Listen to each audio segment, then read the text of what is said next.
All right, good morning, everybody, and welcome to day 2 of the CWI Cricket West, the CWI Under 19 Rising Stars Men's Tournament. Yesterday, Barbados, they declared for 201, losing 9 wickets, and Guyana following up with 62 for 5. Lovell is at the crease. He's 25 of 25. Shahid Vieira, he's 20 of 44. I am Stacey Adams, and I'm joined by Alanson Cruikshank. Yes, good morning to you, Stacey. Good morning to our viewers.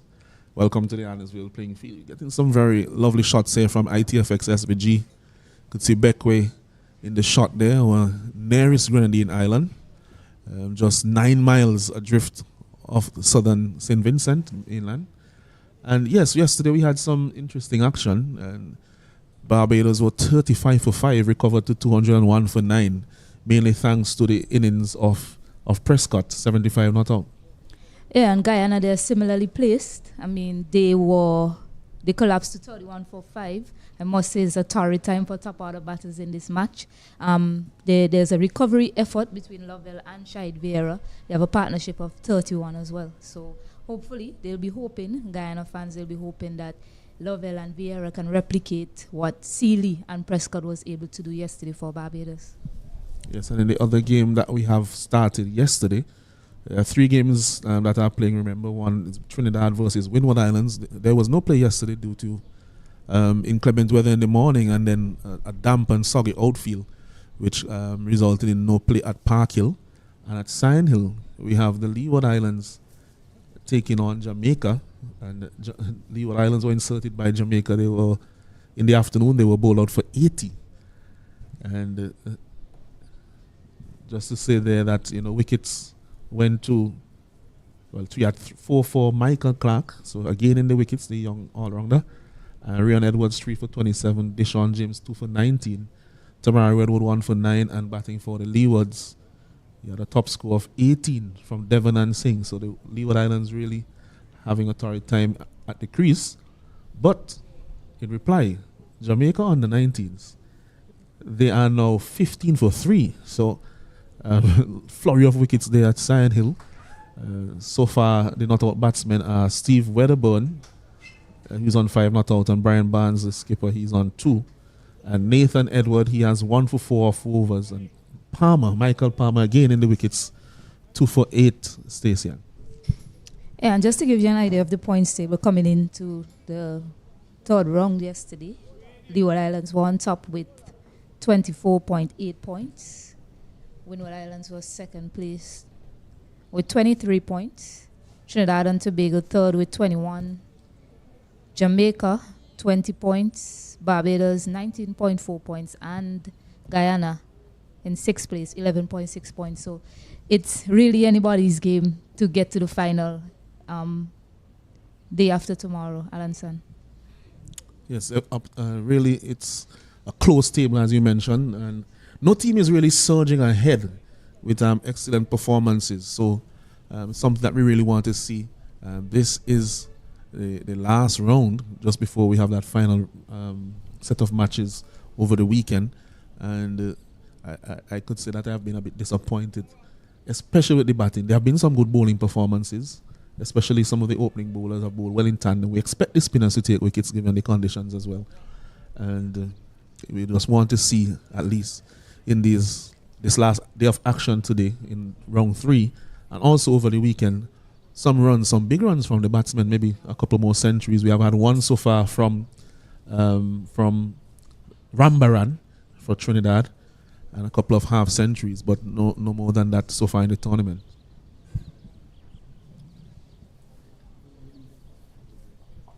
All right, so at this point in time, we'll take a quick break, and when we come back, we have action for you between Barbados and Guyana.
Yes, and we're back live here. Things we love to see in St. Vincent's and the Grenadines. Beautiful sunshine. It's breathtaking views as well as Shahid Vieira is on strike. Thaddeus Lovell at the non-strikers. And now we see Ranico Smith with ball in hand. Yeah, Smith bowled very well yesterday. Took 3 wickets. Really was the chief destroyer for Barbados in this second this Guyana innings. Really put the cat among the pigeons with his early spell. Got the ball to move away from the right-handers. Kept it in good areas. He bowls from wide of the crease, so it angles in and seems as if it will come in continuously, but then just leaves the right hand at the last moment, which is a very dangerous delivery to have. And he really bowled well for his 3 wickets yesterday. 3 for 12 off 6 overs. Yeah, we've seen some good cricket from the middle order batters in this tournament so far. And particularly in that match yesterday, the lower to middle order resistance from Barbados. Can we see something similar from the Guyana team today? Shahid Vieira has looked in control for most of his innings. Thaddeus Lovell is quite the opposite. A very attacking young man. Played an entertaining knock so far, 25 off 25 balls. So the first ball from Smith to Vieira. Straying a bit in line there. Good take by Joshua Morris. Yeah, looking at the field, we have 3 slips in place. We have a man who is quite close at point, just backward of point on the offside. We have a extra cover, mid-off, mid-on, man just backward of square on the onside, and man at fine leg. So quite a conventional field here to begin. They'll be looking based on the field set to nick one of these batsmen off.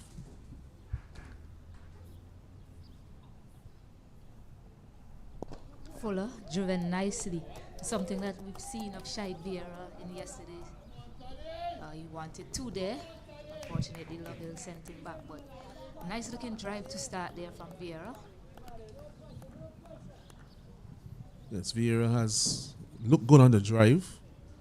And by and large, he has played the ball on its merit, which is why he's still out there on 21 or 46 deliveries. We saw some very belligerent stuff from Thaddeus Lovell, who is now on strike yesterday. I think just a reinforcing message here from his non-striker that he could take a few balls to get in before him in those almighty blows that he was attempting yesterday. Yeah, he basically played a shorter ball, Lovell. I mean, this morning they were giving stats on Ben Duckett. He has a 2% leave. I wonder how much percentage Lovell has. Straying in line again. We spoke about his ability to bring the ball back into the right-handed batter, but he hasn't quite nailed it in this inning so far to get it back in. He's been starting it a bit too straight and getting that ill-directed delivery down the leg side. Yeah, that one would come to the percentage of left deliveries for Lovell down the leg side. He let that one go. As you mentioned, it wouldn't be a high percentage.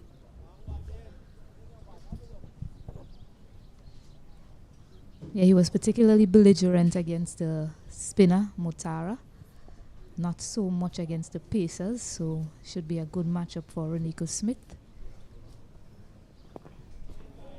It's well played. Not something we've grown accustomed to seeing from Lovell. He's usually very attacking. So a good start from him so far. Yeah, as you mentioned, he was more aggressive against the spin, which is something that did not surprise me. For those who are familiar with the Caribbean, the Guyanese players will be more accustomed to facing a lot of spin in Guyana, although they do produce some good pacers.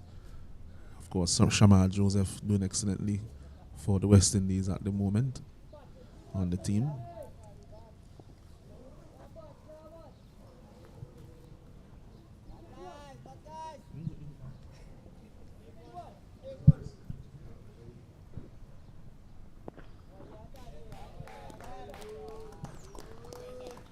Nice lines there by Smith. Back on target. Something we should take note of today, Stacey, is that the grass was cut overnight. So in addition to the outfield being a bit drier, the grass is now lower as well. So the ball should run across the outfield is a bit better than it was doing yesterday. Yeah, that's very good to hear, Alanson. We saw a lot of good shots, but players were unable to get full rewards for those shots. So today we'll see something different. Less running for the youngsters as well. That was beautifully bowled. Some lift off the surface. And that brings you over to an end. 63 for 5 after the first over of the day's play. Yeah, that was actually well played by Lovell. He dropped his hands out of the path of that delivery. Again, we're seeing that characteristic away movement from Smith. Getting the ball to angling and leave the batsman off the pitch and also in the air. So, fair enough over. Both sides will take some positives from that. The approach of Lovell, I think, will calm the Guyanese contingent just a bit, and also the consistency and threat of Smith will give heart as well to the Barbados team, given the search for wickets here today. Yeah, it's the last day. I mean, you just hold your head down and bat. That's the only thing I can say. Long concentration. We saw that from Jataria Prescott yesterday. And Shahid Vieira looks to be that sort of player that's willing to get stuck in there and show that he's able to play that long innings, and he just needs support. Kyron King, opening bowler yesterday, he has the ball in hand. Was getting some bonks yesterday. He picked up 2 wickets as well.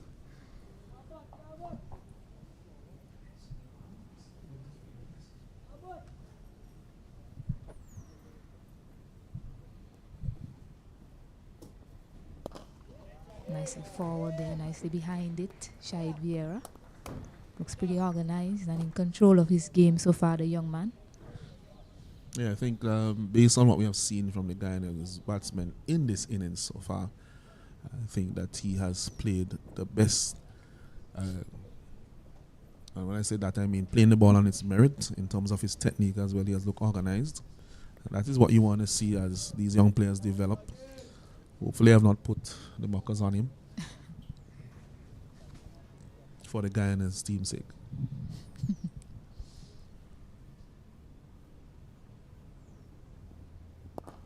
Nicely walked into the leg side. Quick single. It's a conversation I heard you guys talking about off air. You know, the players, they're looking to defend and just stay there. But that's valuable in this game. You have to look to show intent to score. And I heard you guys speaking off your air about that. Not just looking to defend, drop and run. Drop and run as well. Not just looking to come forward and look pretty, as they tend to say, but also looking to get the score on the board. So that's good from Vieira. Yes, at the end of the day, it's not a net session.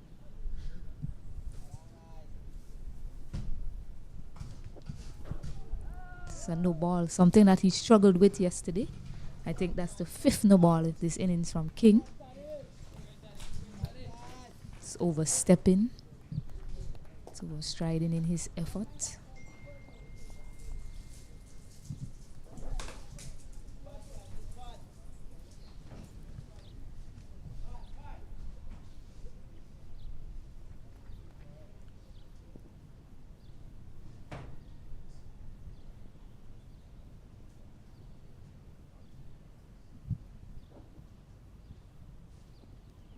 This one is top-edged and taken. So Lovell doesn't last very long. Looking to pull that one to the onside. Gets a top edge and taken quite easily by Zishan Matara in slip.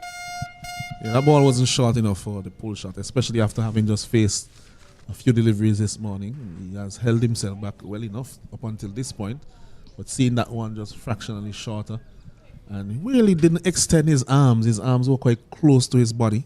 So really in no position in the end to get any good contact on that pull shot. And he goes another wicket to King. And the score now moves up to 65 for 6 as Latif comes to replace him at the crease. Yeah, we spoke about it just before Raniko Smith bowled to him, that, you know, he took a liking to the spinner and the matchup of the pacer might be against him. And we saw that right away with the extra bongs from Kyron King. So Riyad Latif, new batter in. You know, both pacers have 3 wickets apiece. And they have bowled well in tandem, I must say. two little bit different bowlers, but both of them bowling fairly wide of the crease and angling the ball in. But what happens thereafter is where the difference lies. Smith generally then gets it to leave the right-hander, while King is seemingly for the spell that we have seen from him, he's getting it to do not as much as we have seen from Smith, but just a little bit and enough in both directions. Yeah, and 2 wickets with that extra bounce as well.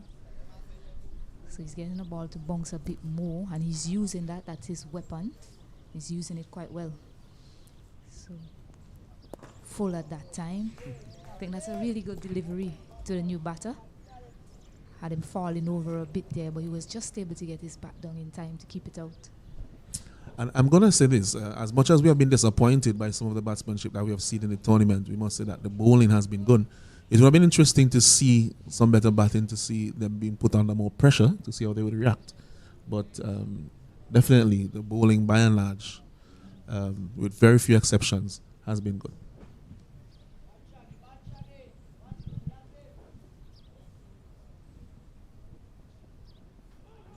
One kept low, and they sneak up by as well. Yeah, Latif there seemingly almost looking to duck at one point. I don't think it was ever short enough for him to duck, but I don't know if he lost sight of it. It definitely didn't get up as much as it probably should have, but I don't think it was ever short enough for him to be ducking under that delivery. Yeah, a bit of premeditation from him. He was out there looking at the bounce that Kyron King was able to generate off the surface from yesterday. So I guess he just premeditated and expected that one to get up, but it didn't.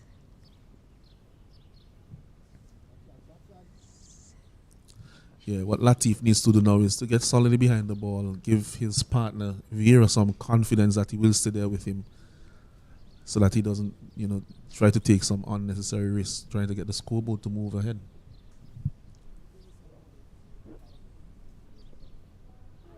Another short delivery, but called a no ball as well. So another occasion where King has overstepped. Luckily for him, he hasn't picked up a wicket off a no ball. You want to keep it that way. Yeah, well, then in that case, it wouldn't be a wicket, but I definitely know what you mean. It would have been very disappointing for him. But again, that one was well played by Vieira. He did drop his hands out of the way. So he's looking quite organized so far.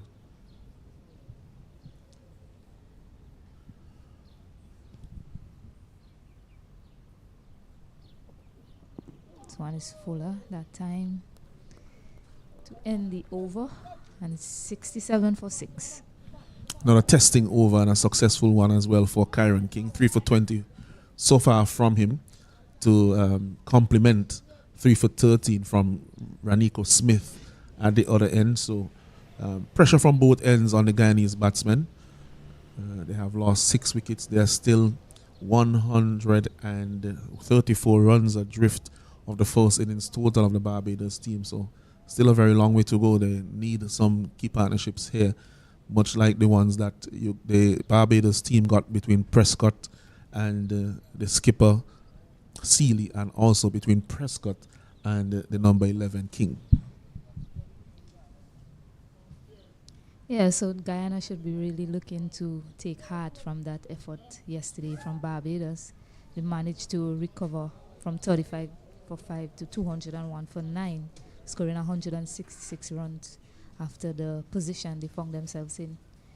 Shahid Vieira looks up for it. He just needs somebody to stay with him. That's well left.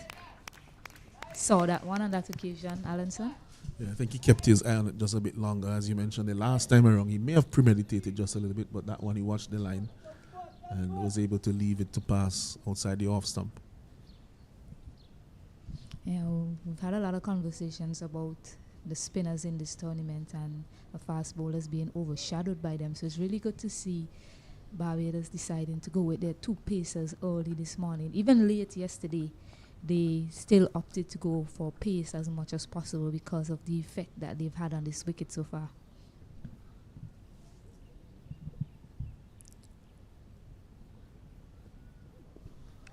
Similar delivery, well played again by Latif. I'm wondering if that decision was a bit influenced by the fact that they're playing against Guyana and not one of the other teams. They would probably expect the Guyanese batsmen, probably along with the Trinidad batsmen, to play the spin bowling just a bit better than some of the other teams, at least historically. But definitely these two have been maintaining very good lines, testing lines and lengths in that era where the batsman has to decide whether or not to play on the off stump or just outside.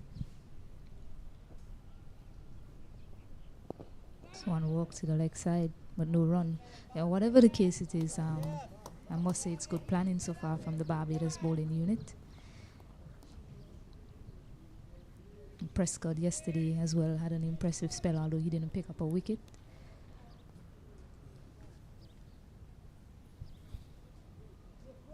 I think they just wanted him to get a bit more rest after that innings that he played. He was left unbeaten at 75, but really batted for considerable more time to really pull his team out of the pit or the mire, so to speak.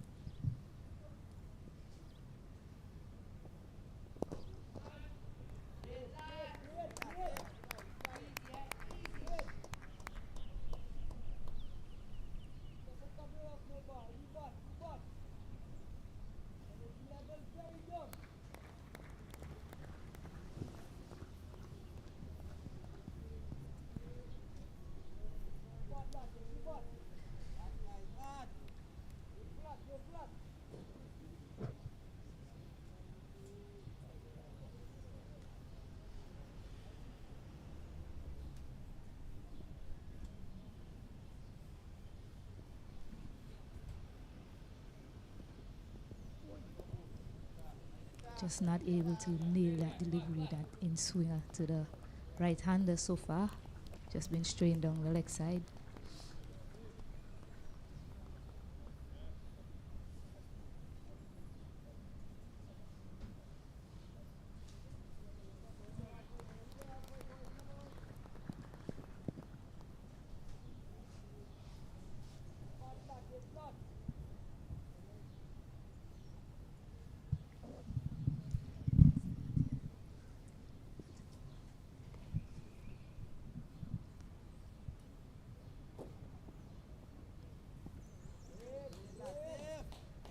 Very probing over.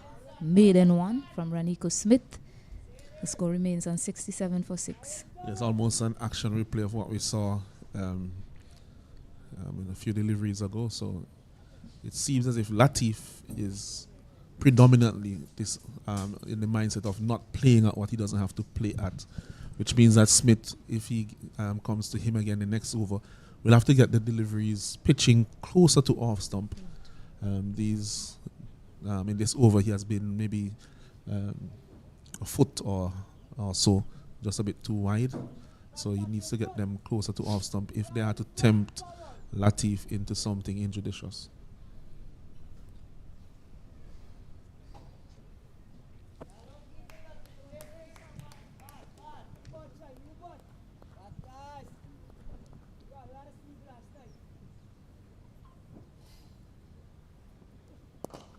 So King to Vieira.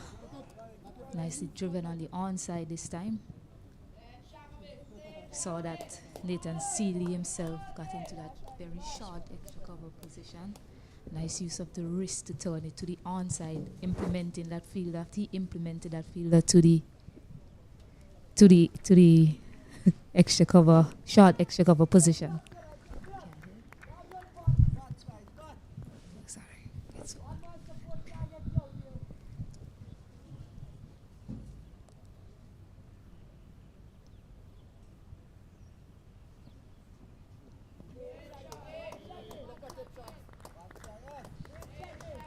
So now there are two fielders really short, one on the onside and one on the offside for Vieira. He's been driving quite well, so they're looking to cut that out, probably put him under pressure to play a different shot.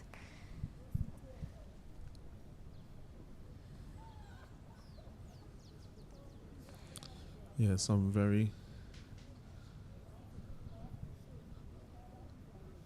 testing deliveries there, but maybe again the line needs to be a bit straighter. And both batsmen are looking to leave once it's far enough outside off stump.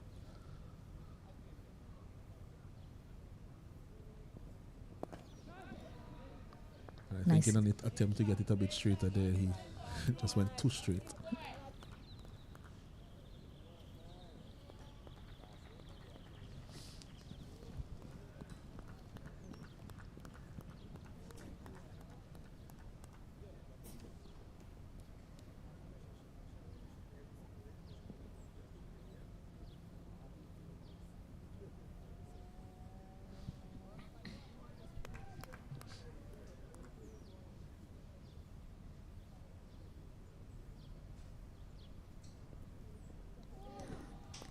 That time almost tempting him into playing a shot. Pulled out of it at the last minute. But I like the field that they have set for Vieira. Just have those two men very short in front of him. He hasn't played a ball in the air in that direction, but he has quite a few runs playing down the ground. So they're looking to just cut that off.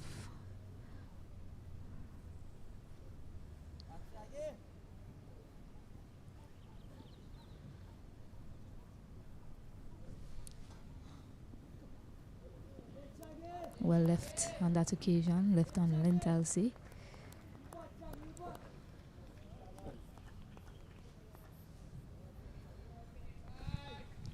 What we're seeing so far this morning is just some initial punches and jabs here and there. The Barbados team, they have taken the wicket off Lovell, who I'm sure they're pleased with, because he seems to be the type of player that if he stays there long, that the run rate will definitely increase.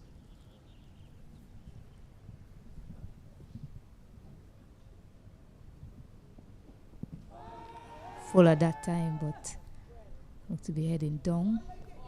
So, end of another maiden over, back-to-back maidens here. The score remains on 67 for 6.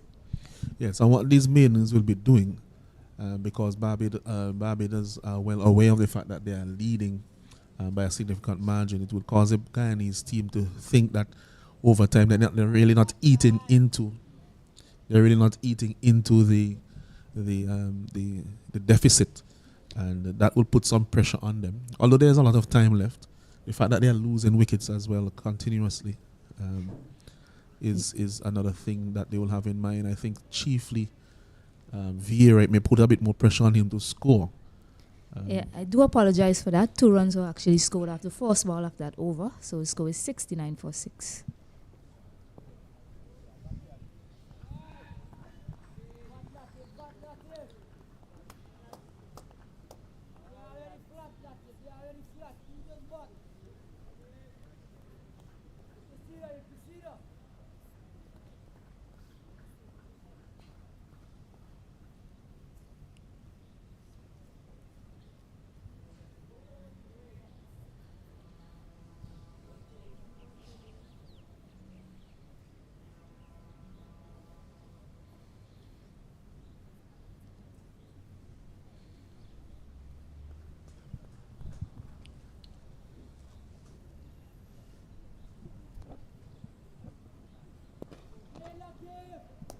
Fuller and driven.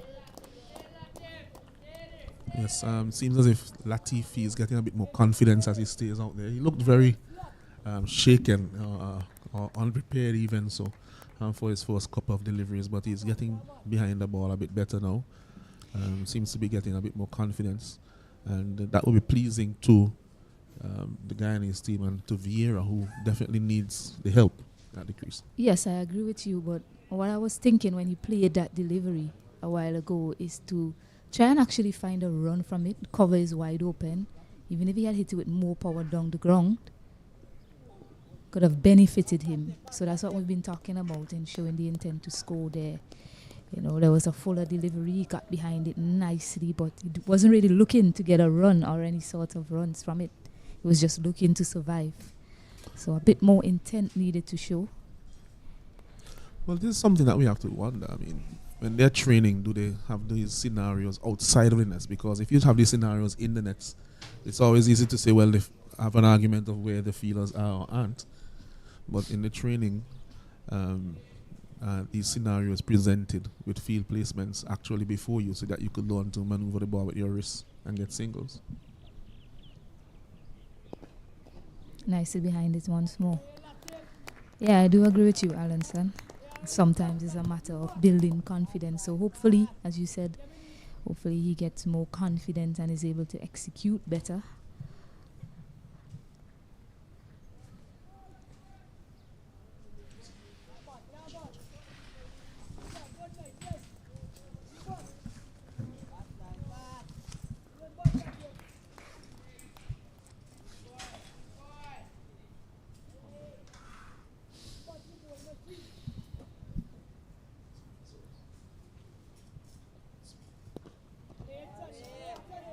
Nicely played once more. No.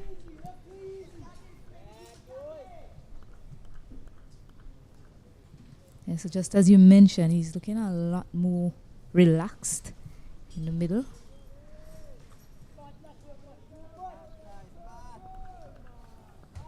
He's been 13 deliveries without scoring. So a test of his patience, surely.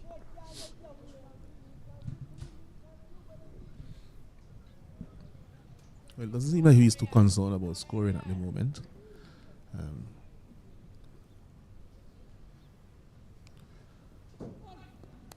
Yeah, it was nicely played. Well watched to end the over. A maiden one this time. A 69 for 6. Yeah, so another maiden to Smith after his last over was a maiden as well. What we're seeing here is Barbados, they're looking to get Latif to play at those deliveries outside off stump. And so far he has been getting right behind the line when he has elected to play. So not looking threatening in terms of finding the edge. I think that last delivery was maybe just a little bit of frustration there from the bowler Smith, because he has been leaving the ones that are a touch wider and getting right behind the ones that are a bit straighter. So a little bit of frustration there probably from Smith and that short delivery, but it was a quick one and it was well played in the end by the batsman Latif.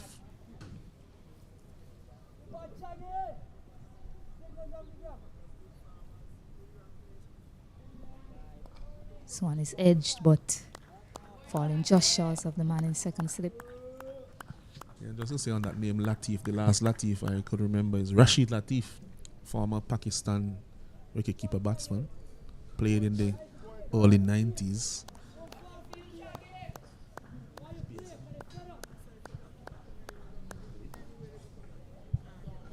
You've really dug into the archives there, Alanson. I don't know who that is. Yeah, it's my age is being reflected. But Keswick was just reminding me as well of Khalid Latif, who played after him for Pakistan. Yeah, I think at some point Rashid was a vice captain. He didn't get as many games as he probably would have in another situation because he was always competing with Moin Khan for his spot. So at times they went with Moin Khan, I think more often than not. And Latif, I think being around the same age, didn't get as many games. I know you know Moin Khan for sure. Yeah, I know who Moin Khan is. Yeah, because he played a lot more for Pakistan.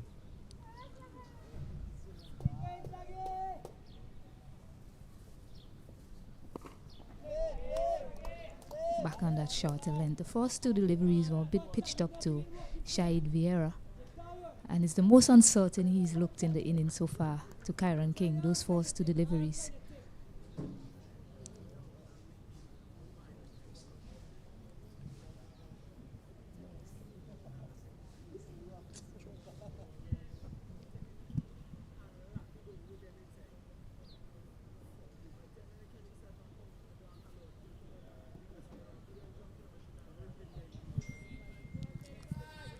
Yeah, that field placement that they had in the previous over as well when they brought in the players short straight, I think also gave him something to think about. So not bad going at all from Barbados in terms of changing things up, getting the batsman to think about something different.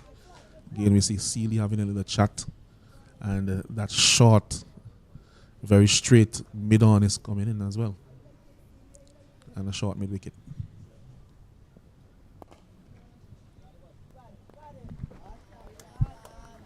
Yeah, Barbados know that they have to just get wickets today. Try and bowl Guyana out twice if they are to get a result in this game, and they'll have to look to finish this innings for Guyana before lunch, and then look to send them back in again if possible.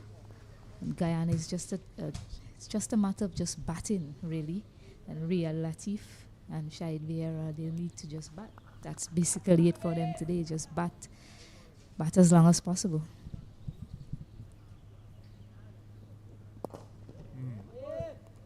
Yeah, that's the delivery right there. It's causing him some problems. He's not too sure. He's played that one better on that occasion, but the first two fuller pitch deliveries had him a bit uncertain.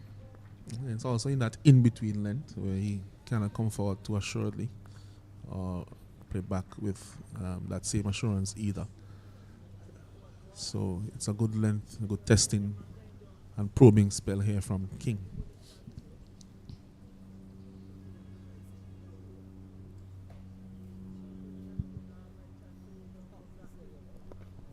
This time he gets on top of it nicely.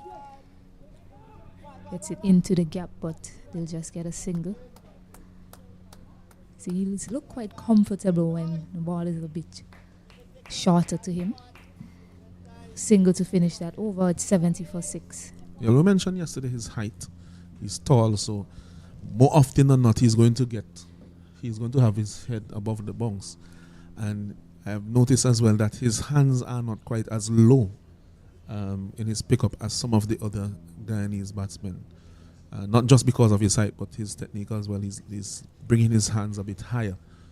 So he's able to get the bat above the bunks and actually strike the ball with a lower portion or middle portion of his bat as opposed to the top of the bat. Both based on his height and his pickup, Vieira. What I've also noticed from him is that he's not playing at too many that are too far away from his stump. He's trying to play as close to his body and as late as possible.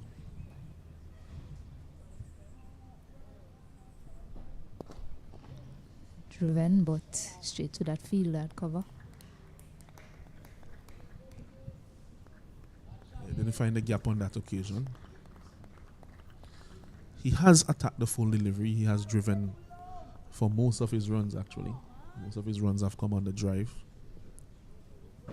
Yeah, since then, the field setting has been great for him.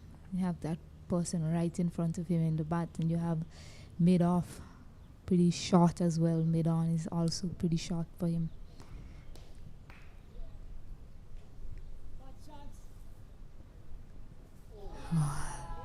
You just mentioned he wasn't playing at any away from his body. On that occasion, he decided to have a go at it.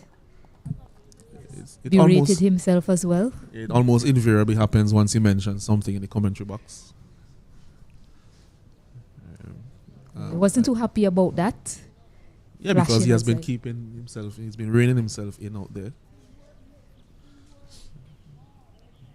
I think fortunately for him and for the Guyana team, he didn't get a nick on that one. And unfortunately for the Barbados team and Smith.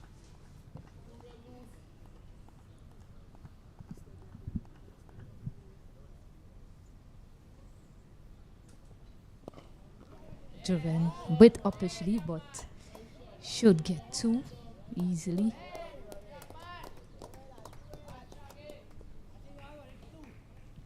It's actually a very good field placement, and I'll tell you why. Not only for the actual shot that has the potential to go to Sealy in the air, but also with Sealy coming in that shorter mid-on era, it invites him to go through that cover and extra cover region, which looks like a big inviting gap.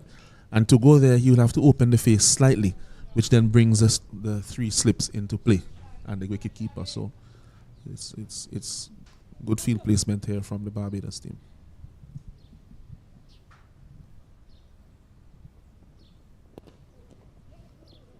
Yeah, and he seems to like going straighter as well as opposed to in the cover area.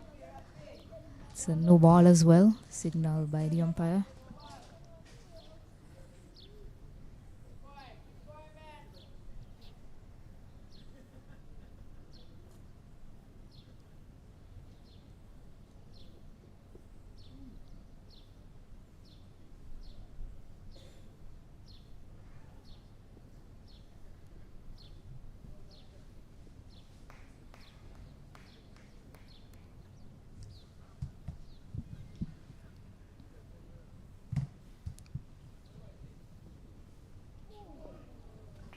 Again, just tucking his bat in after looking to play at it.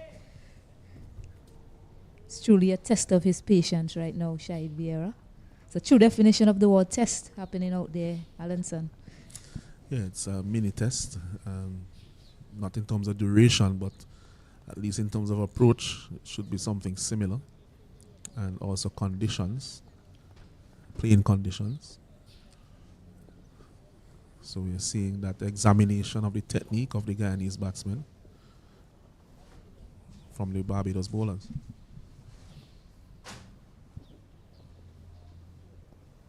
This time he decides to leave it alone.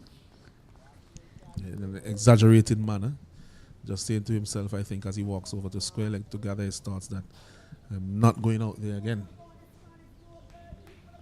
Yeah, this is a really good contest between these two. And Shahid Vieira is really up to it, looking to battle it out for Guyana, and these bowlers are looking to extract as many wickets as possible for the end of the day's play. Also adding to the fast bowling points as well.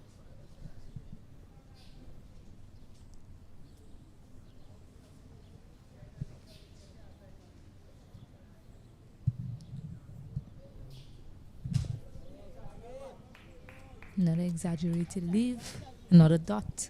3 runs coming from that over. Score is 73 for 6.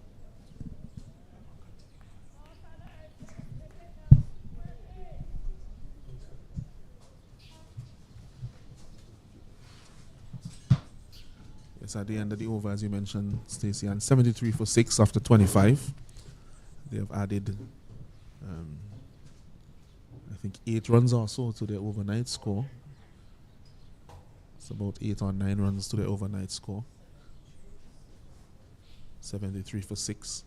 So it has been tight, a tight spell here from the Barbados bowlers. They have prized out the wicket of Lovell, who was quite aggressive yesterday evening. As I welcome Keswick Williams into the commentary booth to replace Stacey and Adams. Good day to you, Keswick. Good morning to you, Alison Cruikshank. Bright and sunny morning here. Something what we probably would have wanted yesterday. But all in all, we're grateful. We're here this morning and the sunshine is here as well.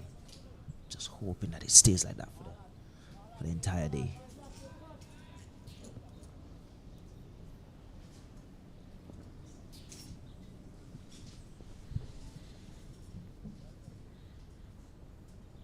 This one jogging back, that delivery from King. And it seems to have struck him in the, probably just missed it. I was going to say that he may have struck him in that unmentionable area.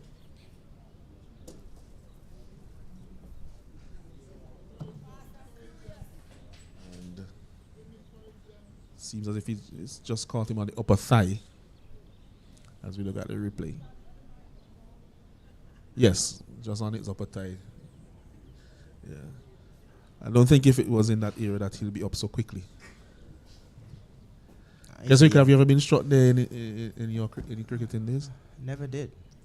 I was good off the legs, so I never really had any issues there. Someone said I should have gotten behind it a bit more than I would have found out, but the thing is I only get in line when it comes to playing the lottery. If I do play the lottery. All right, good riposte. You could see it struck him on that upper inner thigh area before. The thing about it again, Alan, is that playing T20 cricket, you don't really have to get in line. You know, it's about staying side on to the ball, and getting in over the boundary. Getting the hands free. Getting the hands free. So I was fortunate enough.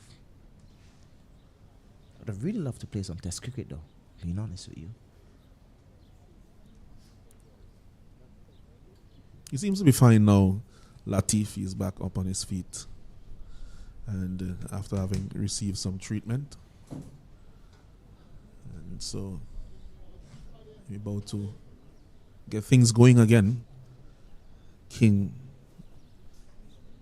in the midst of his spell. tell you, he's coming for his first game, but he has been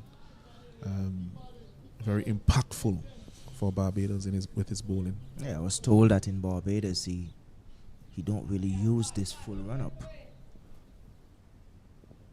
I think hence the reason why yesterday he had bowled so much no balls. Because in Barbados he just use a 6-step run-up or so. Bowls at the same sort of pace, which means he has strong shoulders. Doesn't look like it, but that's what I was told from Barbados. Had a conversation with someone this morning. Yeah, he's very slender, but that doesn't mean that he's not strong. So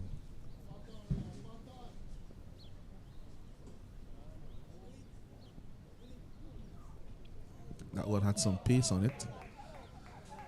For a moment, it seemed as if keeper Morris had taken it cleanly. You'd be a bit disappointed with that one. I think he got his glove to it, but it's still ballooned out. It was an acrobatic attempt.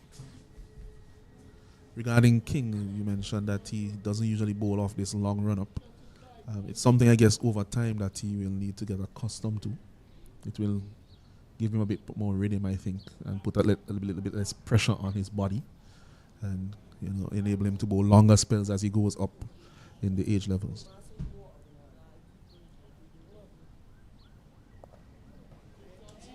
It's very good batting there from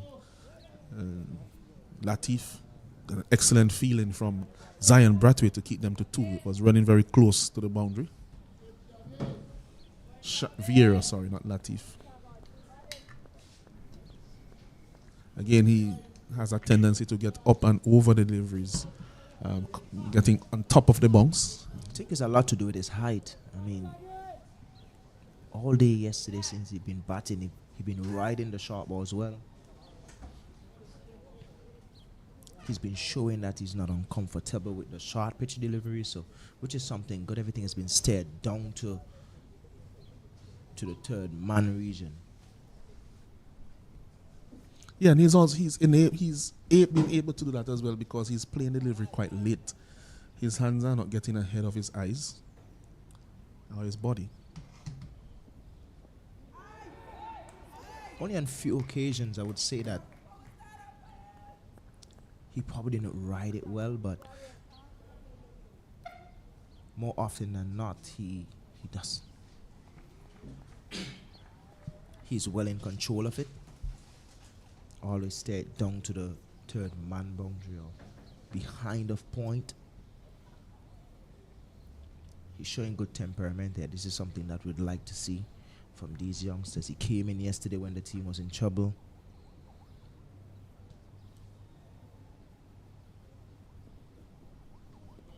And he's showing that level of temperament that you want to see at this level. He's leaving balls.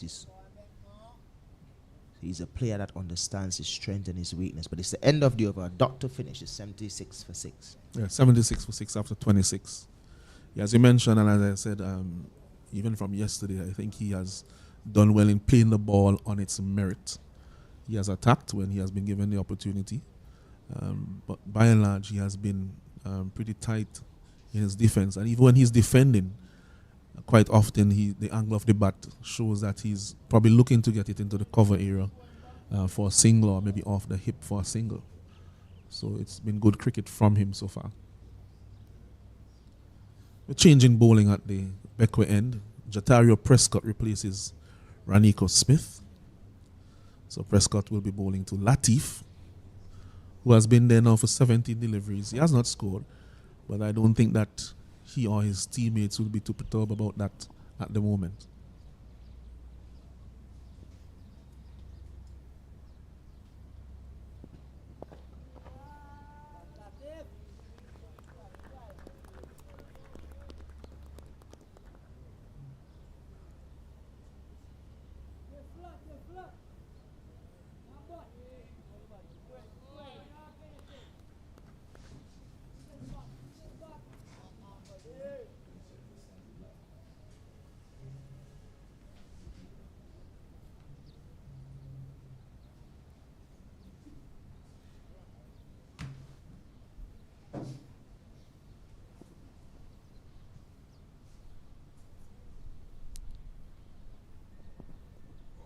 This one is a wide delivery, very wide delivery from Prescott. We haven't seen pace operate for this long in the tournament. It's a bit wide, not something that you'd really see from Prescott. But so far, we are seeing pace on show here with this Barbados team. Is this something that you would say that you definitely like to see with the other teams, or you just want them to play what they have and play to their strengths or weakness? I think they should play to their strengths and weakness, and I also think that part of it has to do with the opposition. I think they realize that the Guyanese are more comfortable against the spin, and I think that might be one of the reasons that is driving them to bowl the pacers a bit more. Also, they saw that the top order was extremely uncomfortable against the quick stuff yesterday afternoon. It's really good to see that pace is really in charge in this game. Are you saying that objectively or as a pace bowler yourself? I'm not a biased fella. I like to say what's in front of me. I believe in being honest, and I think so far from what I'm seeing here from the Barbados fast bowlers, it's definitely something that Cricket West Indies and other coaches around the Caribbean will be happy to see. Fast bowling on show, and it's not just fast bowling, it's actually good fast bowling. Exceptional fast bowling as well. We see Windies, Smith operating, Prescott and King for the first time we're seeing in this tournament. And that is what we're talking about, the consistency here from Prescott, operating around the line of the off stump. And this is what you call good bowling. This is what you want to see, the consistency from these youngsters, finding the edge again, Prescott. Yes, and I think in the end he was brought in. Smith was bowling before. He was getting a little bit too wide, and you saw that those deliveries that he has built up there, that one was a bit closer to him. And I think now that he has been there for some time and he felt a little bit more comfortable at the wicket. He was trying to score where earlier he was leaving all those deliveries on that line. And a smart catch taken by Joshua Dawn at second slip. It was a healthy edge.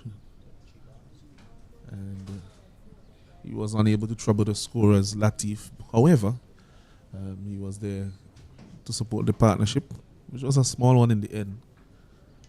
So the Barbados team continued to make inroads into the Guyanese batting lineup. They are now 76 for 7 Guyana, and somebody really needs to stay there with Shahid Vieira. As Isaiah Thorne comes to the wicket.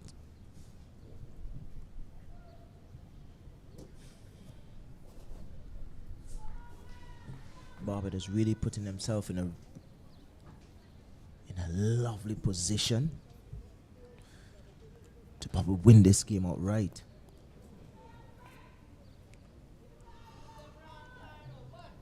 And you would really be happy for them, especially how they use their bowlers.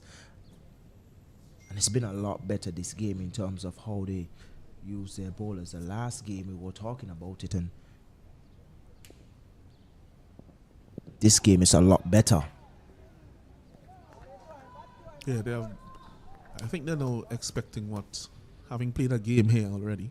I think none of the other teams have played more than one game at Arnisville. So having played one game here in the last round, I think they have a better idea of what the conditions require. And they have maximized and optimized those conditions more so than they did in their previous fixture.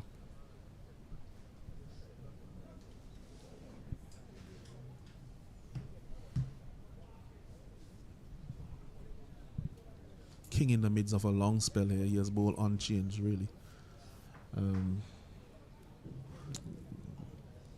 Since the beginning of the day's play.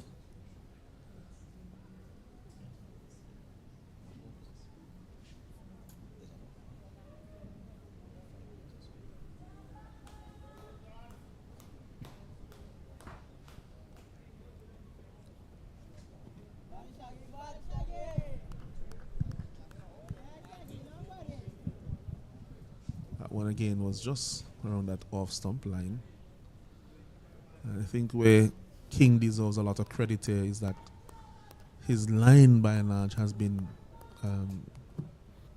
quite consistent. He has varied his lengths. He has bowled a bit full at times, a bit short at times, but he's generally just around that off stump or just outside, with some nip back at times as well and some nip away. So he has been very consistently asking questions.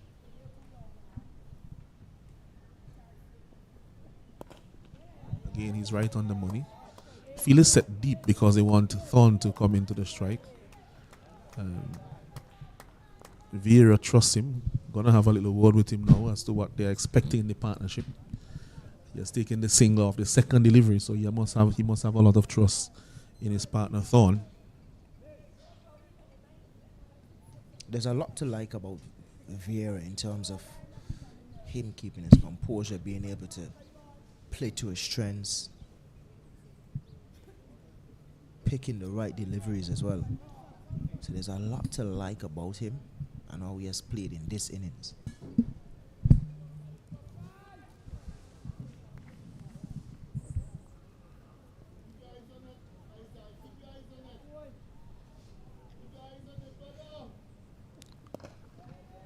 So on the defense Thorne, but bat swing is very straight, but the bat twisted a bit in his hands. Something he has to be mindful of. But he did so to resounding applause from his teammates.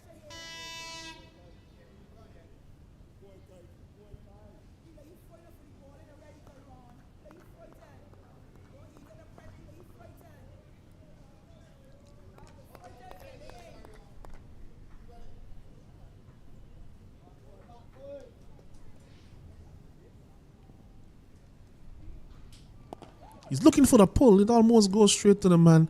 That's extra cover, but it's a no ball.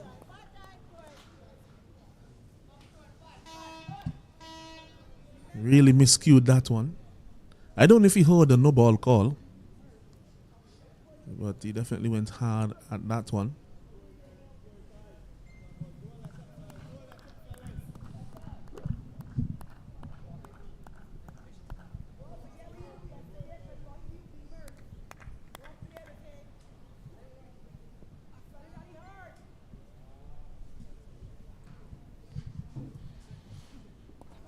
This one is going for the pull shot, top edge, and in the safest place. Unless you have what is called an old-fashioned long stop, there's really never anybody right behind the keeper. Well, it was a good quick delivery from King. Attacking Isaiah Thorne, but he's not giving up. He's not letting in. He went for the pull shot, just finding the edge straight over the keeper. Picked up 4 Isaiah Thorne.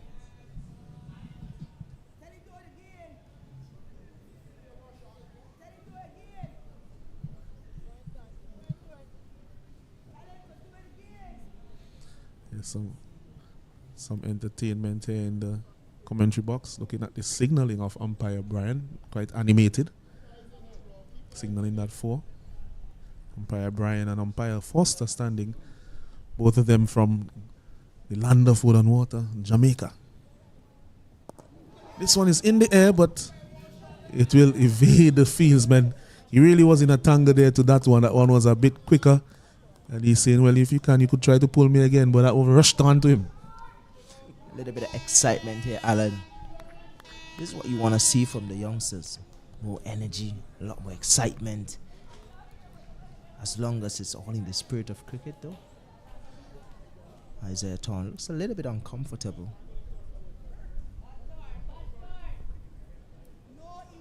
Well, that's the thing about short, quick bowling. There's always that personal injury threat, which is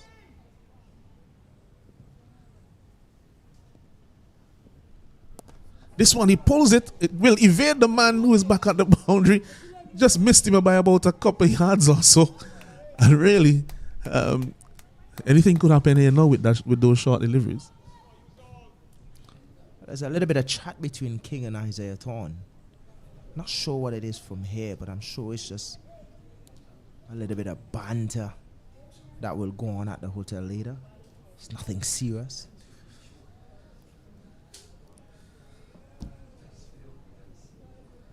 Yeah, see that he's batting with some exemplary placement here, Thorn. That's what he will tell his teammates. He has evaded the fieldsman with 3-4 shots in this over.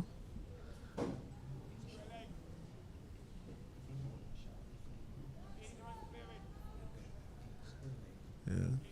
And his deep square leg was neither on the boundary nor was it, in a conventional square leg position. I think if he was on the boundary, then he was in prime position to take that catch off the last delivery.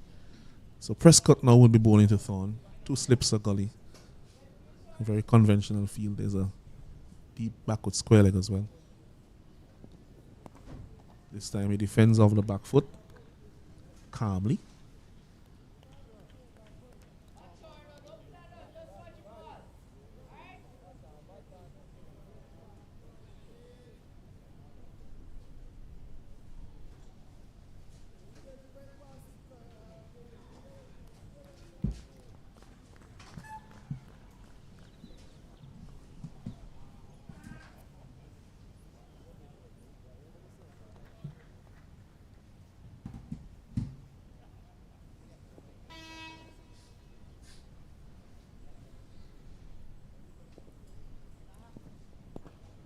This time again he's comfortably in behind it, so not seeing much footwork from him. I don't think he'll be getting forward to too many deliveries, so maybe he's getting him to be set up here for that full straight one because his 2 pads are really firmly in front of the wicket. Who's gonna blame him? Should he get on his front foot? I don't think so. I think we could see the full delivery coming up shortly. Full straight one.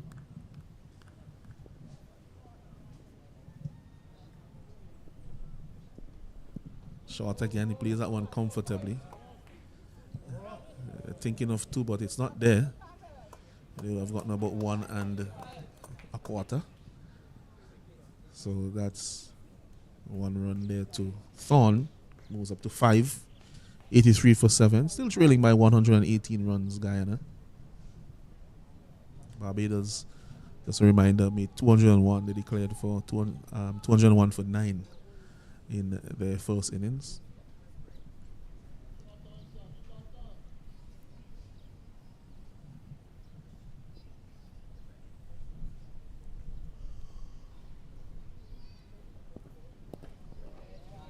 Again, well played by Vieira, who has looked very compact and composed.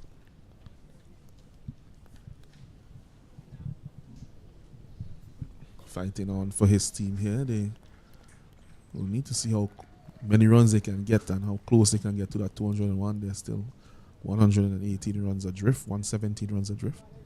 I want to ask a quick question here, Allenson. Let's just say that one is a bit wide.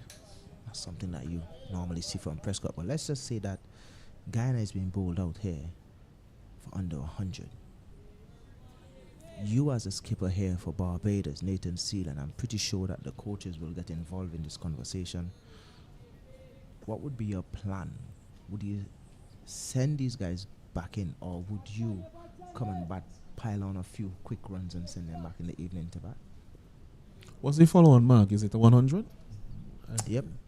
All right, so That's about that. we know for the regional cricket it's 150 and in test matches it's 200. So just want to confirm that the follow-on is 100.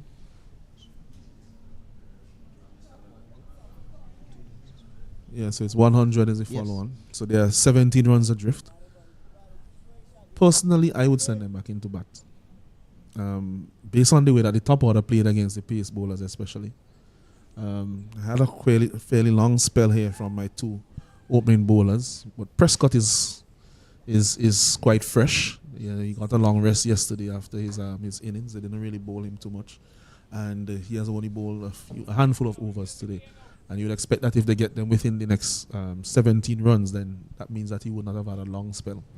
The reason why I ask is is probably looking at, securing these youngsters in terms of, the overs in which they bowl. But then again, there's the Nathan Seeley and the Yeah, they do Sishan have Matara other who haven't bowlers. really bowled much. So that's 4 overs of spin so far in this innings.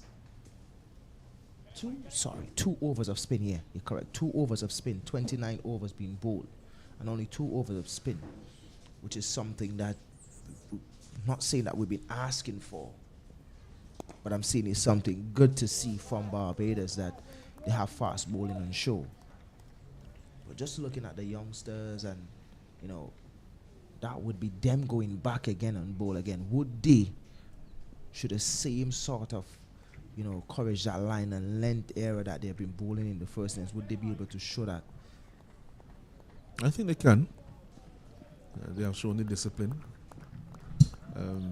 It will be a quick turnaround, but if they're able to do it, I think it will be lunch pretty soon after. So they will get a little bit of rest.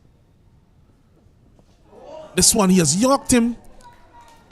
The full delivery wasn't very far away. Thorne was not getting forward to any of these bowlers. And this one was swinging in the wonderful Yorker.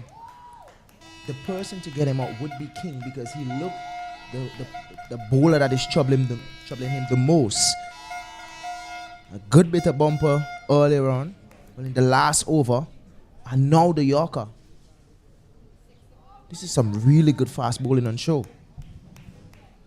Yeah, he was in the back foot there, just waiting for that short delivery, expecting a short delivery. I expected that Prescott may have given him one fuller in the last over, but this one was right on the money.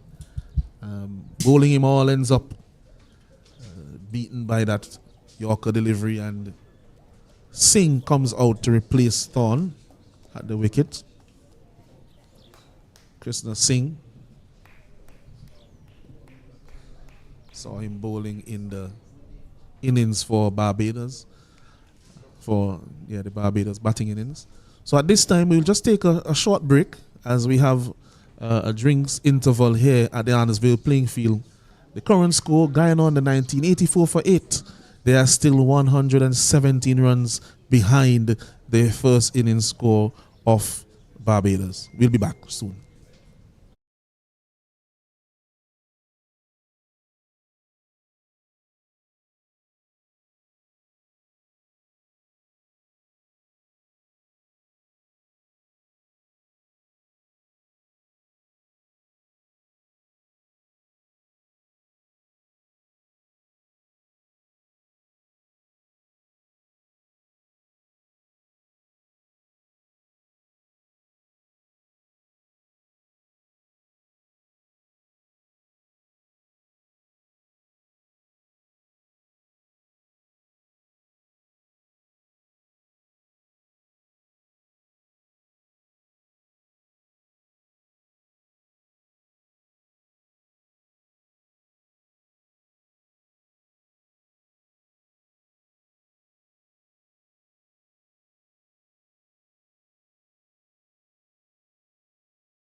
Yes, so we're back here at the Arnesville Cricket Stadium. After a lovely drinks break, the score is now 84 for 8. Guyana just lost the wicket of Isaiah Torn.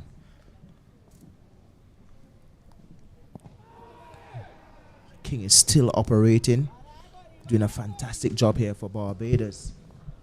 4 wickets for just 32 runs. He has been brought in this game, and he's doing a really good job here for Barbados. Speaking about doing a good job, we have Kato here with us again. Good morning to you, Kato. Good morning. Came in with a smile. I wonder what's up. Good morning to you, sir. Good morning to all our viewers around the Caribbean. A very good start for the Barbadian team this morning.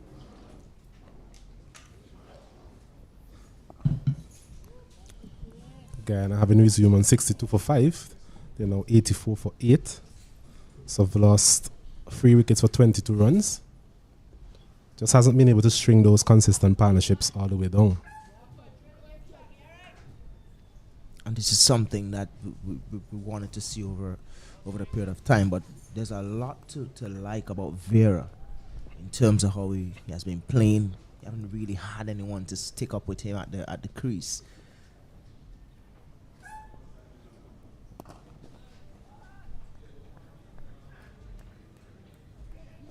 Yes, he has really been the only one who has really put his hand up, really, trying to be counted there for the Guyana team.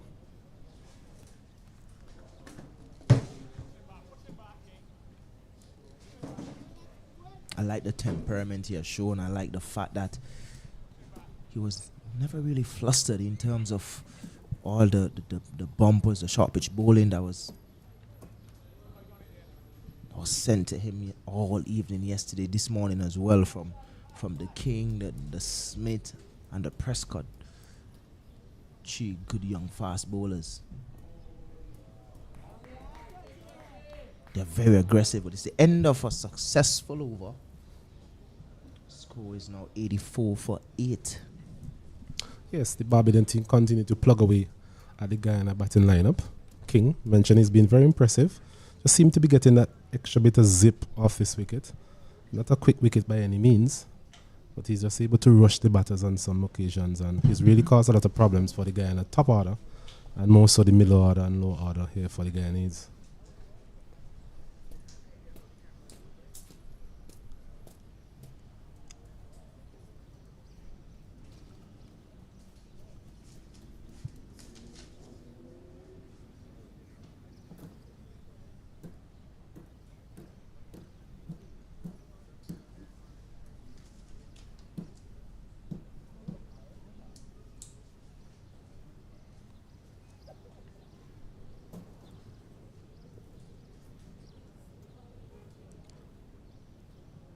With Prescott from the Beckway end to continue. And Vieira again coming forward, stroking it out to the man there at mid-off for a single. Don't think the Barbadian team will be too perturbed by that single so early in the over. Vieira seemed to have quite a bit of confidence with his partner, Krishna Singh.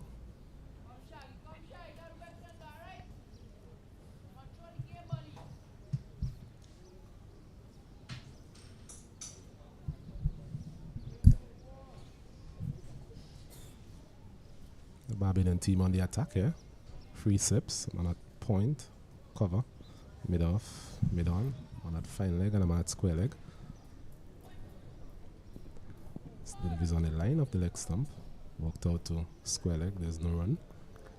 It's good to see the senior batter in the form of Vieira showing a bit of confidence in the lower order. I don't want to say tail ender, I don't think that's the right word to use these days. Lower order player in the form of Singh.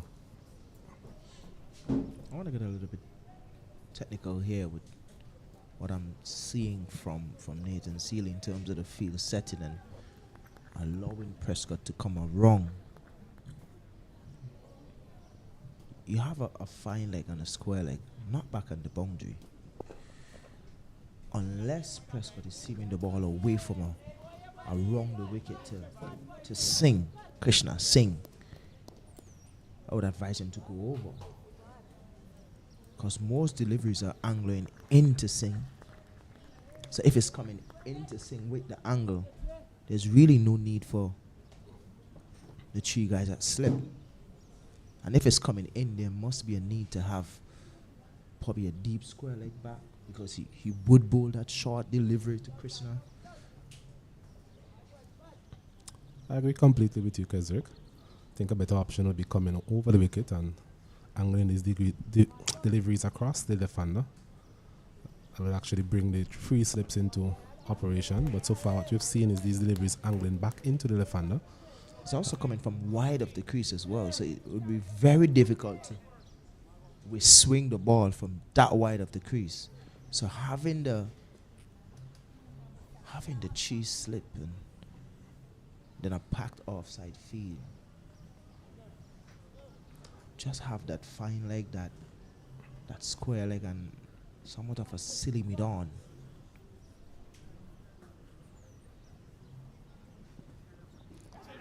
Exactly what I'm talking about.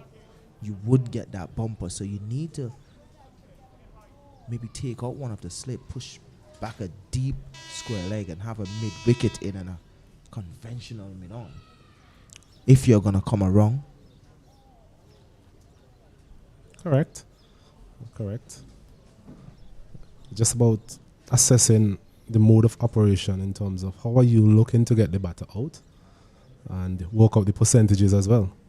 You mentioned the fact that he's not able to get that ball to angle in and move away from the left-hander from around the wicket. Most of these deliveries coming back into the left-hander. So maybe a better option would have been to have a man maybe at a leg gully, a short, a silly mid-on, something along that line, with that delivery coming back into the left-hander, as this one is punched down the ground, well fielded there by the skipper himself, diving to his left. And Vieira, thankfully for him, he keeps strike. It's the end of the 31st over. Guyana responding to 201 for 9 declared made by Barbados. They are 87 for the loss of 8.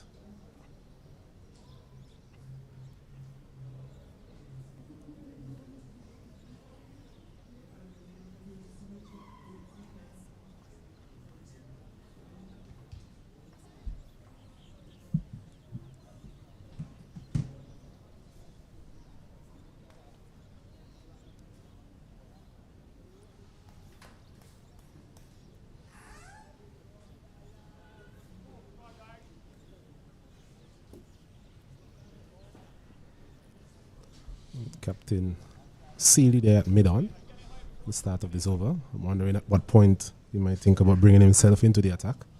So far, his seamers have done the job for him. It's another good-looking shot there from Vieira. Just leaning forward and playing that ball with minimum fuss, really. Looks to be a very good player. Yeah, just easing it into the offside. Presenting the full face of the bat, showing that he's not really flustered by the fast bowling of King or Prescott.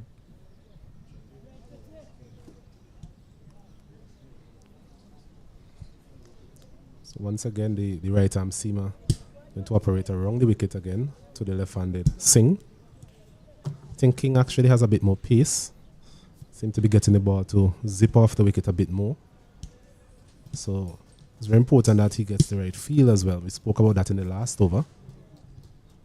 As we look at the field, there's a man there at deep fine leg, going a bit squarer as we speak.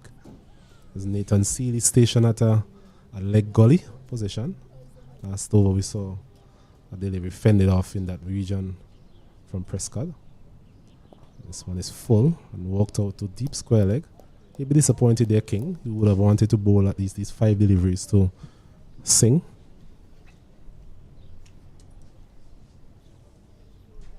$89 for 8.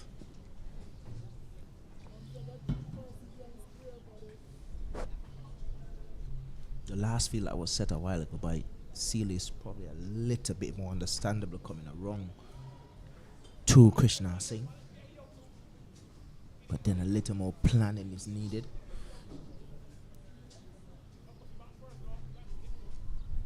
The field to Vieira on the other hand, the field to Vieira, there's a man at deep fine leg. There's a deep square leg. Man at mid wicket, mid on, mid off, cover, backward point, and there's 2 slips. So there's still Those two guys in the slip cordon, which is good to see. This one is rising. Well played by Vieira.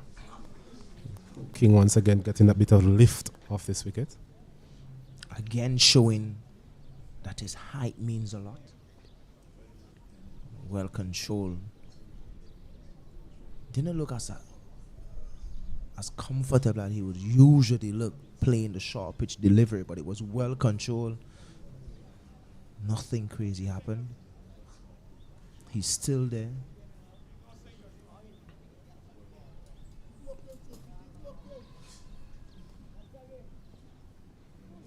This one is short again. A bit misdirected this time. Down the leg side. So King still being able to bend his back into his 14th over. So seemed to be a very fit young man. His pace hasn't dropped to any great extent. It's still a relatively new ball, 31.4 overs old. Still that ball will have a bit of shine on it.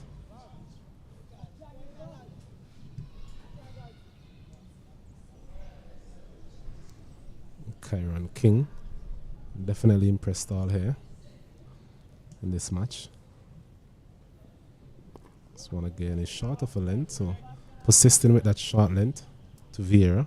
Vieira not getting flustered in any way. He has shown a lot of good things in his innings. Is that he has good temperament, good technique, not flustered in any way by what is happening at the other end. I think looking at the game now, I think the implementation of Sealy would be a good move. Bowling to the lower order. He haven't really bowled a lot of overs in this game. Just one over in this game. This one is walking, a chance for a run out. Oh, one is miss. He had a good look at the stump. It's a no ball as well, but he had a good look at the stump. Not too far away from the stump either. You're expecting someone to hit from there. It was well out of his crease. Good work there from King as well. A bit of miscommunication there between the two batters. Was a delivery stroked out to mid-on. And Sealy there, I think he threw it with his right hand to show if that's his stronger hand. But still, as you mentioned, it was pretty close. And another no ball there by King. That's something that we have seen from him. A tendency to overstep the front crease. This would have probably been the last over for me as skipper. From King. Probably to expect Sealy to come on from this end.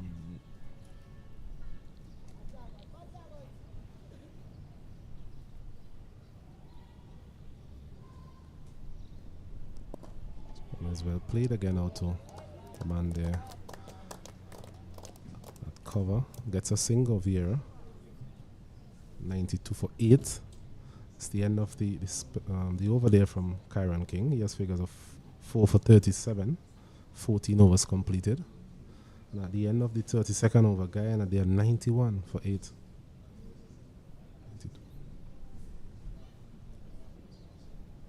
92 actually, sorry.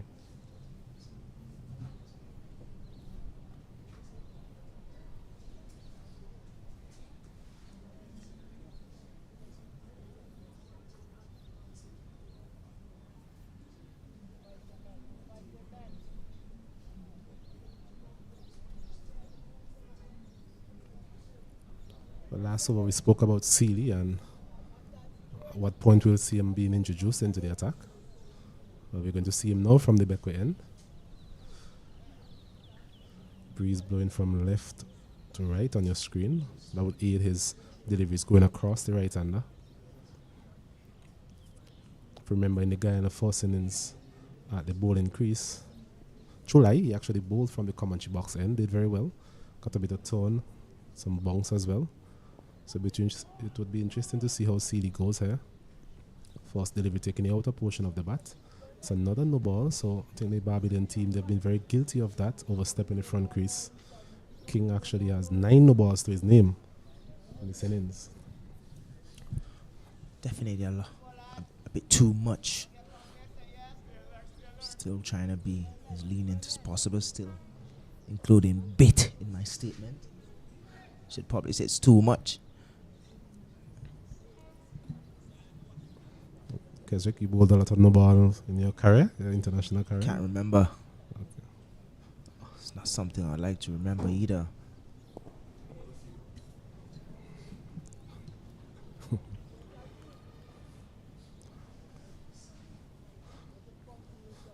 Sealy, he's a different type of spinner from what we saw from Chulai. Sealy tend to be a bit quicker, a bit flatter. He's the type of spinner that I think would be really good for the white ball format. As you mentioned, he's a bit flatter. But what I like about him is the ability to pick wickets up. Good in terms of containment, so he's good for with the white ball.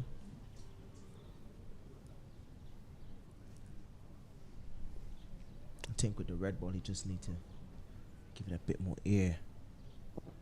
Maybe sometimes bowl it a bit slower. Use the pitch. Agreed.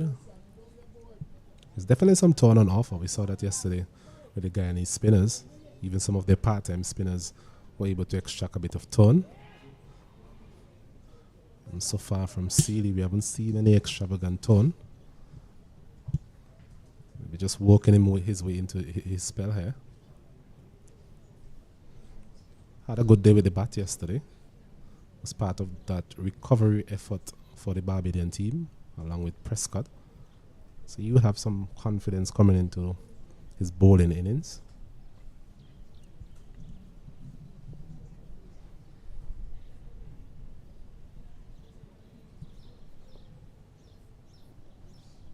This one again is pushed through. Walked out to the man there at backward point. There's no run. So tidy over there from CD. 1 run coming from it. It's 33. Overs completed. 93 for the loss of 8.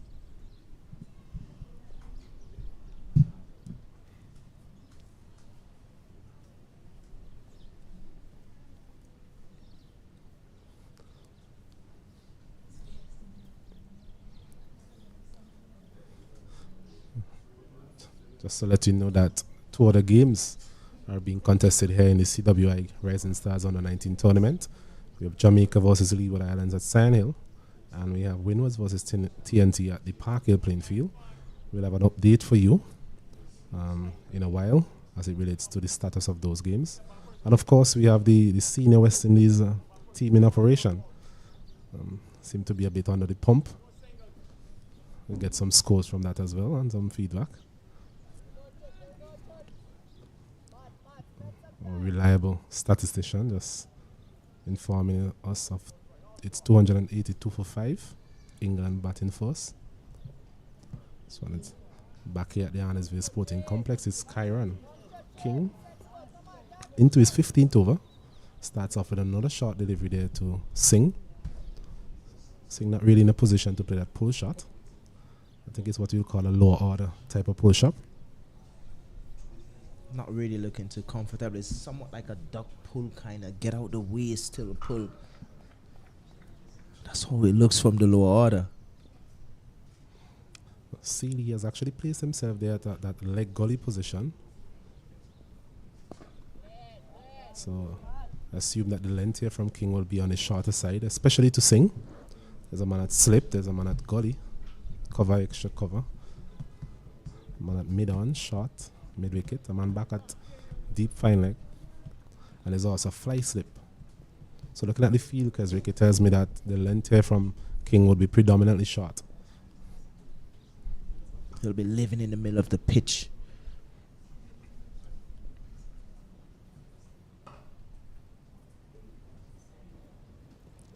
This one is short. Is it caught? Yes, it's caught. It's out. Yes. So just as we were saying, the length here would be an uncomfortable one for Singh. He hasn't shown any sort of prowess against that particular length. Another short length delivery, trying to work this one really, not really playing it with any sort of conviction. Taking the glove really, and a comfortable catch to wicketkeeper Morris. So well thought out dismissal there from the Barbados team. Well, we did mention we like the way how Nathan Sealy go about setting his fields. And he's showing that now. King picking up his 5th wicket here. Showing the ball to the photographer there on the left hand side of the field, but really well bowled from him. Very impressed with what I've seen. This is his 14th over. Really show some class, hitting good areas, being persistent as well. Sealy give him a feel, and he did well to bowl to that feel. And here you go, picking up another wicket. Score is now 93 for 9. Still trailed by 108. In comes Gul Charan Chulai, the left arm spinner who creates havoc in the Barbados batting innings. But you mentioned a point earlier, Keswick, in terms of what would happen if the Guyanese team is to be dismissed before they actually make the follow-on total. And that is still a relevant conversation to be had by the captain and the management team of the Barbados team. Still 108 runs behind. So it will be interesting to see if a wicket is to fall or what would be the outcome. Once again, this one is short of a length. Chulai taking that one on the glove. Wrist error. Seem to be in a bit of pain. King continues to pose problems here for the Guyanese batters.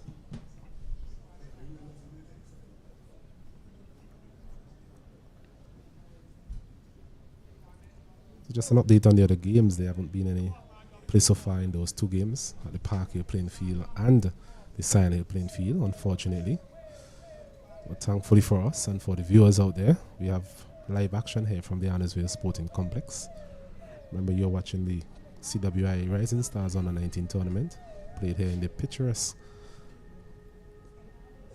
island of St. Vincent and the Grenadines.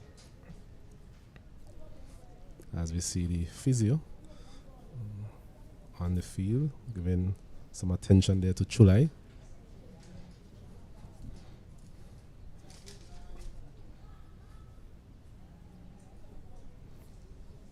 So 31 for 4. Wickets have been lost today from the Guyana team, resuming overnight on 62 for 5. They still trailed by 108 runs. Shahid Vieira, he's still there on 34 from 93 deliveries, really holding his innings together, but he hasn't really had the partners really who are willing to fight, battle against what has been some very good fast bowling from the Barbados team.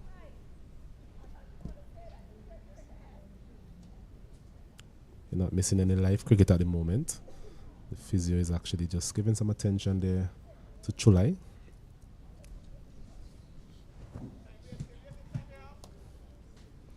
So Keswick 282 for 5, the score in the test match versus West Indies versus England. Any thoughts on that start by England? Well, I'm presently at Arnisvale. I wish I can leave a comment on that game, but I wish the guys in England all the best. I think I read somewhere that it's actually fastest 15 test match history. 50 from 4.2 overs or something like that earlier on in the England innings. So definitely taking a liking to our bowling.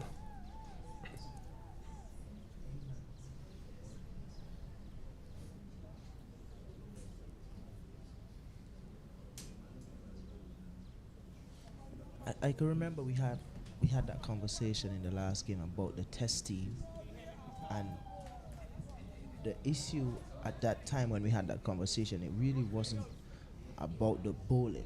It was really about the batting in terms of the middle. Mind you, I like the players that we have in the team now. Really good players, especially at the franchise level here in the Caribbean. But when it comes to the international level, we have the Craig Bratchett at the top. We have Louis coming at number 2. 3 is Mackenzie. 4 is Alec, and 5 Kavim Hart. 6 Jason Holder. My only issue there is the inexperience with these players, especially in the English conditions. No one from 2 to 5 have really played any sort of cricket in England. And that's just it for me. I like those guys. I like how they play their cricket. One brilliant bit of feeling there in the gully region there. But it's just the inexperience from the middle order. That's not the only issue. I think someone like a Roston Chase should be in that.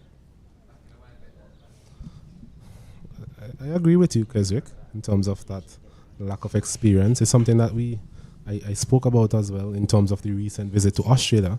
I think they face the same issue in terms of not really being totally at home in those foreign conditions. So you really have to give those players a bit of leeway as it relates to their performance. You can't really expect consistent performances in those foreign conditions. In terms of them not being able to, those middle orders haven't really played cricket in England, but I think the fact that some of these players know that they have cricket coming up in England, I think something should have been put in place for them to probably play some cricket a month and a half, 2 months before going to England. We look at someone like Sealy, who played a couple of months. The Jason Holder, who was there playing for, I can't remember the team, I think of Warwickshire, and then Sussex,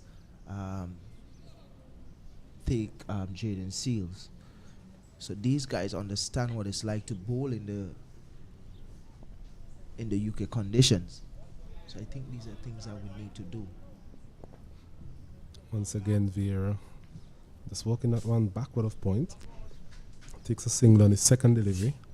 So he does seem to be showing a bit of confidence, a bit of faith in his lower order partners. Whether or not that is the right decision, we'll see.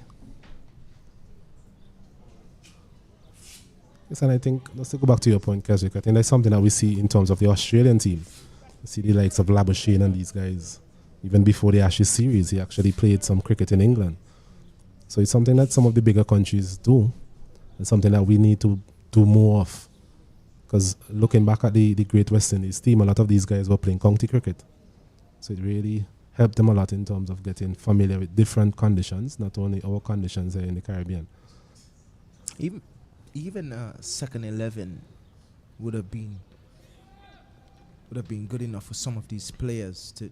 It's just about getting climatized and understanding what happened on these pitches in England. So a beautiful delivery there from Sealy, just slowing that one up a bit, something that we spoke about. Just bowling it a bit slower, getting a bit of purchase, a bit of bounce on the surface. So 2 slips. Just good to see as well from him once again. That one opening up like a can of beans on that occasion. Well, Chula is getting a bit of his own medicine. Ever since he get to the crease, we're seeing what we were asking Seal for a while now. Moving a bit slower, spinning the ball. This one is a bit quicker, a bit flatter. Chulai looking for that single. They're trying to get off the mark here, Chulai. Vieira just sending him back because he wants to keep the strike. At the end of the 35th over, Guyana, they're 94 for 9.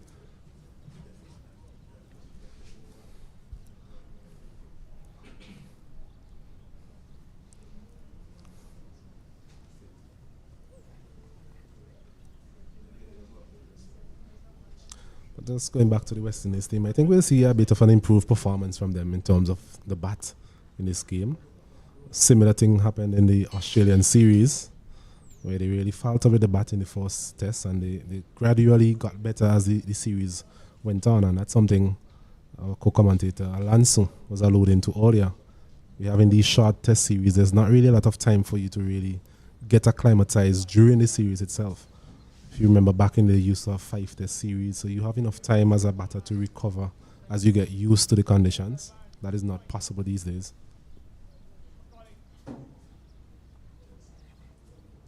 As we see King again into his 16th over. 5-wicket haul to his name. So he'll be looking for more. It'll be interesting to see how Vieira goes in terms of any change in his mode of operation.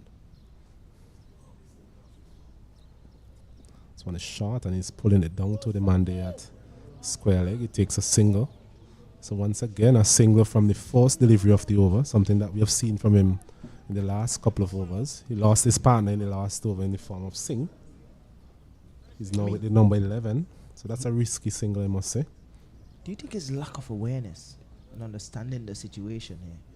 Because it's not like he's doing it like it happened once. It's been happening about third over now. The second or first delivery gets a single. The other goal try is on the other end. This one Having to again face is short of a 5 length deliveries. and not really played in the approved manner, as we would say. Nevertheless, he lives to fight another day. July. Yes, I think Vieira needs to be a bit more proactive in his approach. Far more off the strike, as they would say. When you're a middle order batter, you have to be mindful of the situation. You have to know how to go about batting with the tail. Something that the likes of Adam Gilchrist, even the great BCL, these guys were able to score a lot of runs batting with the tail. This one is short of a length again, and not played comfortably in any way. I think we might see a lot more players now being employed under the bat. Man at short leg, perhaps.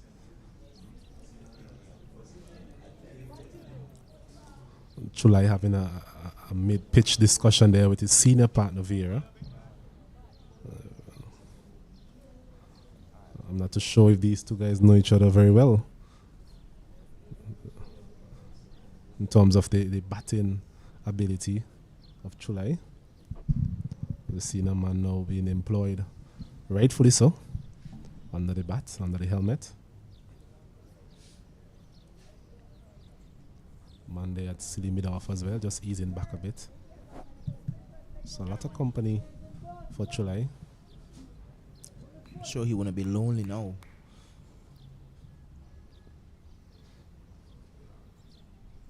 This one again is short of a length, and Chulai throwing the kitchen sink at that one, aiming somewhere in the vicinity of the old airport, not making any sort of connection on that occasion. Chulai seemed to be giving himself a bit of room, whether intentionally or unintentionally. I think you're using your words wisely here, a bit. That's a lot of room. Definitely not getting in line with any of these deliveries.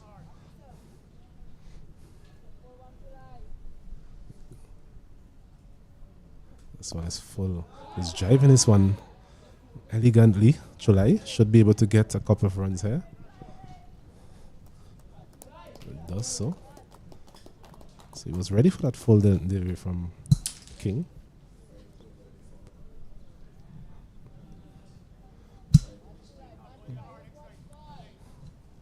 Still 105 runs behind. And, 4 runs behind actually.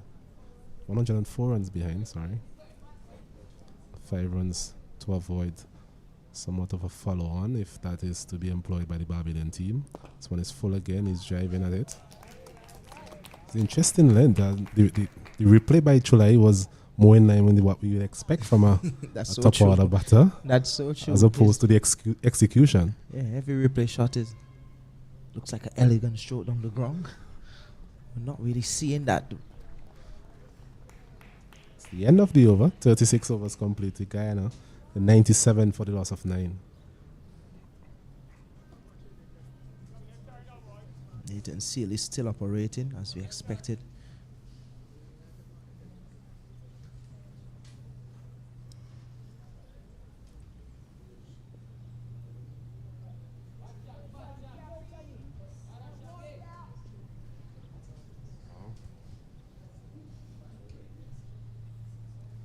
Sealy to continue, looking to mop up proceedings here. This one is swung. Bit of intent there from Vieira, something that we've been calling for. No point in giving the number 11 the majority of the strike. As much as we would want to see King getting his 6th wicket, I think he has bowled pretty well. Man, the Prescott just easing back closer to the boundary and the long off region. This one is flighted again. Vieira plays it out to the man at point. The last couple of overs, he looks a little bit tired now. I would probably like to see probably another spin being implemented. Fast bowlers did a fantastic job this morning. This one again is struck straight to and the that's man a there. lovely catch. Really good grab. It's Achilles Brown there at extra cover. It's a lovely catch. I mean, extended the left arm and really good catch here, Kato. Indeed, so a super catch there from Achilles Brown. It was not hit with the great deal of ferocity, but he was always going away from him to his weaker side and just stretched out that lovely left hand. He took a brilliant catch there, deservingly, to end the innings here for the Barbados team. So Guyana, they have been dismissed for 97 in their first innings here at the Annesville playing field. Nathan Seeley finishing with figures of 1 for 8, 3.3 overs.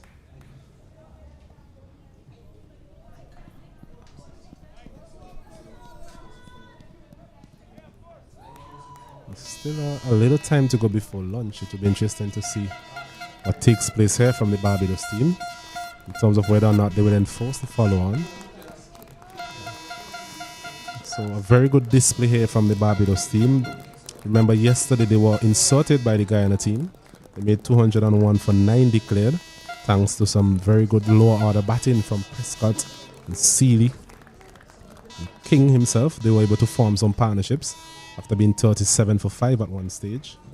They recovered well, and then they took that momentum into their bowling effort and was able to really ruffle the Guyanese top order yesterday, taking some key wickets, some big wickets, and the only man who really showed any sort of fight was Shahid Vieri.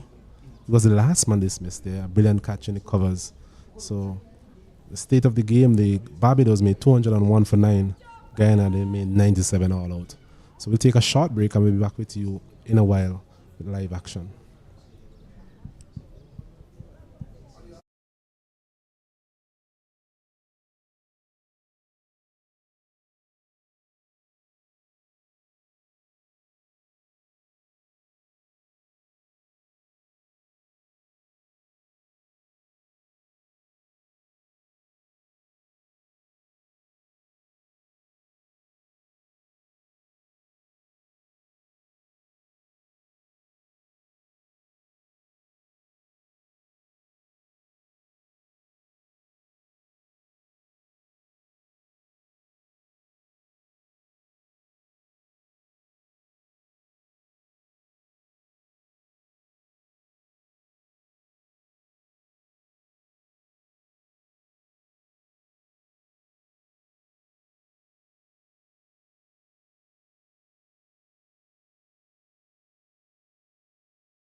Yes, good afternoon and good morning, sorry, and welcome back to the Annesville Sporting Complex, where we have action here for you in the Cricket West Indies Rising Stars Under 19 tournament. Encounter being played between the Barbados Under 19 team and the Guyana Under 19 team. Yesterday, the first day, the Guyana, they won the toss, elected to field first.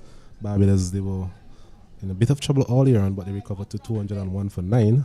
And this morning, the Barbados were able to wrap up the Guyanese innings, having resumed on 62 for 5.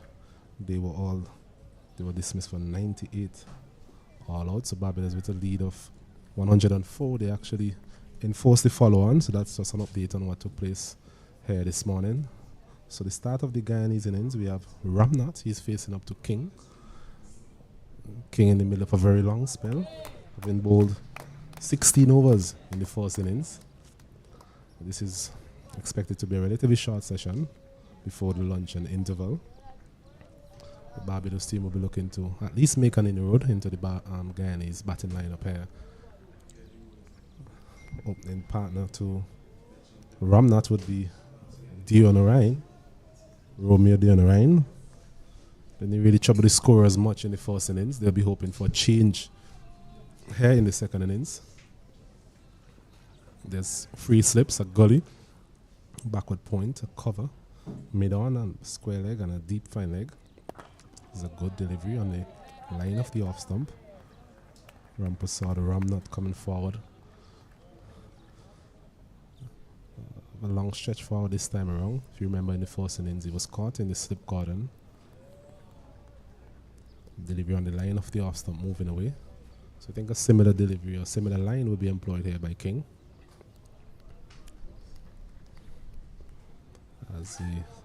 It's a beautiful day here for cricket. Conditions very good for cricket. Remember yesterday started out a bit gloomy, overcast, but very good conditions here. King once again short of a length, and Ramnath plays this one out to demand that cover. So having enforced the follow on here, as a welcome back Kesrick Williams into the commentary box.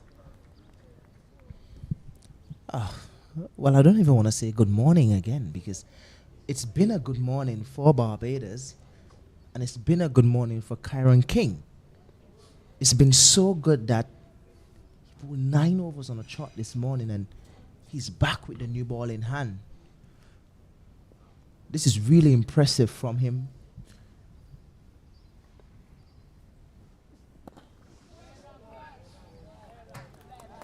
This is really good work. I mean, when you see what they have done in the field all day yesterday, Barbados, and then this morning, and then coming back to enforce a follow-on, and they're bowling again.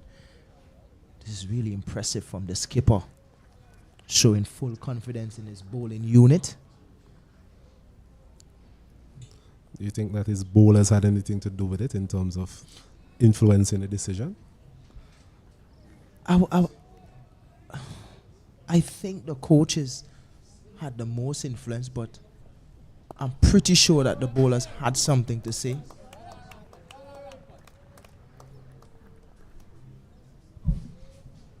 Umpire just looking at his landing area there, having bowled 9 no balls in the first innings, so that was perhaps the only blemish really on his performance. He bowled 16 overs, 5 for 40. So really the pick of the bowlers from the Barbados perspective in the first innings. I think he'll be looking for more of the same and try and bowl his team to victory here this afternoon. So on the line, Well, King so far in this game has been in a lot of jeopardy, I would say. It's the end of the over. No score being added yet. But remember yesterday, King came into bat. I think it was probably about 25 or 30 minutes just before tea, and play was extended, and he batted for a while, him and Prescott. And now today he's with ball in hand after bowling 9 overs this morning on a trot. Well, this is basically 10 overs on a trot. After they enforced the follow-on, he's with ball in hand, and he's the first person to stand up and said, listen, I'm taking this ball. I'm gonna I'm going to be the one to lead us to victory.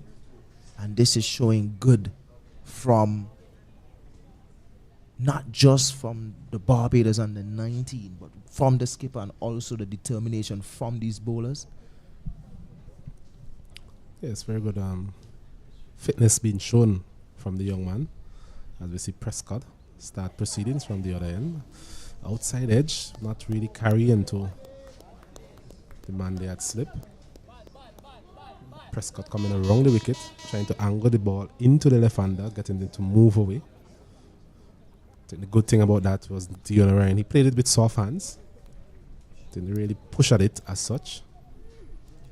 And as we go deeper and deeper into the day's play, the pace in this wicket is actually going to get slower and slower.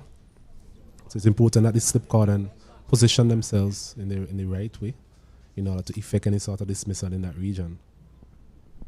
This one is on the line of the leg stump. There was Dion Ryan looking to walk that one through the onside, not making any sort of connection. As we see the field here of 3 slips, a man at gully point, a straightish cover. There's a man there at mid-on. There's a man at square leg, a shortish square leg, not all the way back to the umpire. He's making a way a bit further now. A man at fine leg. So more than likely the line here from Prescott will be outside the off stump. This one is full and he's driving it nicely down the ground there, Dion Ryan. Chance for second, and they will get it in the end. So 2 runs there from Dion Ryan. He's off the mark. Guyana, they're up and running, 2 without loss. I have a very important question to ask to you, Mr. Cato. Do you think it was the best decision for Barbados to make? But considering their position in the table, we mentioned that both of these teams are lingering in the seller position. So I think it's an opportunity for them, as this one is walked over square leg into the fence for 4. Good looking shot there from Ramnath. Well, he's coming all around the wicket. Dion Ryan, sorry. Angle it into Dion Ryan. It's always going to go down the leg side. It's just to go back Square to the leg point. is up, so it's always a free shot. As long as you get it over the man at square leg, it's always going to be 4. Just New to ball. go back to the point I was making in terms of both of these teams are at the bottom of the table, so it's an opportunity for an outright victory. We haven't seen one of those in the tournament, so I'm thinking the Barbadian management team, they're thinking it's an opportunity for them to move up the table, try and get as much points as possible, as this one is a big slash out the side off some there from the owner, right? Not to show that is a recommended shot given the circumstances this team is in. Close to the pitch as well. It's just using all arms, all hands.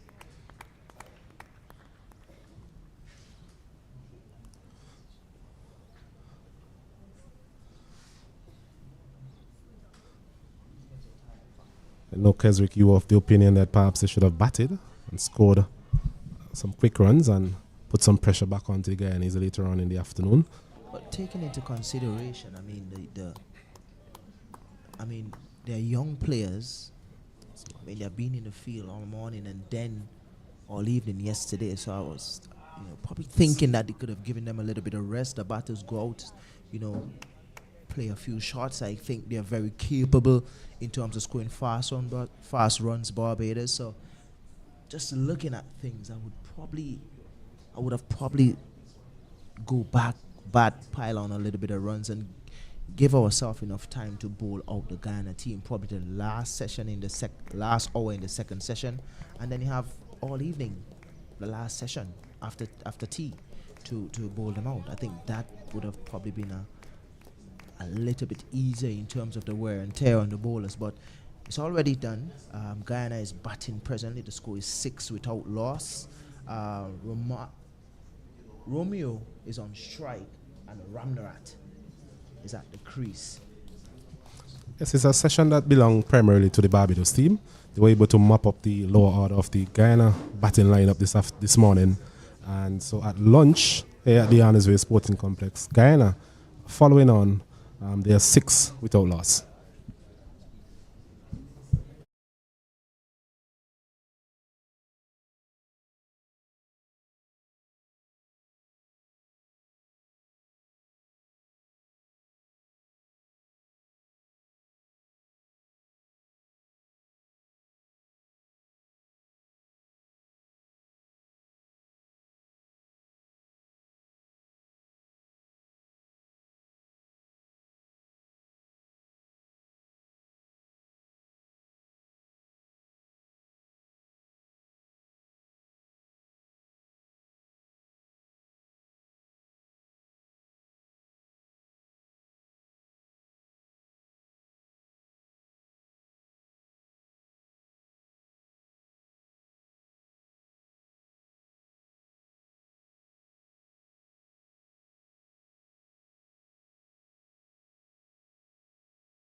Yes, welcome back to the Arnorsville playing field. We have the game resuming after lunch. Remember that Barbados made 201 for 9 declared in their first innings. And the Leewards were unable to get there. They were dismissed in the 90s and now they are 6 without loss. Following on, King, who has bowled all day, he will continue to bowl. With me in this commentary box, Stacey and Adams. Good afternoon, Stacey Ann. Good afternoon, Alanson. Surprised but not surprised, actually. I mean, this will be his 10th over of the day's play so far. Starts with a nice line there to Diona Ryan. And to be honest, Ramnot, yes. But for one over yesterday from this end, he has bowled all the overs from this end in the entire innings, except for that one over bowl by the leg spinner. Yeah, certainly. It is an attestation of his fitness and work ethic. I'm taking absolutely nothing away from the young man, but it certainly opens the door or a continued discussion since our co-commentator started that conversation about bowler management. Yeah, so hopefully he doesn't pick up any injuries or nigger because there'll be a lot of questions asked. He has an economy in his action though, and I think we could describe him between deliveries as being as pensively walking back to his bowling mark. He's not in a hurry at all. He's not a Makaya Entini type.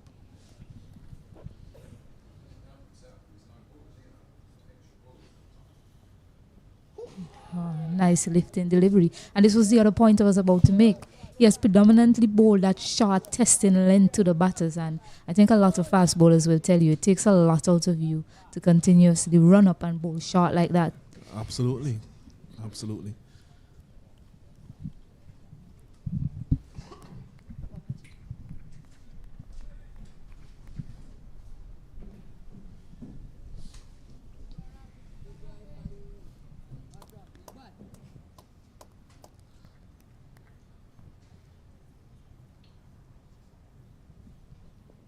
This one is Fuller.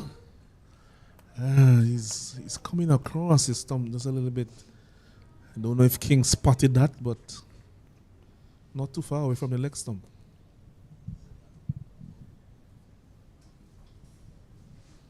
Yeah, really close there, falling over a bit in his follow through, in his action there. Ramnath has to be careful about that. His head falling away from his body. Needs to be a bit tighter. Got out to a loose drive yesterday.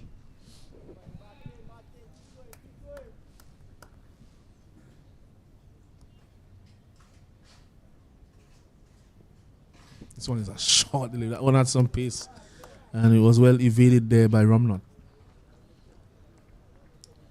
Yeah, no doubt the young man is fit, Alanson, but I mean, I know last year they had that rule, the West Indies, they had that rule that the year before, and the under-19 bowlers, they're not supposed to bowl more than 6 on a trot, the fast bowlers, that is.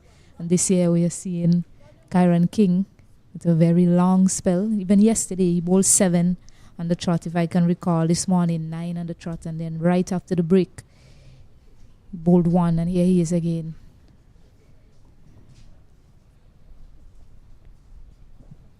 He's like a version of the Energizer Bunny. Not in his antics, but definitely he just keeps going and going.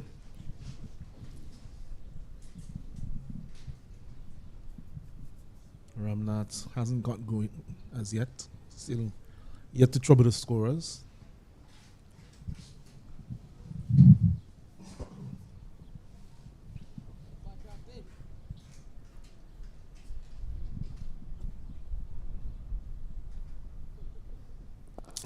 Again on that line just around Midland leg and going across him. And that's the end of the over. At the end of the over, the score is 7 without loss after 3 overs.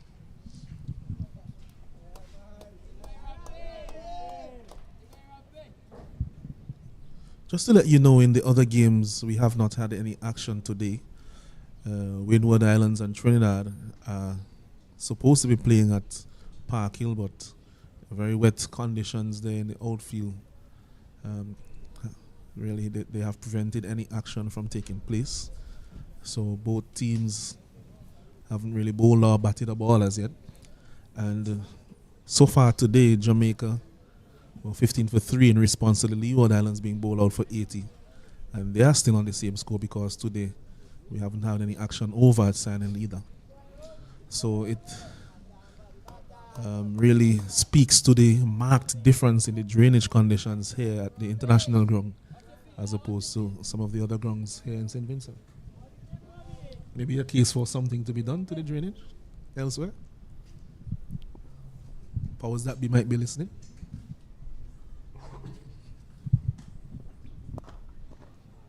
This one is Fuller driven to mid-off.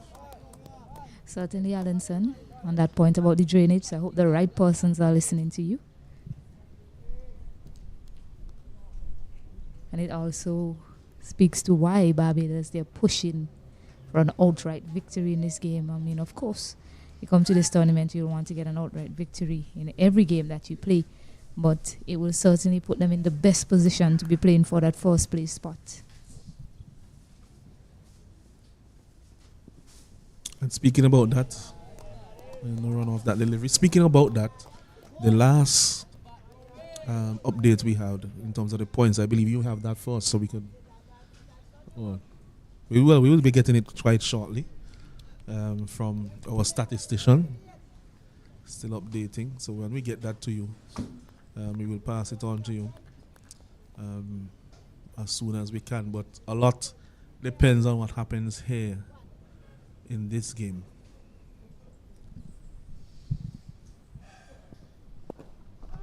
So on is probably the best shot that he has played since he has been there. Yeah, growing in confidence. Dion Ryan, ever since that flick for 4, he's been looking a little more confident in the crease. Yeah, he seems to be quite strong off his pads. Didn't find a gap on that occasion, and they have the deep back of square leg in for him because he has picked up deliveries on that line over the infield in the past.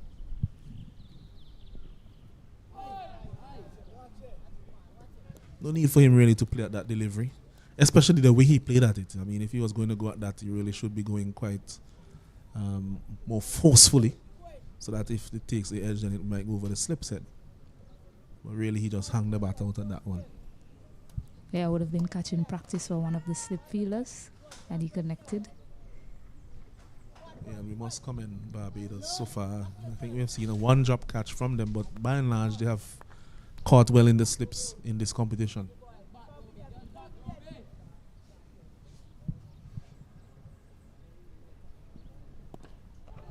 This one is punched in the gap. Good cricket there from Dion Ryan. That one just getting it just in front of square in the gap. Moves the score on to 9 without loss. Guyana following on, remember. They're still trailing by. We'll get that back up to you to get the exact score after the replay. Yeah, a lot more energy so far from these two batters, particularly Dion Ryan. I mean, if you remember yesterday, the top 3 batters were dismissed without scoring. Yeah, they're trailing by 95.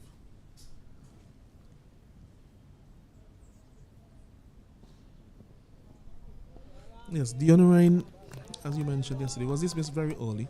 Ramnath has some experience at this level. I think this may be his second or maybe even his third time in this competition. Usually is a bit more free-flowing, but I think that the conditions and the situation of the game, especially the way he was dismissed in the first innings, I think that might be weighing on him. So a little bit of a different approach in the second, which is good to see the adjustment.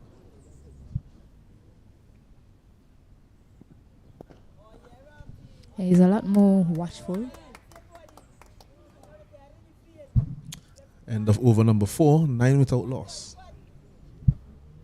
He's a lot more watchful, looking to bide his time, putting a prize on his wicket in this innings. That's needed from a Guyanese perspective. They are trailing by 95, I believe 94 runs now. 95 runs, that is. Barbados looking for an outright victory. So they don't want to quell the momentum of the Barbados team by staying and batting long this afternoon. So King to continue. Just a little mishap almost happening here in the commentary box. Yeah, I think we need some signs in here. Some safety signs. Health and safety.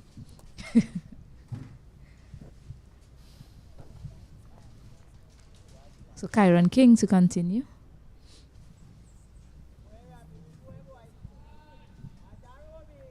Picked up a 5-4 in the first bowling innings for Barbados. So no doubt he'll want to continue with ball in hand. Short again. And I remember that spell from Palmer here in the previous round. And it seems as if King has bought a piece of land in the middle of the pitch as well, just as Michael Palmer did. Yeah, and Dion O'Ryan, he was dismissed to a short delivery. Looked uncomfortable against it in the first innings, so he's continuing with that length to him. Got a top edge in the first innings, caught at slip.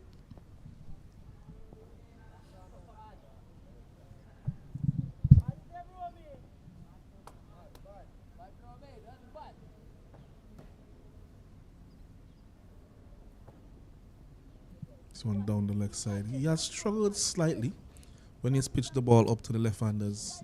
Been airing down the leg side on a few occasions. Don't know how comfortably he is bowling around the wicket. But maybe something for him to consider. And I think Barbados have to be very careful here. They did blast away the top order with short stuff and quick stuff in the first innings.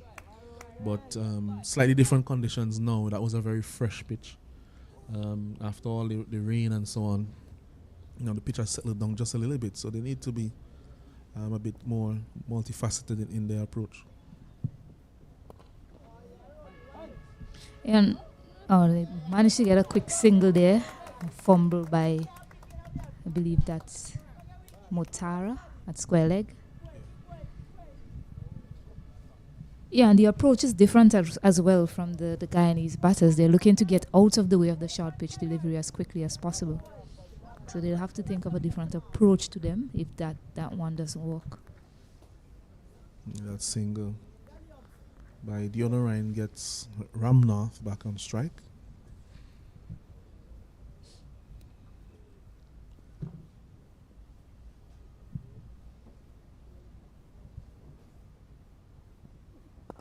This one is playing beautifully off his pads. We'll go close to the boundary. We'll challenge it now. That's gone for 4 runs. As I said, he's usually more free-flowing, and that was a nice-looking shot there from Ramnath. Yeah, nice way to get off the mark for him. That should give him some confidence. Nicely walked into the vacant onside region. You could see there he was good, well balanced, head was stable, and was able to walk that one just wide off the man at mid-on. Timed it well as well. And as we mentioned earlier in the day, the outfield was cut between the first and second day's play, so it's a bit quicker.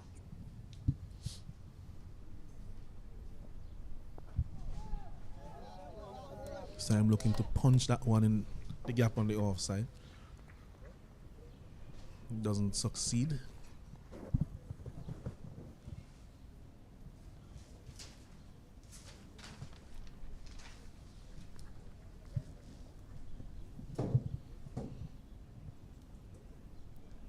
A reminder that the final round for this competition happens over the weekend.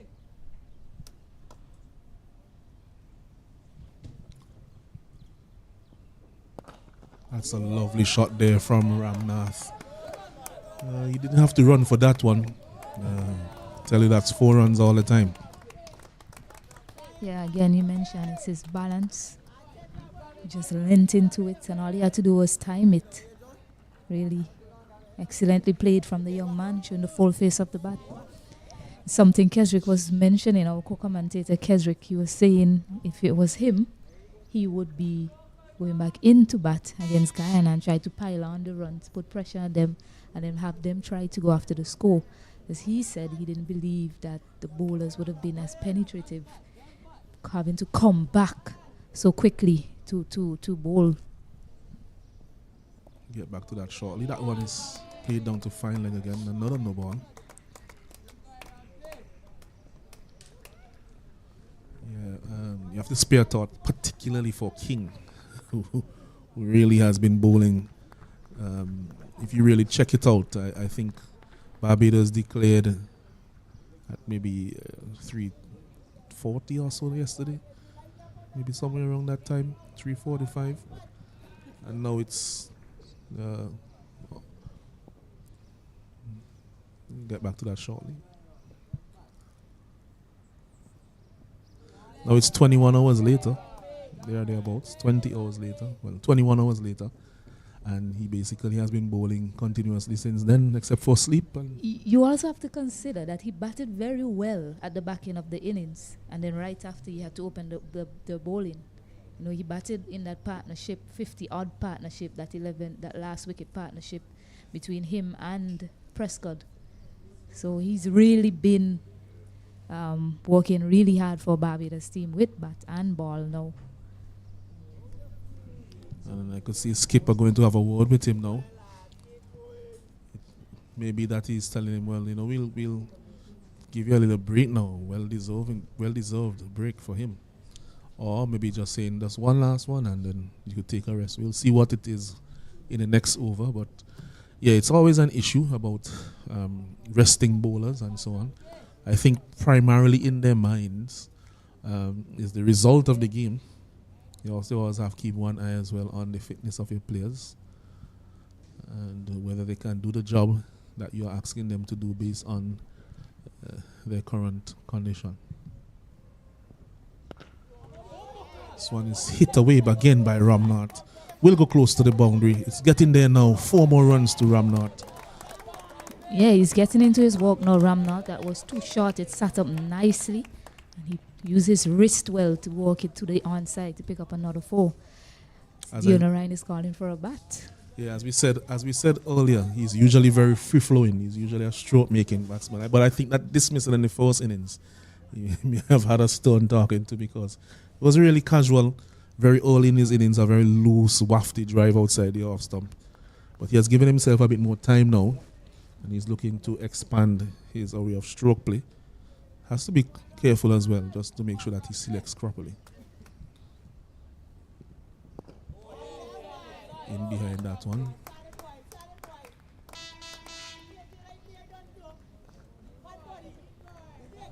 Yeah, I think that was key. That's key so far to Ramnath in this innings. He's willing to leave the balls outside the off stump alone just to get his eye in, and then you mentioned that he's free flowing. So should be able to score some runs for Guyana. They'll be hoping with the way he bats. No, he's 13 of 21. Not too long ago, he was north of 15 or so deliveries.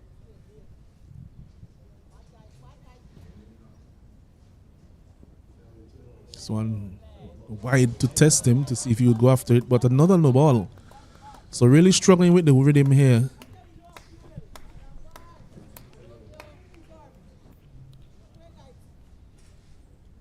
.25 without loss, 26 without loss, so a far better start here by the Guyana batsman. Admittedly, the conditions now are a lot better for batting than they were yesterday. I wouldn't say a lot better, but just a bit better. Sun is out, the pitch is has flattened out a bit. Bowlers a bit more tired. I'm also sitting here, I'm thinking strategically, like probably the way Barbados was thinking, having a bowl. It's also an opportunity for them to accumulate more fast bowling points, because if they had batted, they probably wouldn't have gotten a batting point. That's probably how they were thinking. In order to get on top of the table or into the top 2, we need to gather as much points as possible. And if that's not by way of an outright victory, then let's accumulate as much bowling points as possible. I do agree with you.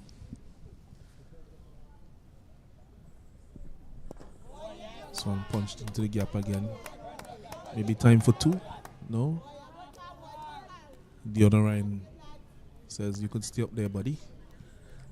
It's just some news reaching us from Sand Hill that they will be starting at 1:15 p.m. So that's in just under 15 minutes or so, maybe 13 minutes or so from now. So that game between Jamaica and the Leeward Islands under 19 will be resuming shortly, which is good news for all concerned.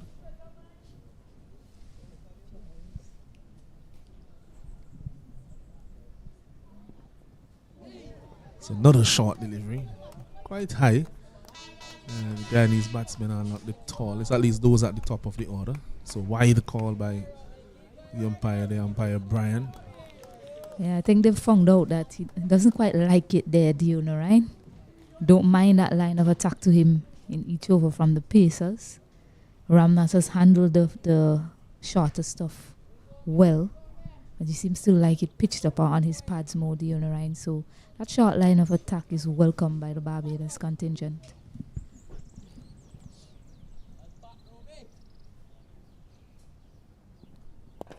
This one is driven, he should be caught. Very tame end there by Diona Ryan. Was not going anywhere with that shot at all. Seemed to hit him high on the bat, and we mentioned before, based on the way he's batting, that he doesn't seem to have a lot of power. And that's not the easiest shot to play at the best of times. Real tame end to what was a promising opening partnership. Yeah, maybe a bit rattled as well by that short ball, the way he played it so awkwardly and just decided that he was going to fight fire with fire.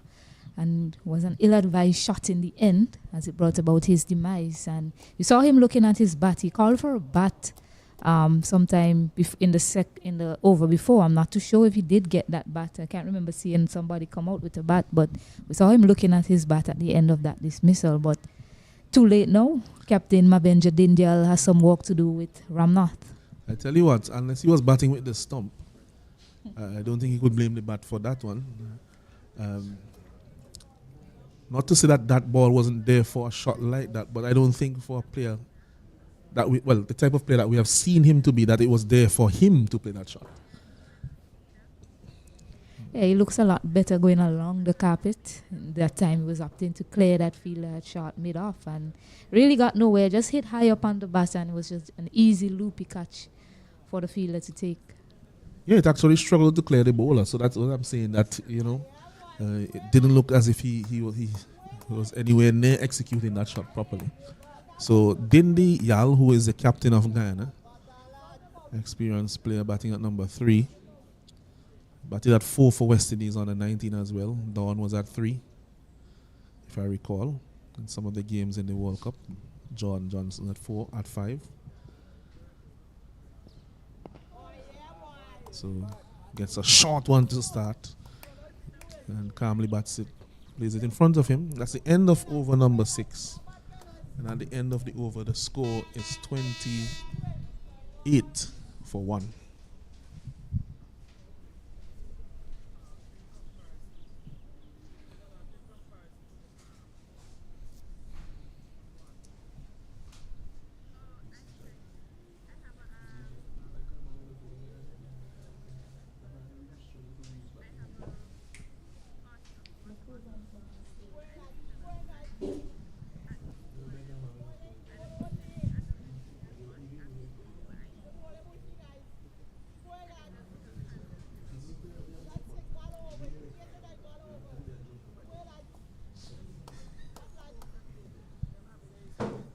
So, no surprise, King continues. You'll have to get a new name after this spell here today. I wonder what that name would be, Alanson. What are you thinking? What do you have in mind? I'll get back to it after this delivery.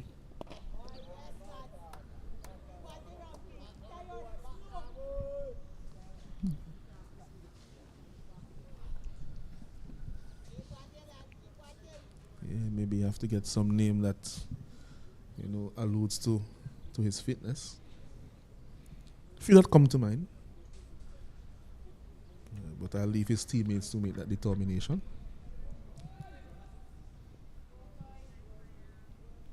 I think the teenagers would be a bit more creative than I would be. This one is short outside the off stump, left alone by Ramnath. Yeah, it's very clear that the planning from the Barbados bowling team, I mean, it's very clear that the plan against the top order for the Guyanese team is to go short at them. It's been effective for the most part so far. You did mention that the pitch has lost a bit of its zip. It's not coming on too much, but King has managed to get it up and above the batters consistently. But that seems to be the plan from Barbados team. This time he was ducking it a bit premeditatively. I was struck. Don't know if King has a word or just a stare, but he goes right up to the batsman. In true West Indian form of owl. Has a look at him. Yeah, he basically ducked into that one, Ramnath. They do have two men waiting for that hook or that pull. Man at square leg and fine leg as well.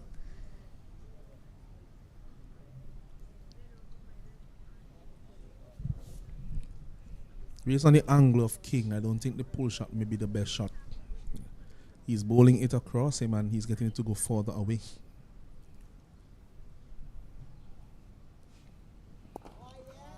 Plays this one comfortably off the back foot. So when he goes short, it may be more appropriate for him to probably just ride the bounce over the slip field. Yeah, be less fraught with risk. I was just about to mention, I mean, given the way how Shahid Vieira batted, that's basically the way he operated. He just looked to ride the bounce. Didn't attempt to play any sort of aggressive pull shot or hook shot to those shorter deliveries. And he just waited on the pitched up deliveries to score the bulk of his run. So that's probably something that Ramnath and Dindyal should look to be doing against these pacers. This one is in the air. He's out. Tameless miss on that one. Trying to turn that one on the onside. And the hands were very low. Catch close up to the gloves. Hit him close up to the gloves and he was caught by the captain. Look at that. Yeah, there's really no future in playing that length like that.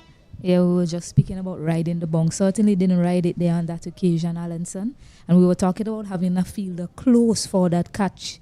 On a few occasions, these top order batters, a few of the deliveries have popped up in that region, but that one went close enough.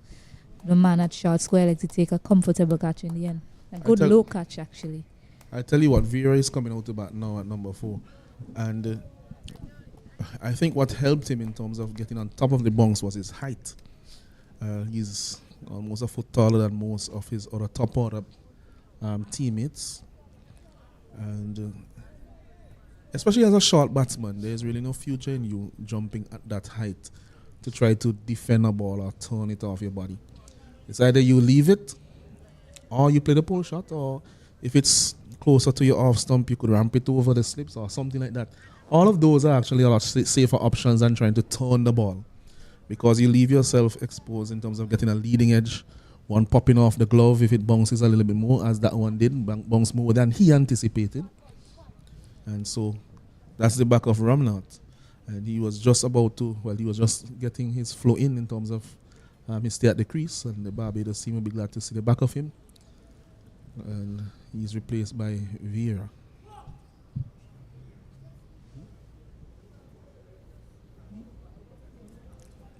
Yeah, he batted 5 in the first innings. He's in 1 earlier, in this case, Vieira.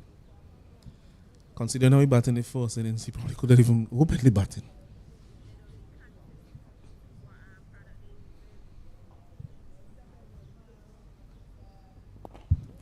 Right in behind that one.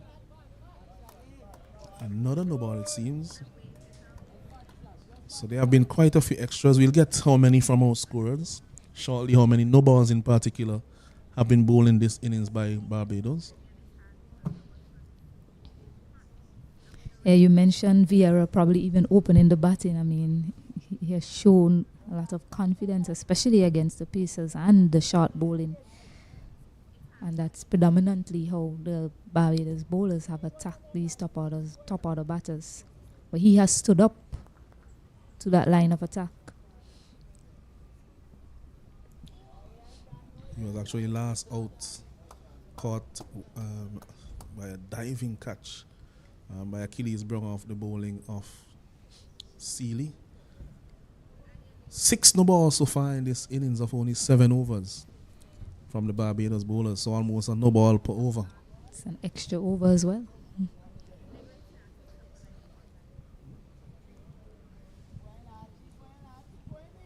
It has been an issue for them in this game, something that they will need to work on as they go further into the tournament. King in particular has been a repeated offender in that regard. He took 5 wickets in the first innings, so as you mentioned on one occasion, Stacey, and you don't want him to go through the experience of having a batsman caught or an LBW or bowl of one of those deliveries where he has overstepped. Prescott to continue to Dindial. Again, you see that somehow when I see batsmen play, especially if you're a diminutive batsman, I'm not talking about somebody who has a height of Vieira, who can get over a ball like that. Dindial basically was off the ground trying to keep that ball down a while ago. Why not just sway out of the way and let it pass? Because it can easily pop off your glove and go to one of those close fielders. Yeah, and it's my opinion, if you're off the ground like that, you've lost your eyes, you've lost your balance. So you're in no position really to play any sort of shot or be.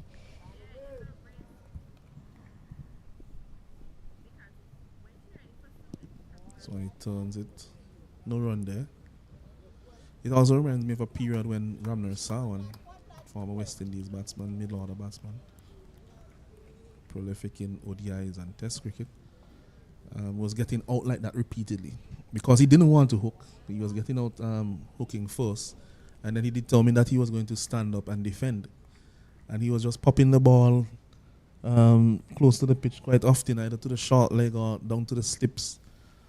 Really no profit in that because you're not going to get much runs even if you execute the shot properly. This one is driven by Dindial. Should have time for a couple. Yes, they complete them. So when it comes to the short ball, if you're the best form of defense against the short ball is to get out of the way, whether you duck or you sway. And if you're going to try to score off short bowling, I think when it comes to risk taking and reward, risk versus reward, it is better for you to go for shots that will get you boundaries. That's my personal opinion on it. Unless you're a great hooker and puller, you have excellent control over it, and when the field is back, you will still hook and pull all along the ground, as some batsmen do. But that's if you have good control over the shot. This one is wide on the leg side, and I think that keeper Morris will be relieved on that occasion. He has been given a lot of work in this game and the last to do down the leg side from his fast bowlers. Yeah, very good effort from him. He moved quite early, saw it early, so he got in position early to cut it off. On that occasion, wasn't a lot of pace on it, so he had enough time to see it, to tap it down.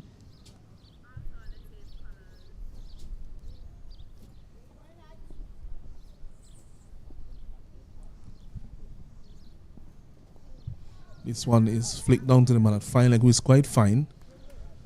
And time only for a single.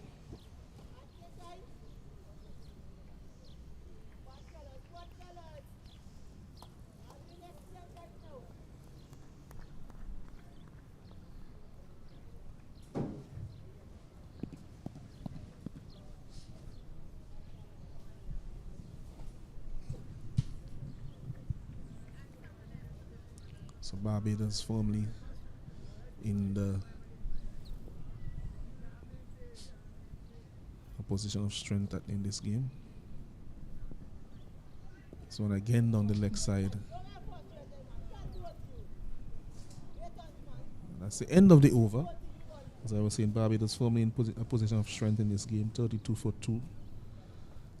Guyana.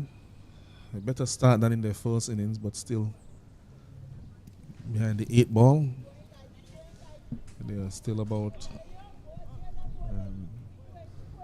69 runs, I think. 72 runs adrift of the total made by Barbados in their first innings.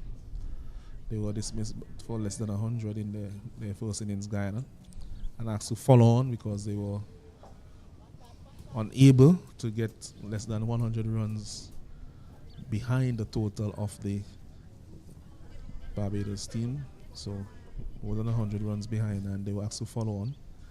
Sealy going to introduce himself now. So what we said the last time when we saw him speaking to King, maybe he was just saying one more over, and that will be it for you. Yeah, I don't mind this move too much for more than one the main reason being Shide Vieira has shown that he's quite compact against the pacers. He hasn't been tested too much against the spinners, and in fact, Sealy was the one that dismissed him. But what about Dindial? Dindial has played well against the spinners. I don't know about this tournament because he hasn't really gotten much runs this tournament, but he has played well against the spinners in the previous editions. And I think he can continue to attack with a pacer from the other end while he pegs away at this end. I think that might be the plan for Barbados going forward from now. As I said, what about Dindial? It will get him into his innings because he's very good against the slow bowling. Yeah, that's a very short, very loose delivery. We usually call that one a loosener. Pretty short delivery, just sat up nicely, got in position quickly, and pummeled it for 6. Yeah, so it's something he has to be mindful of. Quite often, batsmen have been quite passive to him in this tournament, but that would not be the case with Dindial, his West Indies teammate, West Indies under 19 teammate.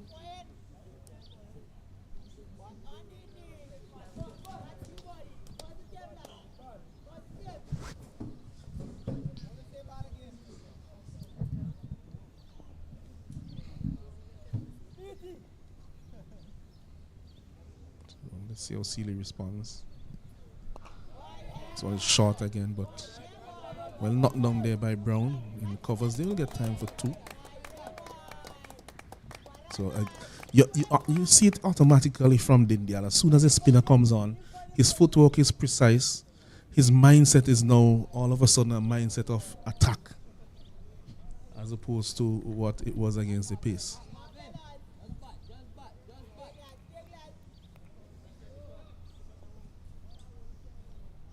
Yeah, I'm not seeing Ranico Smith on the field. Hope my eyes haven't deceived me. It's a better length, but it's a no ball as well. Another no ball. So that's a 7th one in this inning so far. 7th one in just over 8 overs. So something for the Barbados team to work on for the next game.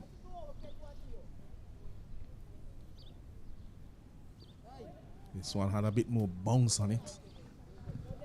India elected not to cut at the end.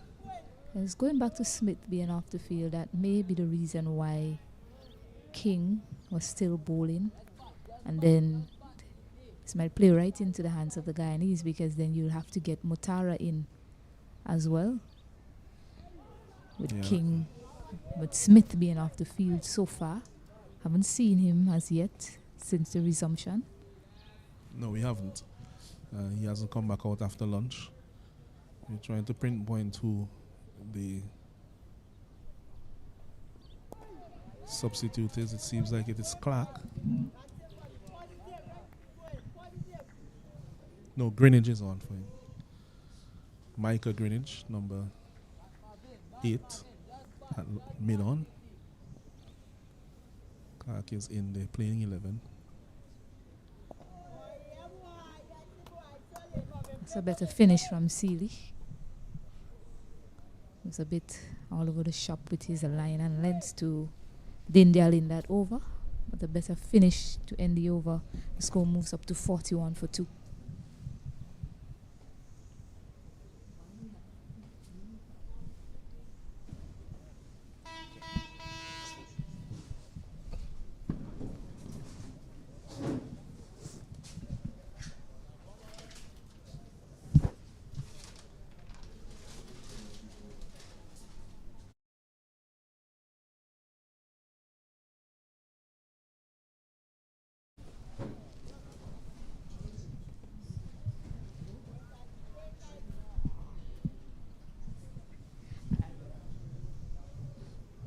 Yeah, so Prescott to continue as I welcome Osnet Kato.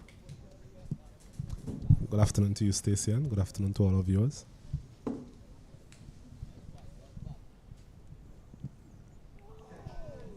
Yeah, nicely bowled there from Prescott.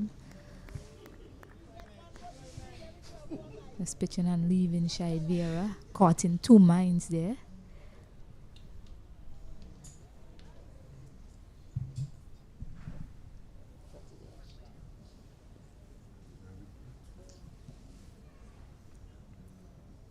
Yes, Prescott into his 5th over.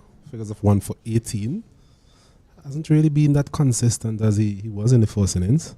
A couple of deliveries down the leg side. But what he does have is that wicket-taking delivery. We saw signs of that previously, going past the outside edge of the informed Vieira.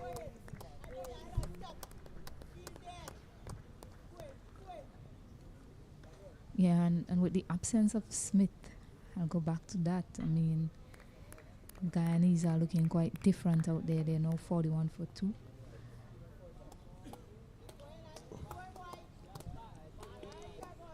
They have a relatively positive scoring rate. Scoring rate of just around 4 runs per over, in contrast to the first innings. This one again beating him all ends up. He's getting that ball to pitch and leave the right-handers there. Prescott.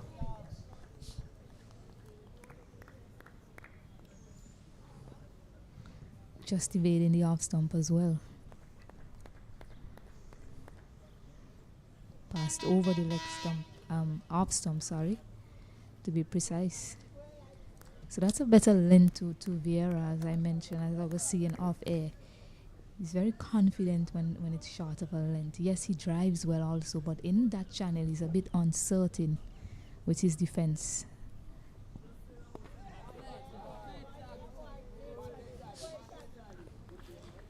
That particular length, that as you mentioned, that is quite comfortable for him. He's a tall player.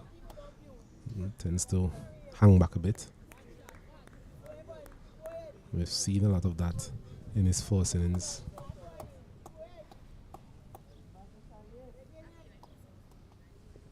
So we mentioned the scoring rate, 4.24. So they've actually shown a bit more intent in this innings. Reasonable batting conditions. Yeah, that's nicely walked into the gap. I think that will get to the boundary. Yes, it does. So he's off the mark. A delicately played shot into the gap. Yes, well played in the end. Seemed to have a bit of control over that. Got quite big on him, but was still able to guide it past the man there third slip for 4. I think the outfield as well has quickened up. Testament to the sunny conditions we've had all day. That's good to see. Getting full value for your shots today.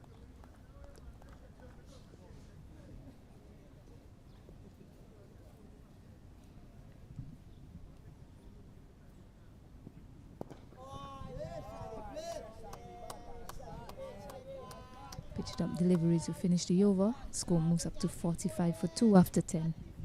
A bit of a mixed bag there from Prescott. A couple of times he went past the outside edge of Vieira on a good length outside the off stump, but was quite short on a couple of occasions as well. Just need to find that type of consistency. Not going to blast batsmen out on this wicket, but just need to be patient, be consistent, and I'm sure he reap the rewards.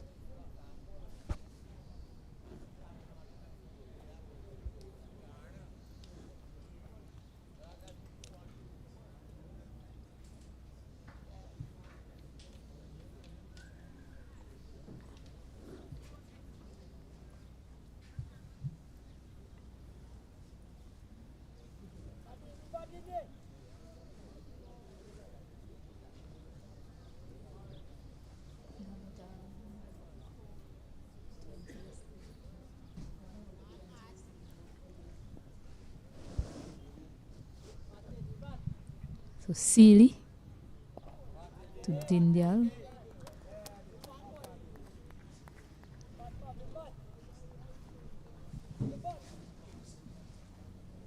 All fielders in the circle, actually. No one out on the boundary. Goes for a big shot and he finds the gap to perfection. Dindial to pick up another boundary off his bat. That was a gorgeous coverage idea from Dindial. A bit uppish, but always had the power and the timing. And we've seen the type of comfort he's in when facing the slow bowlers. Cruikshank would have mentioned that earlier.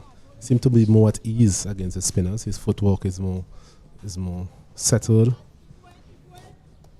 Using the crease well on that occasion, coming onto the front foot and just stroking it nicely through the covers for 4. Yeah, it's also very interesting after the way he played that first over. The captain has decided to bring all the fielders up in the circle.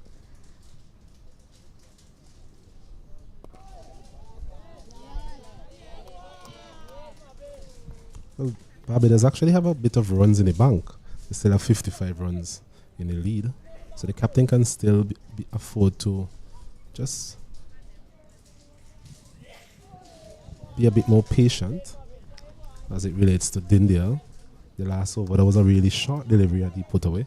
This time there was a more super shot from him, taking advantage of a full delivery outside the off stump. So I think I like this approach in terms of keeping the field in. Yeah, I do actually. It shows his attacking mindset as a captain. I mean, you saw in the first innings, he was quite creative as well at times. Strategically sung Nathan Seeley in his captaincy so far in this match. So I do like the fact that he's forced all of the fielders in the circle.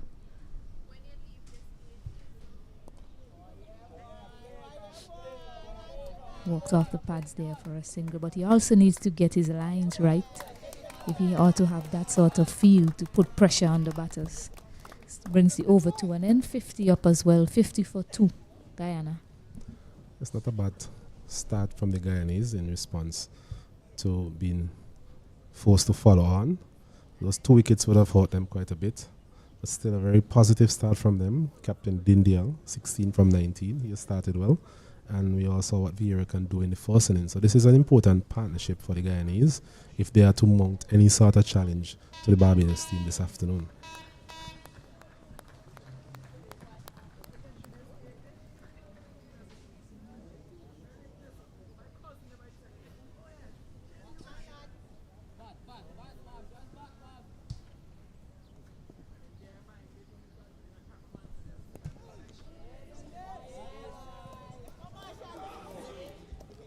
Bit of miscommunication. There are turns from overture as well. Bit sloppy there from the Barbados team. Delivery on the line of the off stump. Of the India getting it past the man there at backward point. An easy single really. It's a bit of miscommunication, but all's well that ends well for the Guyana team.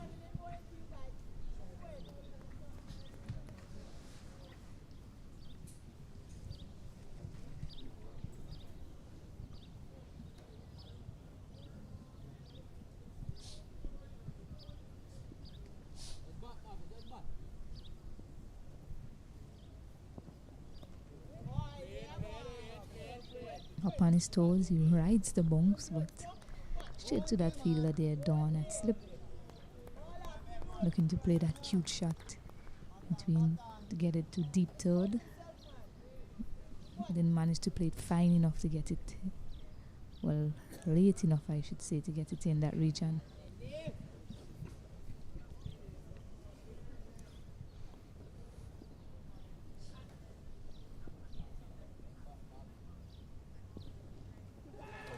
This time he edges it straight to that man McCullin at first slip. He takes a brilliant catch in the end and Dindial goes back. Another one goes down. A disappointing end to what promised to be a very good innings from Dindial. And nothing shot really. Just hanging his bat outside the off stump. A delivery on and about the off stump. We mentioned that Prescott was getting that ball to move slightly away from the right-handers. Getting a bit of bounce as well, but that delivery was never really threatened the stump, and a very good catch there at first slip. Yeah, I must say it's a really good thinking over so far from Prescott. I mean, the delivery before is a bit shorter and a bit wider. He adjusted his line and length, got it a bit fuller, and had Dindial in that frame of mind, looking to play that shot, and it was always going to be an edge. Well taken by the man at first slip, McCullin. New batter in is Jonathan Van Langer. Yes, from a Guyanese perspective, they'll be very disappointed with that dismissal. Having seen Dindale over the years, we know what a good player he is. But just this tournament hasn't really set the world alight with his performances. Really struggled, especially against the seamers. His footwork seemed to be lacking against the seamers. On that occasion, we mentioned just pushing at that delivery, not really getting across, playing with any sort of conviction, and in the end, just edging it to the man there at first slip. Yeah, we keep mentioning in this tournament what we want to see is the learning and the development of the players, the growth of the players. And Dindale on that occasion should have really been looking at the situation and thinking, you know, Raniko Smith isn't on the field. Prescott is in his 6th over. So maybe I can just see him off. This one is walked into the onside for 1. So I'll continue with that. Maybe I'll just see him off as one of the main threat to me, because we all saw it. He's not as comfortable against the pace, as Alanson mentioned, as compared to the spinner. And you know, Nathan Seeley is operating now. Zishan Motara will come soon after.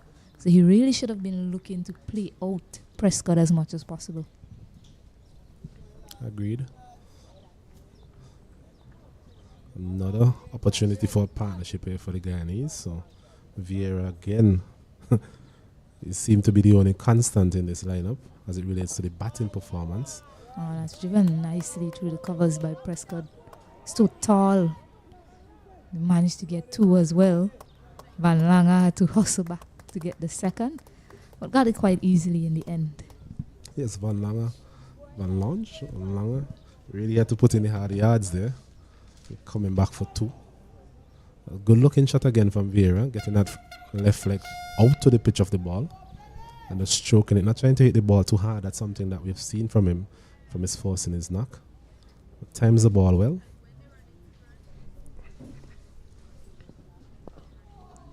Yeah, well behind it again, Vieira to end the over. A successful one for Barbados, 55 for 3. There's 5 runs coming from that over, so they have actually been scoring at a reasonable rate, but just the wickets column really hurting the Guyanese progress here this afternoon. 55 for 3, so still a scoring rate of over 4 runs per over. That would be a good scoring rate if they had lost a couple less wickets, following on. Another opportunity again for Vieira to take his team somewhere close to this Barbados total and hopefully put some runs on the board themselves, Guyana, and make a match of this. But as it stands, Barbados, they're in the driver's seat.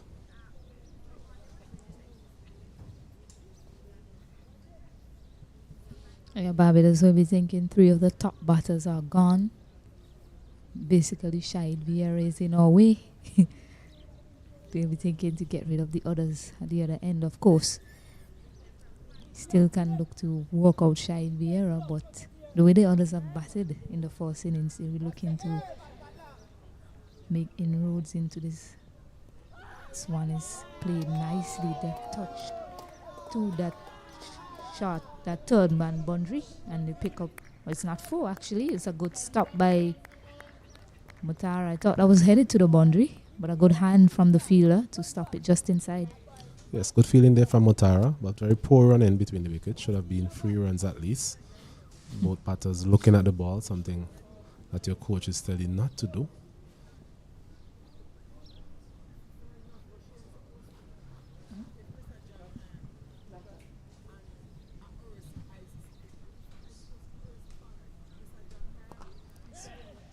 Slapped out to cover, but for no run. And what we've seen of Van Lange so far and Thaddeus Lovell to come, they're going to play their shots. Don't hang around much. Well, he's a big man. Looks to seem to be a powerful man as well. Has a very strong action in terms of his bowling, and so far he has a couple of balls coming out of the middle of the bat. Times it well. So it's an interesting contest here between Seeley and Van Lange.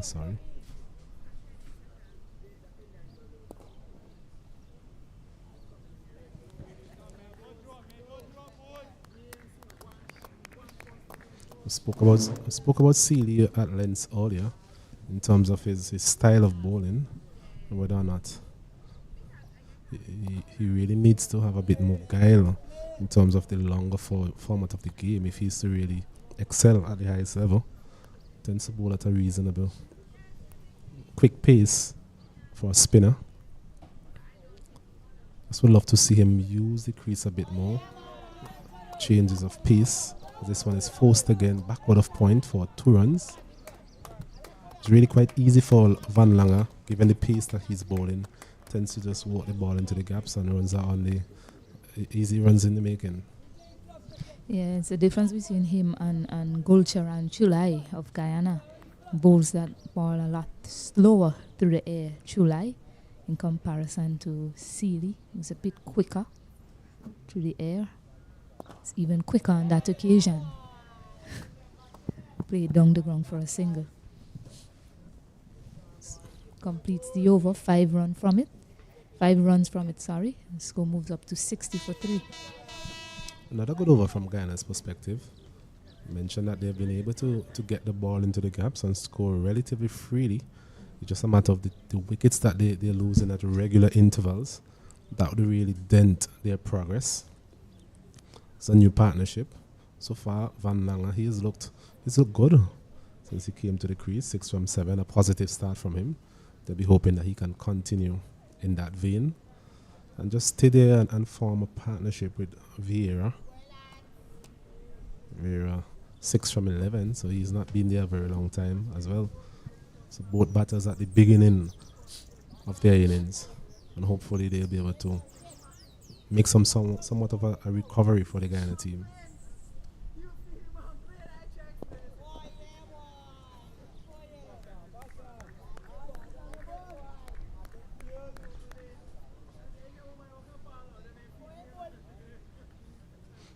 Yeah, I'm sitting here and I'm wondering what the talk was in the Guyanese camp after having been bowled out for 97 in the first innings, and here you are, the team enforced to follow on against you.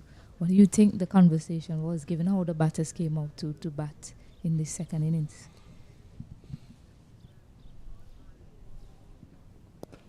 Or rather, what would your conversation have been to them? Well, it had to be centered around batting as long as possible. The sun is out.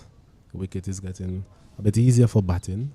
The bowlers, the Barbadian bowlers, I'm sure they would be a bit tired. We saw King bowling a marathon spell, so the talk should have been centered around trying to keep these Barbadian bowlers, especially fast bowlers, as long as possible in the field, not giving them any sort of encouragement. So a safe start.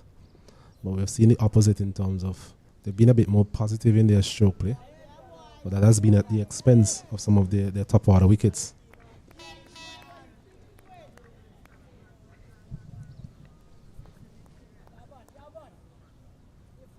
You see Prescott, for example, into his 7th over. I'm not too sure how much longer his captain will persist with him, which really shows that Dindial's wicket was a key one. He was good against the spinners, and at some point, I'm sure we'll see both spinners in operation.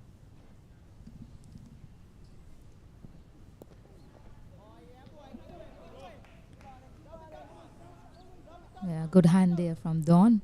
And you also have to look at how ineffective so far, and I'll say so far, the spinners have been in this match to Guyana. So that's something for them to take and keep in the back of their heads.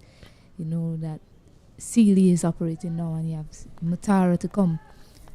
So the fact that they've been able to keep the spinners out of the attack for so long is something that they should really be thinking as a victory for them in going forward, looking ahead at the rest of this match. Yeah, that's pleasant. That's really pleasant, and the idea from Jonathan Van Langer. Don't have the legs to get to the boundary, but he'll pick up 2. Yes, a very good looking shot there from Van Langer. Continues in that positive framework. His foot. Yeah, so far, I mean, the way they have taken to the spinners, Guyana, they should be thinking, let's see Prescott out. He's not as quick as Smith. And you look around the field, you don't see Smith anywhere. So these are all the things that they have to think about for the rest of this match today. Yeah, nicely walked into the gap once more. He's handling it quite well, Van Langer. And batting looks easy. I mean, we've said that so far today. just lost 3 quick wickets. They don't want to be losing any more wickets. As the first hour of play after the break concludes, and they'll take a drinks break, and we'll take a short break here as well.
Good afternoon and welcome back to the Annesville Sporting Complex. Action here in the CWI West Indies Under 19 tournament, played between Barbados Under 19 and the Guyanese Under 19. Barbados Under 19, safe to say they're in the driver's seat at this point in time. Guyana trying to come back into this game, having been forced to follow on, and first innings total of 201 for 9 for Barbados. Guyana being skittered out for 98 in the first innings. Crucial partnership here between these two, Van Lange and Vieira, and Captain Seeley. I'm sure he's poised for a long spell here this afternoon. This one is just coming in with the arm there. Van Lange has to be careful for that delivery.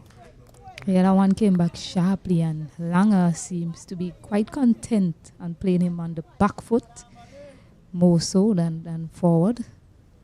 Has to be careful with that.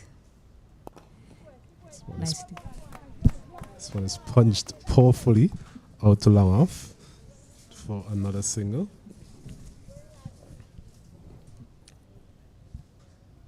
first runs after the drinks break. Guyana goes up to 64 for the loss of 3.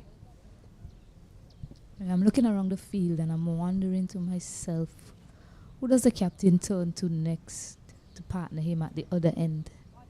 Prescott has had a long spell since lunch, probably tiring a bit. Nicely bowled there to Vieira.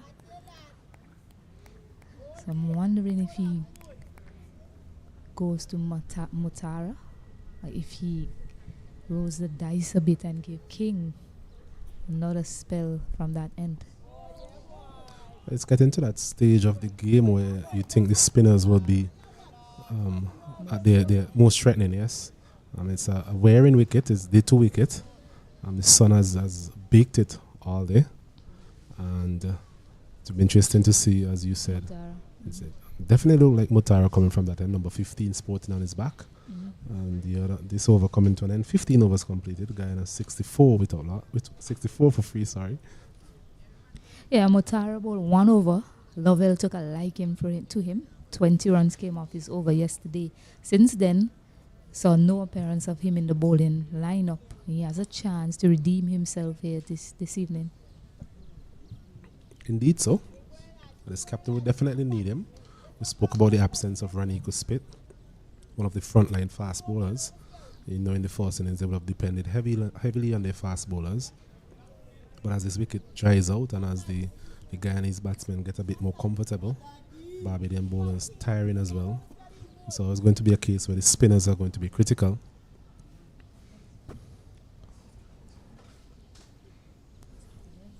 As we take a look at the field, there's 2 slips. I'm at cover, backward point, a deepish extra cover. I'm at long off, mid on, and I'm at mid wicket. This one is a chance for a run out here. Direct hit. Not a very good return there from, is it Brathwaite? There in the covers. So another single added to the total. 65 for 3.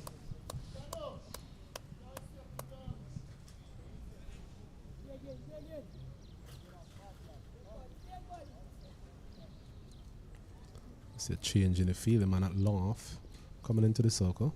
Good move from the captain. Still early in his spell. Mutara. This one again walked out to the man there at cover. Very good running. Must be applauded, the running between the wickets from these two. Yeah, a lot more purpose being shown by the Guyanese batters in this innings, particularly against the spinners. It's really good to see from a viewer perspective. The young ones looking to drop and run, find the gaps, and bat with energy and purpose. Sending that man back at long off for Van Langer. This one is driven straight up to that man powerfully. Another single added to the total. 66 for 3.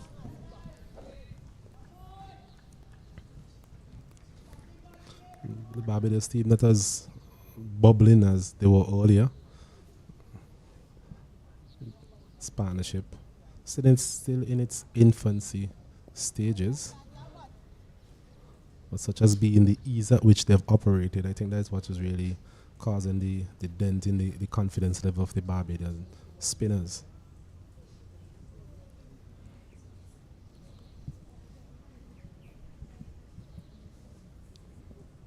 This one a bit short, goes back and walk it.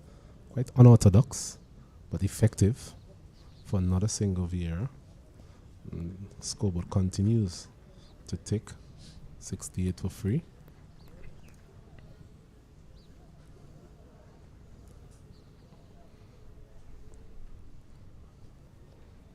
As a spinner, you will want to bowl at one player consistently. But what has happened in this over? The rotation of strike hasn't really left Mutara to get comfortable against one batter. That last delivery being left outside the off stump. So at the end of another over, 16 overs completed, 68 for the loss of 3.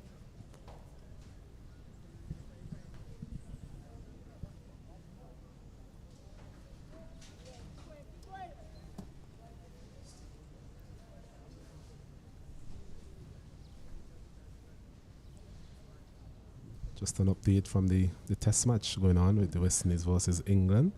England has been bowled out for 416 and stumps as well. So the West Indies will start their reply all in the morning. So those of you who has the will, the courage and the belief can join that broadcast tomorrow morning. Back here at the Annesville Sporting Complex, we have Seeley looking to get amongst the wickets here. None for 20 so far from his 4 overs. So quite expensive from him. Normally he bowls his overs quite miserly.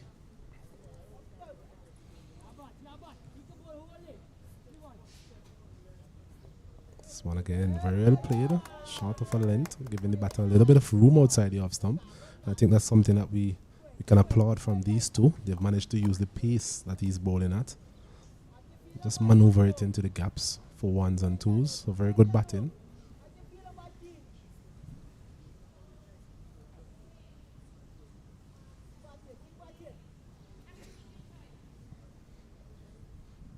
So again, going back on a late cut. Get close to the boundary here. Should be able to come back for a second. Well played in the end, well run as well.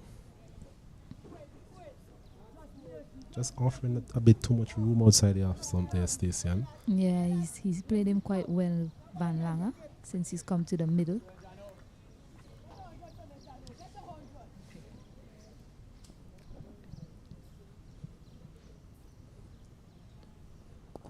It's a quicker delivery straight out to the man there at mid-wicket. I think both of the players are prepared to play him off the back foot because of the length at which he's bowling. I think he needs to bring the batters forward a bit more. Yes, I agree with you there, Osneth. It's been asking for him to bowl at fuller length, particularly to Shahid Vieira.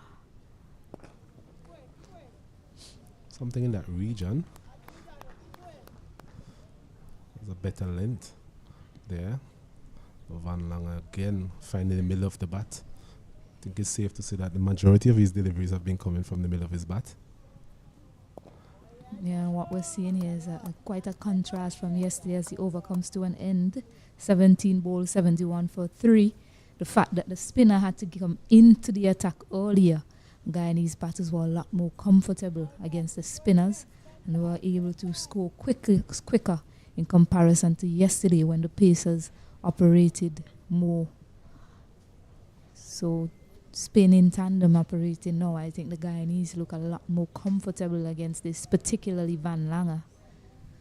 That was always going to be the case. The general consensus is that the Guyanese, because of the way the pitches that they were brought up on, they're more comfortable against the spinners.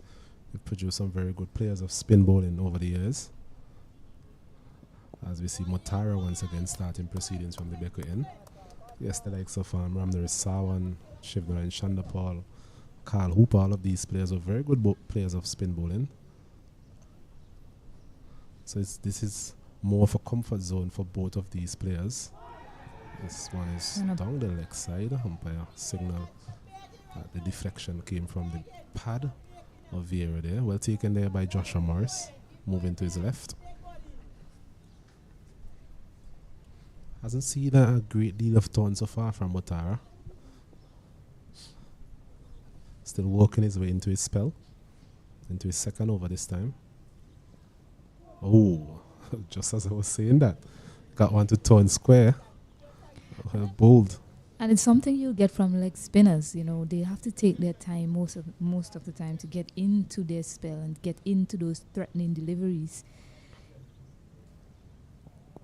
You know that you get some over-pitched ones, a bit of confusion. You might get some long hops as well, but you know that you get some magic in between there, some unplayable stuff. And we're seeing him getting into his workouts. There appeared to be an injury by Joshua Morris there, the keeper. Just like a replay to see what happened there. I think the return there from the man at extra cover missed the stump and everything and hit him in that uncomfortable location. Oh wow, I don't even want to imagine what he's going through at this time. Yeah, he looks to be in a lot of pain.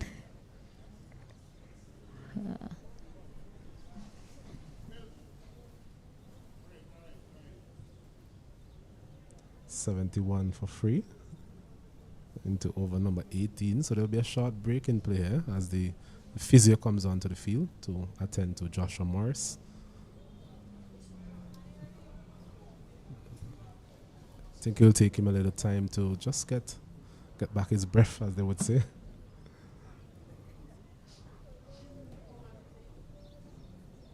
And we'll also take a slight water.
Yes, welcome back to the Annesville Sporting Complex. A slight delay there in terms of proceedings. Joshua Morris is getting some attention from the physio. He's back up and running now. Tara continues. Good length. Vera comes forward. And pushes it back to the bowler. Score 71 for free. The Guyana following on after that disappointment in the first innings in terms of that batting performance. Short of a length. I think that was more of a slider, really. Rushed onto him. And thankfully for Vieira, got it past the leg stump, inside edge past the leg stump, another single. So 72 for the loss of free. End of another over. Yeah, of all the Guyanese batters, he has actually looked the most uncomfortable against the spinners. And then he's actually looked the most compact against the pacers. So I wonder if it's just a case of him getting into his walk and getting accustomed to the slower pace, or if his natural game is just in tune to the faster bowlers. The most important thing from a Guyanese perspective is that he's there. He's there, definitely. and he played very well in the first innings, as you mentioned. Seemed to be comfortable against the pacers when the pacers were at their highest degree of being effective, given the state of the pitch, the conditions, etc. He played very well. And the second innings now is a new challenge for him. The wicket is a bit slower. He's more exposed now to the slower bowlers, so it will be interesting to see how he goes about his innings in terms of the pace and how he manages to just build partnerships along the way. Yeah, he's a very determined character, especially the way he batted. He made 36 of 99 balls in that first innings, the highest run scorer for Guyana in that innings, a full one. Can't get it away though. They managed to run through for a single.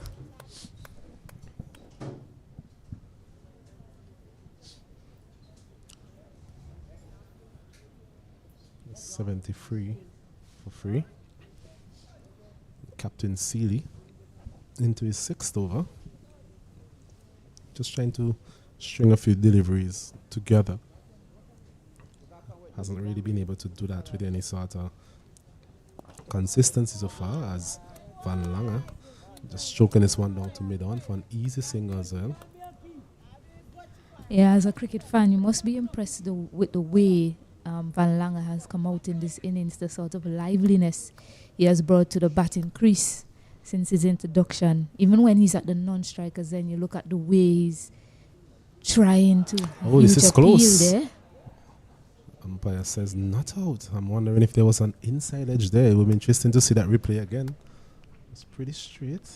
Nah, Maybe just missing that leg stump. Angling into the batter there. Was onto his back foot. And umpire adjudicating that would have perhaps missed the leg stump. So Vieira, he lives to fight another day. This one is Fuller again. Getting the outer portion of the bat this time. Seeley fighting a one-man batter there in terms of appealing.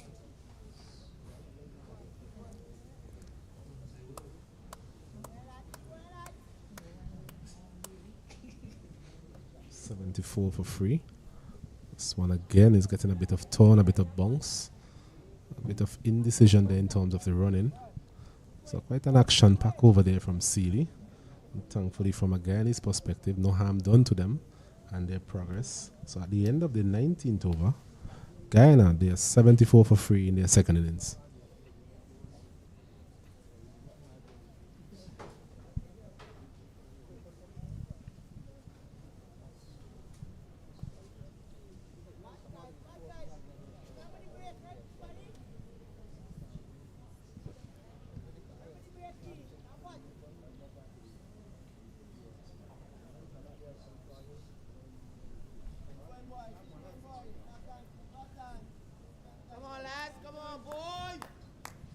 Just to give you an update in that game, Jamaica versus Leeward Islands at Sand Hill.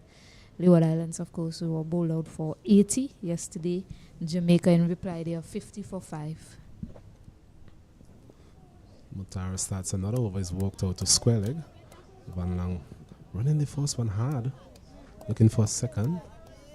Can't get it in the end. Another single to the Guyana team. 75 for free. Another low scoring contest at Sign there, Station. You know, not a lot of cricket played over there in terms of the weather not allowing for such. But batters seem to be struggling. Yeah, it's been the trend actually in this tournament. A lot of the teams haven't passed 150. Beaten on that occasion and appeal for stumping. But Mutara getting into his work slowly here. Yes, on a couple of occasions now he has managed to get past the outside edge of Vieira. Vieira making a huge stride forward. But still not able to cover the spin, as they would say. Mention leg spin being a very difficult art. It's good to see a leg spinner in operation. This one again, a bit too short on this occasion. Manages to guide it out to the man there at backward point, Brathwaite. And it's also good that the West Indies have implemented a wrist bowler point section in this tournament. Usually you have the fast bowlers points, but for this tournament there's one for the wrist spinners as well. It's good to see that they're looking to develop and push the leg spinners as well. It's a rare commodity, especially in this form of cricket. It's a very good initiative, and it's a conversation we had yesterday with our co-commentator Kesrick Williams in terms of the lack of quality leg spinners, really, even at the international level, in the longer format of the game. We have a lot of leg spinners playing the shorter form of the game, but in terms of the longer format of the game, there seems to be a drought, really. As this one is walked out to the man at a deepish cover position for another single. That over coming to an end from Mutara. 3 runs coming from it. It's 76 for the loss of 3. Yeah, an interesting point there, Osnet. I mean, even at the international level, when you look at a team like Australia, they don't have a leg spinner. You look at England, I can't recall seeing a leg spinner there either. India, they don't usually have a leg spinner in their Test 11 or so. So it's interesting indeed. A lot of the top teams, it's very rare that you find a leg spinner in Test cricket. And they are a very effective type of bowler. It's quite a rare find, especially in Test cricket. It's good to see the encouragement from the West Indies perspective.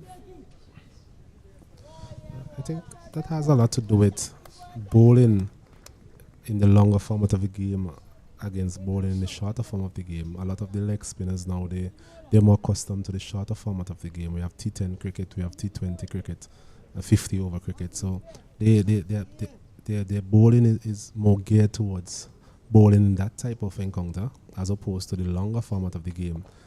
This one is played uppishly. Out to the man there, deepish cover. Mutara comes around, prevents a second. Yeah, probably heart in his hand there. Shahid Vieira, he was out similarly, played an uppish drive. A well taken catch by, well, superb actually, by Achilles Brown at short cover. That occasion he managed to evade short cover and hit it out to deep cover. One bounce to him.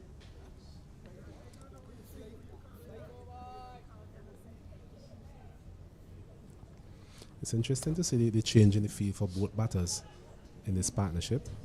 Whenever Van Lange comes in to strike, we see the long off coming back, the long on coming back. I think they're concerned about the power that he seemed to be hitting the ball with. Vieira tend to be more time off the ball, walking the ball into gaps, but we've seen Van Lange, he's prepared to give it a whack, as they would say. Once again, forcing this one off the back foot.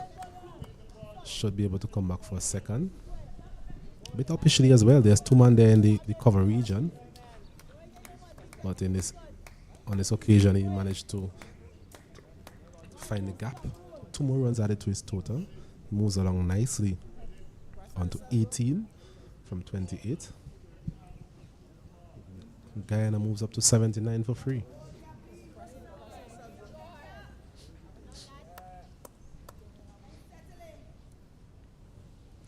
Short of a length again, keeping a bit low this time.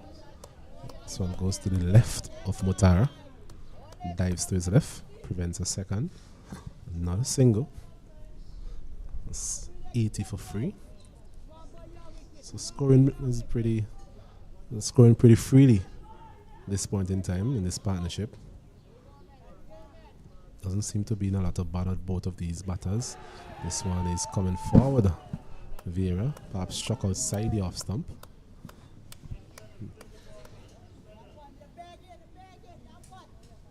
Pretty close on the replay. But the umpire judging that one to be not out. At the end of the 21st over, Guyana in their second innings, they are 80 for the loss of 3.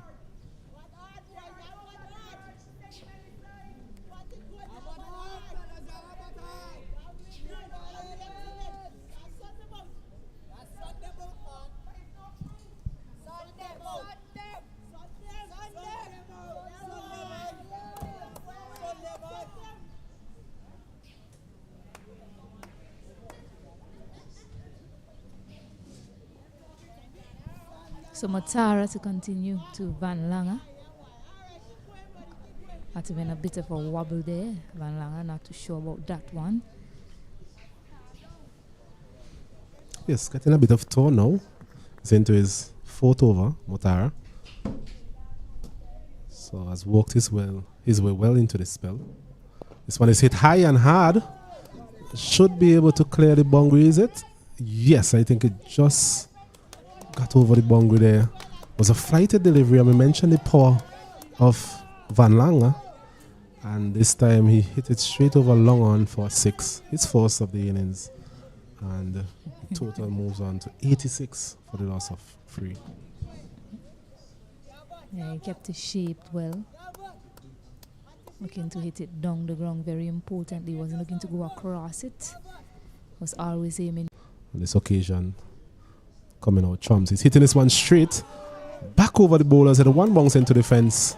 And that's 4 more runs. A bit of power being shown here by Van Lange. Yeah, a lot more power on display, Van Lange. He's showing he's built, powerfully built, and he's showing all of it now. Taking Mutara on. Lovell took him on yesterday, took him for 20 runs in his over. And Lange just deciding he's gonna go at it. He's gonna throw him off his bowling. He was getting some turn. He's content to meet him now to throw him off his line. And he's doing quite well. It's something you mentioned about Mutara yesterday, Osnet, if I can recall, that he's the type of bowler that you don't want to settle into his innings. You want to get at him. And when you get at him, he's usually flustered and will give you some deliveries to hit away. That's something that you mentioned yesterday, and we're seeing it come out in this over so far. Agreed. 11 runs from this over, that last delivery. Trying to bowl a bit quicker, a bit flatter, and misdirecting that delivery as well.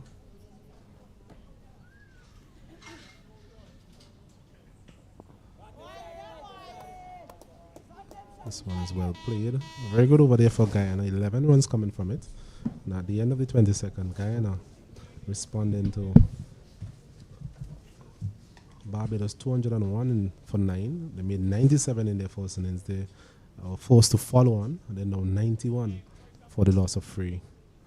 Vieira, he's there on 13. And Van Langer, he's there on 29.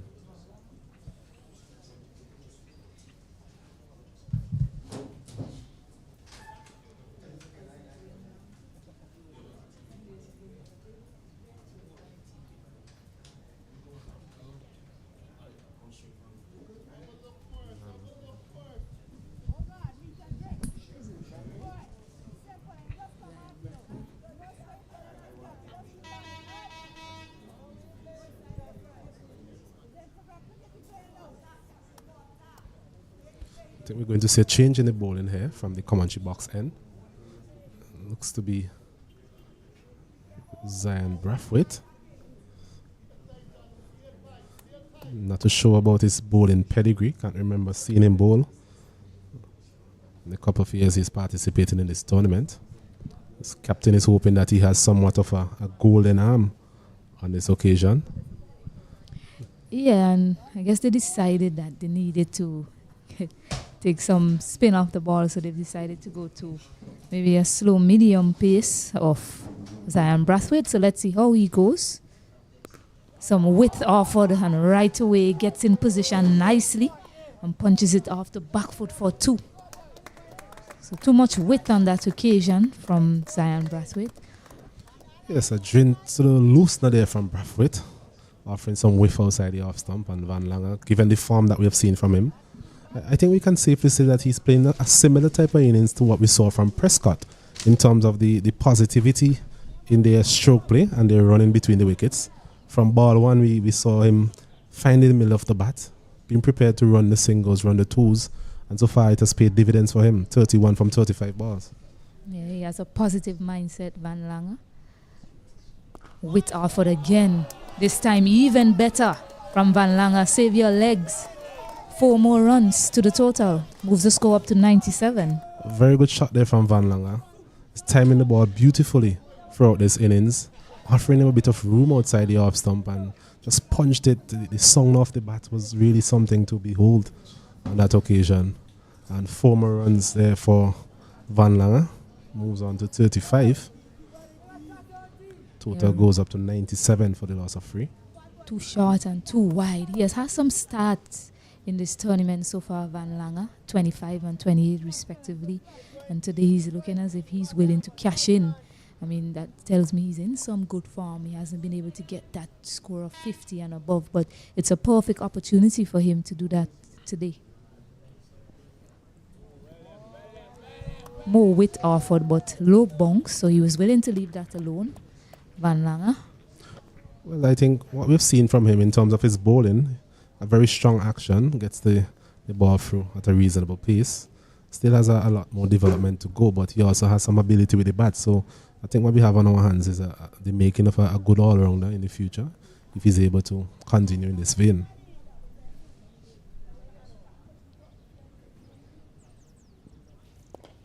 Yeah, every time he's come out to bat, well, from what I've seen so far, even yesterday, although he didn't really get on with the score, he has looked positive. And that positive mindset has been the difference compared to a few of his top order batters that fell before him. He has looked positive, but by no means reckless. You know, he's been prepared to be controlled in the way, and his shot selection has been really good as well. Yes, and I agree with that, Stacey, in terms of control and not being overly reckless. I think what we can say, we've seen controlled aggression from him in this innings. He's been prepared to leave deliveries outside the off stump whenever he's not required to. Whenever he's offered any sort of scoring opportunity, he has taken full toll of those deliveries. Yeah, and he's watching it quite well also. The first two deliveries that he played through the offside, they had that bounce, that extra width. But those two were a bit fuller and didn't quite get up. So he's prepared to leave those alone. So really smart thinking, really smart batting so far from just Jonathan Van Langer. So change in the field, cover goes back. Deep cover now on the boundary. There's a fielder at deep square leg and a man at fine leg. That is the shot of the day. Look at the way he just got on top of it and played it delicately through third man. Excellent display of batting so far from the young Jonathan Van Langer. Yes, a very good shot, and it's a shot we've seen him employed against his spinner. Spinner from Nathan Seeley previously. On this occasion, a bit of extra pace on that delivery. Just using the pace really, playing it late and back past the man there at backward point. Really had no chance. And once again, very impressive from the young man.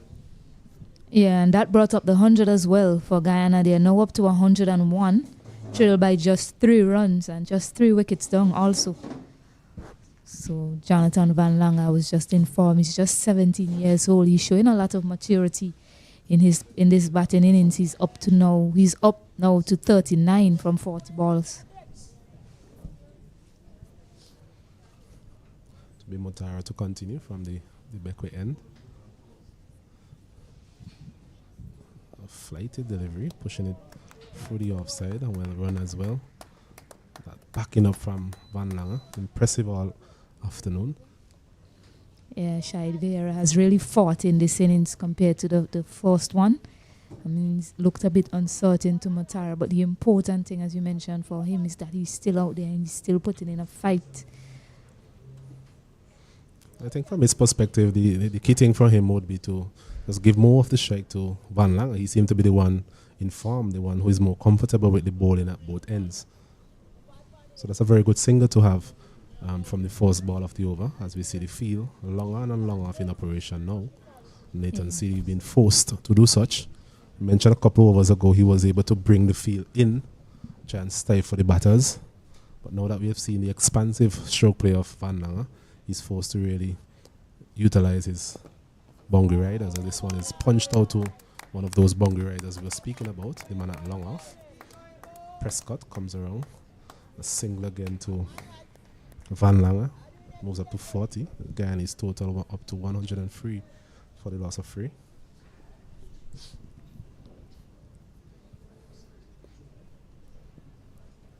This one again a bit flatter, not directed where he wanted it to go. Yeah, I still must applaud the thinking of Nathan Seeley as a captain. Every time Vieira is on strike, he calls in the field. He recognizes that there's a certain weakness in Vieira against the spinners. This one, he gets on it nicely, too short, and played out to that fielder, placed nicely at deep mid-wicket.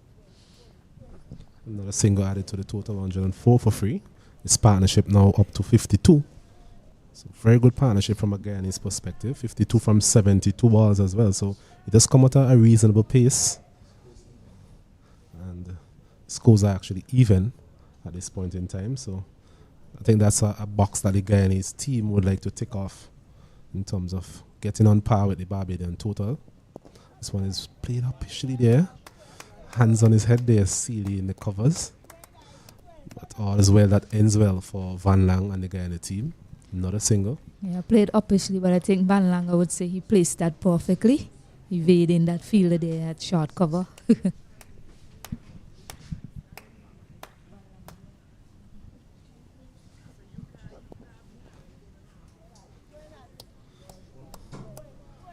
It's the end of another over from Motaro. 4 runs coming from it. And Guyana, they are 105 for the loss of 3.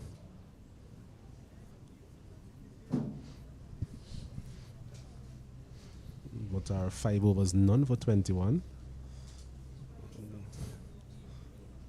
But really giving the captain the penetrative edge that perhaps he was looking for at his introduction. Still a long way to go though. Lots of cricket left to play this afternoon. Guyana will be hoping that they can put up somewhat of a reasonable total and have a crack at the Barbadian team this afternoon.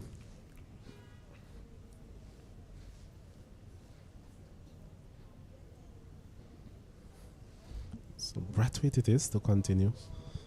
From this, the commentary box end. His first over went for 10. Bit expensive, offered a bit of room outside the off stump. As we're seeing fielders being spread far and wide. Understandably so, given what we've seen from Van Langer in the last couple of overs. So there's a man now back at third man. There's a man at fine leg. There's a deep square leg. Mid-off, mid-on, cover. And a man on the deep point boundary. So the shot again, he's punching it beautifully. 4 runs. What a shot. We just mentioned that the field has been spread far and wide. That man out at deep point really had no chance. From the time that left the bat of Van Langer, he had 4 written all over it. Yeah, that's brilliantly played by Van Langer. Picked the line of it quite quickly, got in position nicely and placed it in the gap to make sure he got full rewards for his shot, although there's a fielder at deep point. As we mentioned, that the outfield as well, it has quickened up appreciably. I remember yesterday, because of the overnight showers we had, really caused a damp outfield. But now we are seeing that the true potential of this outfield. We saw even during the World Cup games, it was lightning quick.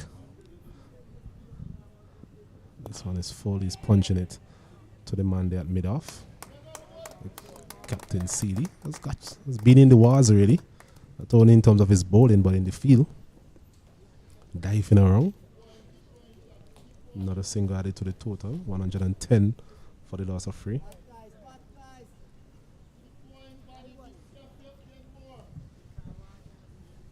Barbados looking a bit flat at this point in time as that partnership continues to flourish for the Guyana team.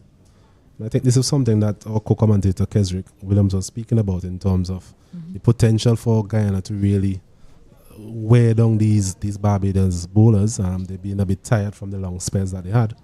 And we are seeing that being manifested to some extent now, albeit that they are only leading by 6 runs.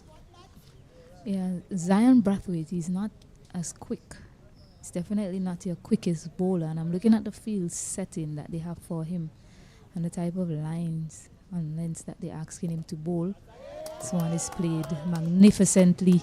Shahid Vieira, we've seen a lot of that from him in the first innings, just riding it through the offside into that third man area. And I was about to mention that line and length that they're asking Zion Brathwaite to bowl with that field setting. I'll be prepared to ask him to pitch it up, be a little bit fuller, and set my field straighter. So I'll have long on and long off back rather than the fielders at deep third, well, at point, backward square and fine leg. It was beautifully bowled, missed everything. Even wicketkeeper Morris missed it as well. A bit fuller, the fuller length that you were calling for there, Stacey. Right, and that's what I've been saying. That is probably the first pitched up delivery we've seen from Zion Brathwaite in his very short spell so far. So I'll be asking him to operate more like that to pick up that wicket. But this length that he's bowling with a lot of width being offered to these batters look quite comfortable against that length. That was beautifully bowled there from Brathwaite.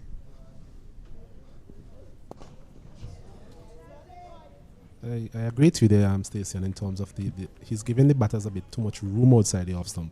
And what we've seen that both of these batters, they are very adept at playing that back cut, as they normally call it, just opening the face of the bat and getting it past the man there at the gully, between gully and backward point.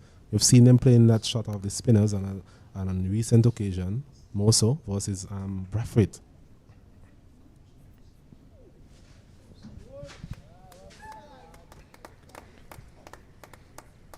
The end of the over, 11 runs coming from that, so another good over there for the Guyana team. Now at the end of the 25th over, Guyana under 19, they're 116 for the loss of 3.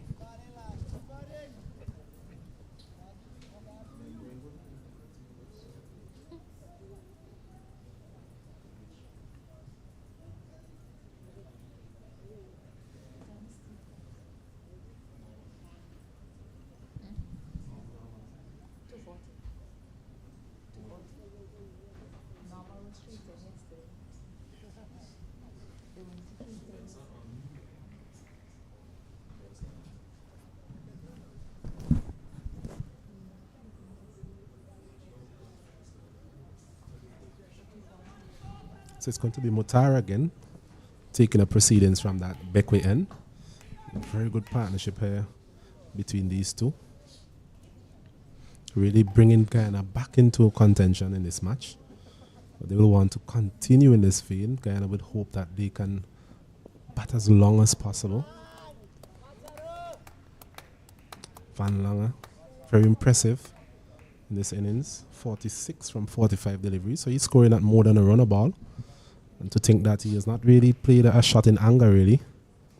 Just genuinely good cricket shots. Just good to see.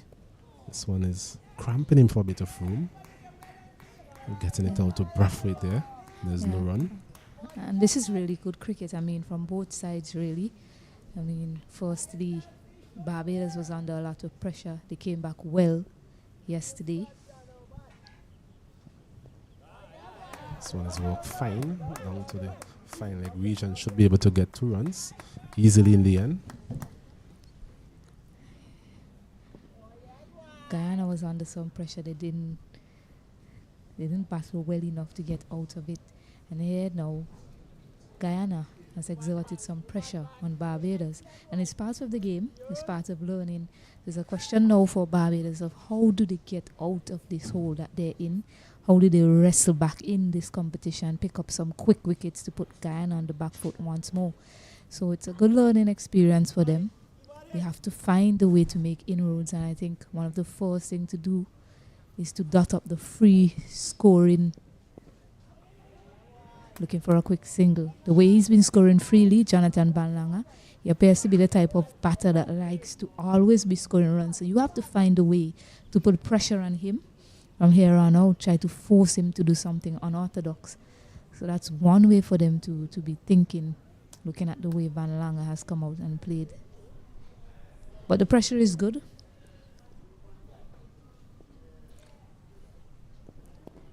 That's a very good point here, Stacey. Because even though we see a ring of fielders being employed on the offside, they've still been able to manage, they still managed to get singles on the offside. So from a captain's perspective, it will be very disappointing, even from the bowler's perspective as well. Because as we mentioned before, the bowler normally like to set up a batter in terms of bowler, and then it's a very short dismissal. It's a soft dismissal, my goodness. It was a shortish delivery and a quite lazy shot, really. A nothing shot.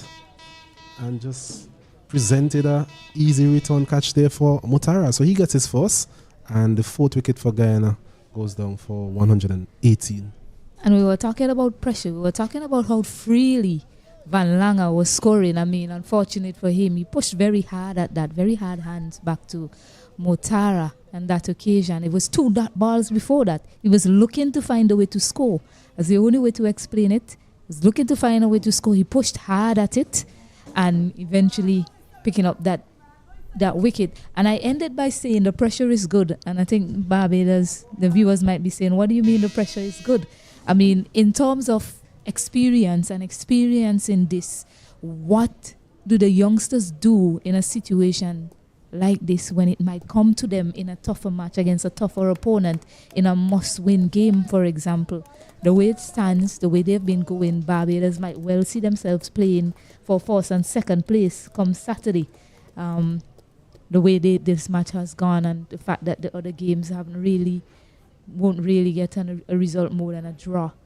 I mean, so what do you do then when you come up in a situation like this, when there's a batter that's going at it, that's scoring freely? So you have to find a way to dig yourselves out of that situation. So that's what I mean when I said the pressure is good, wasn't it? Don't want the viewers to think, hey, what do you mean pressure is good here from a Barbados perspective? So Guyana was under pressure. Barbados are now under pressure. Yes, and that's a very big wicket there from the Barbados perspective. Van Lange was looking dangerous. In terms of scoring, he was scoring freely. He was hitting away the bad balls. He was walking the ball into the gaps. But as you mentioned in that over, if you recall, the first ball of that over, he just punched out to a deepish cover and really wanted a single, but he wasn't really given the affirmative from his partner. Looked a bit disappointing as well. The number of times we've seen that happen in cricket when there could have been a single and it's turned down and a wicket falls shortly after. It's Brathwaite to continue. He's playing across the line this time. Heading down the leg side. He's out. Well, it was a delayed decision there by the umpire. It wasn't really the most vociferous appeal by the Barbadian fielders. A foolish delivery. And there was Vieira looking to hit it across the line. And in the end, the umpire judging him to be out. So another wicket, back-to-back wicket here for Barbados team. Coming back into this contest. It's 118 for the loss of 5. We'll have a look at that replay again. Yeah, and all of a sudden 2 set batters are gone. So Barbados fighting their way back. And that's what we've been saying. That's what we've been talking about. When you're under pressure, how do you answer back? And they've answered back with back-to-back wickets here. And that's what we've been asking for Zion Brathwaite to bowl that fuller length to these batters and set the field accordingly. On that occasion, pitching it up and getting... It's interesting the bowler's reaction here. LBW. The bowler's reaction here, Stacey. And he appeal. was in no way interested in that appeal. In fact, he has actually turned his back and was ready to go back to his mark. Yeah, and the keeper stood his ground. The keeper wasn't heading down the leg. Maybe all of that was in the umpire's mind. That looked to have been heading down the leg. Decision there.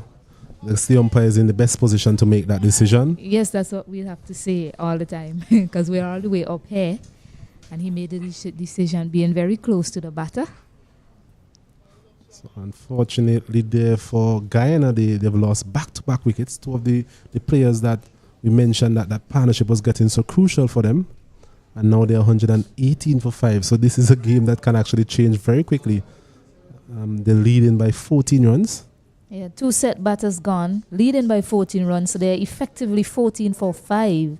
Guyana, 118 for 5 on the board. Sachin Balgobin, the new batter. Thaddeus Lovell joined him at the non-striker's end. It's a bit too short to start again by Zion Brathwaite. So he has been most effective with that fuller length. So he just need to get that back. Picking up that wicket that his captain so dearly needed as well. So it's a situation of the game I've been talking about. I mean, Guyana versus Barbados, the way the game has shifted since the beginning of play yesterday in favor of both teams. Now it's back in favor of Barbados. With Arford and taken, played nicely, got up on his toes and played it nicely through that third man area. So 4 runs to start for Sachin Balgobin. Well, that seemed to be an action replay of what we've seen so far from the bowler, offering a bit of width outside the off stump, and on all occasions he has been punished through that offside. Balgobin just coming to the wicket and really getting used to that type of delivery and getting a boundary for himself.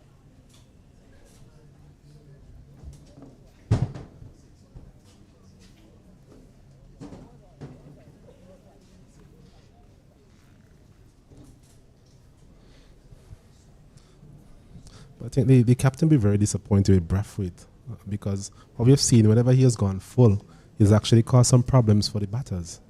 But ever so often he's offering this bit of room outside the off stump, and on all occasions he has been punished, really. Well, he isn't a frontline bowler in this lineup, for what I know. I know he bats in the top order, the top 3, opens as well, and comes at 3. The captain is right there in his ear, so he should be telling him, I think, every ball what he wants from him, what he's hoping and expecting of him. That man at square leg is up now.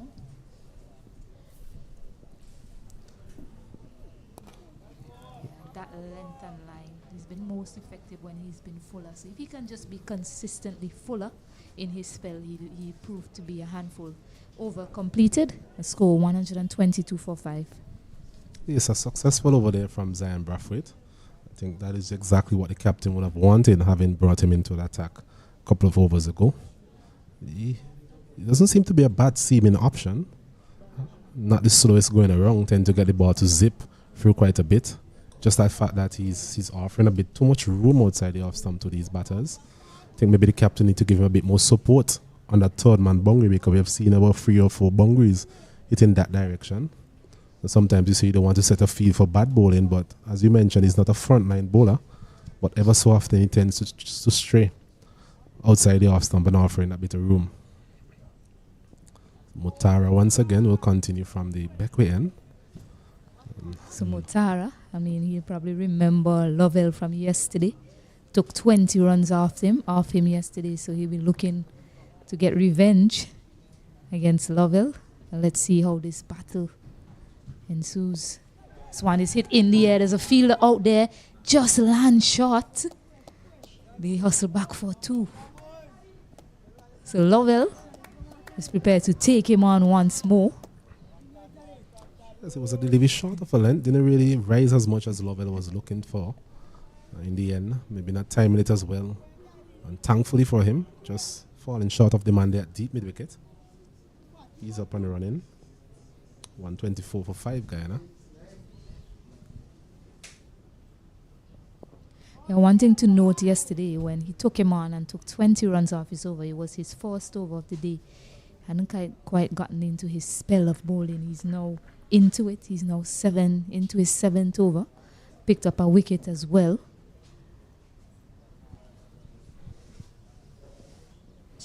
Looking to go down the ground on that occasion. Misses it completely. So a good little battle here between Lovell and Motara. I think his eyes lit up when he saw that bit of flight from Motara. Smart bowling there from Motara. Just giving it some width on that occasion and bowling it too straight to him. And Lovell just leaving it alone.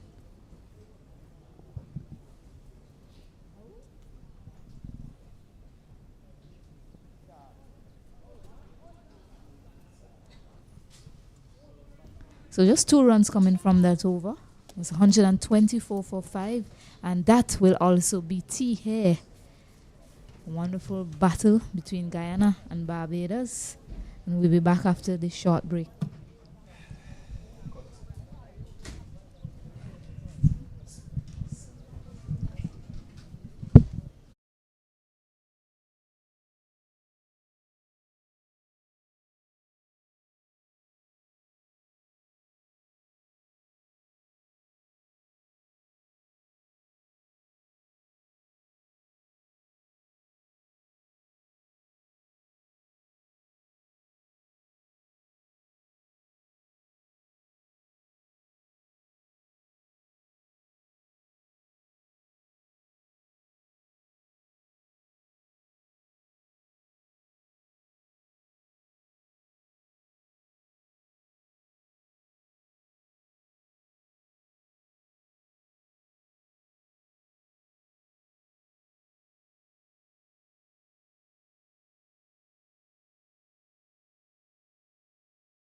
Yes, good afternoon and welcome back to the Arnorsville playing field. We have live action after T4U. Guyana 124 for 5. They lead by 20 runs, so they're effectively 20 for 5. And if they are dismissed right now, Barbados would need 21 runs to win. In the other game, we are told that Jamaica, they have surpassed the Leeward Islands first inning score. And the points before T, not including the first innings points, but just the bowling points and so forth, and the points from the previous game. Leeward Islands 25.4 points, sorry. Windward Islands 23 points, Trinidad and Tobago 21 points, Jamaica 26 points. They will move to 32, having gotten the first innings. Barbados 27.2 points. They have gotten the first innings as well, so they will go to 33.2.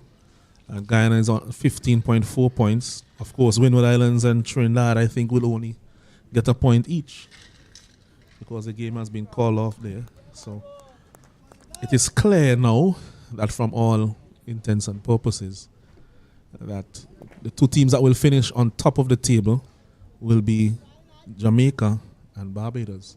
As I say, good afternoon to Kesnick Williams. Good afternoon to you as well, Alanson. Still have a game on our hands here at Arnorsville. We're fortunate enough to have a good ground here at Arnorsville. Dried out pretty quickly. Yes, that one was very short and wide from Brathwaite. Called wide by umpire, so too high.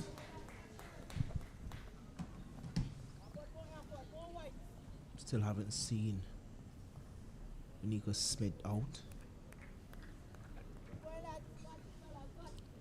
But I'm really impressed with what Barbados have done. Zion Brathwaite, a little expensive. That one is pulled with some authority.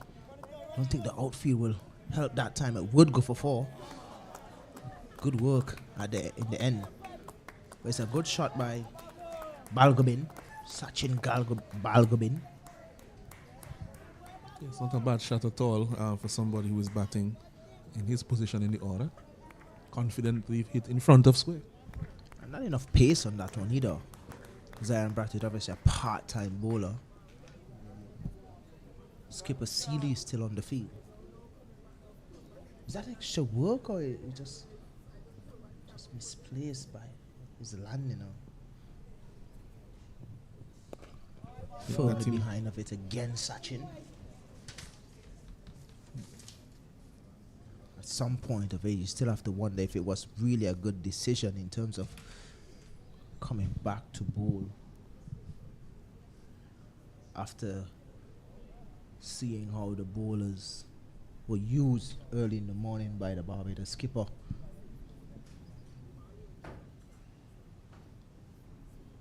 At some point of the game this morning, as a skipper, you must realize, look, we might be bowling again, so let us use our bowlers a little smarter. And what was surprising is that when they decide to go back and bowl, Alan, Kyron King had ball in hand again. He bowled that first over, and then after lunch, I wonder if I should say it was surprising or if I should say it's expected. But Kyron King again with ball in hand. Yeah, it was surprising to see him bowl so many overs, on the trot especially. Especially at this young age. Although we do not have the 6-over restriction that we had in some of the previous tournaments, not last year, but the previous one. 6 overs were the maximum that could be bowled on the trot by a fast bowler in the tournament. You'd expect that, you wouldn't expect to see a young man, after having bowled all but 1 over from his end yesterday evening, to come back and basically bowl unchanged for an entire session and then come back for the session thereafter to bowl again. I'm hoping that it haven't done any harm to the Barbados bowling unit, because when Nico is not on the field, just have a little niggle, nothing too serious from what we from what we have heard here. That one was short, pulled down. So big 6. For 6. And that's the thing that I realized with Zishan Matara. I like the young fella.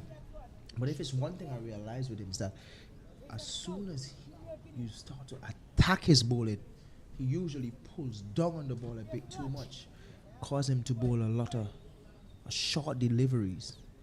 And this guy that's batting here now took a liking to him yesterday. Thaddeus Lovell, and you can't bowl short and you can't bowl too full against him. You have to find a length in between there. Lovell actually likes to go over the boundary. He's a strong lad. Hit Mutara for 3 sixes in his solitary over yesterday.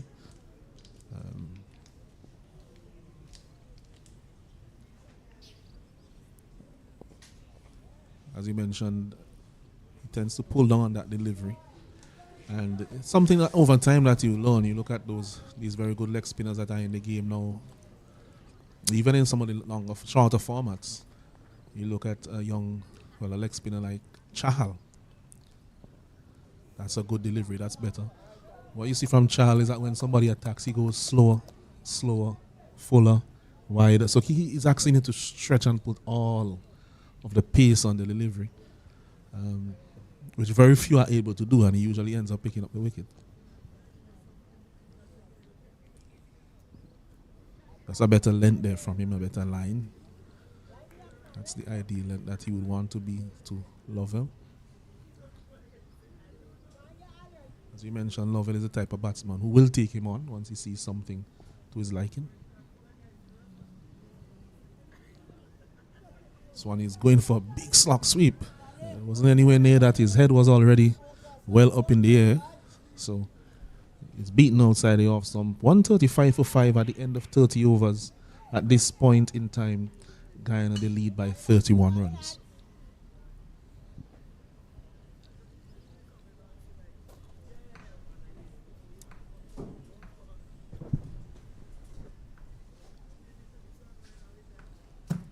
Zishan only picking up 1 wicket so far.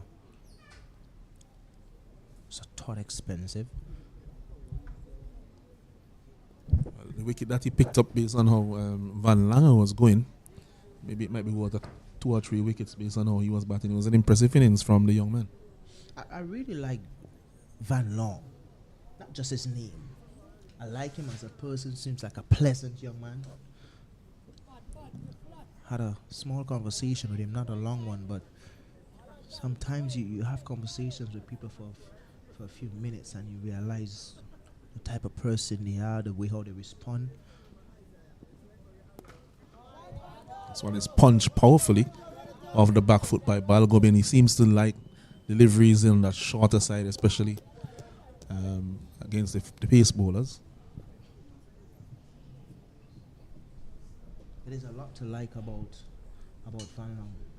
He has a nice, strong action. I think he's someone that you could work with in the future.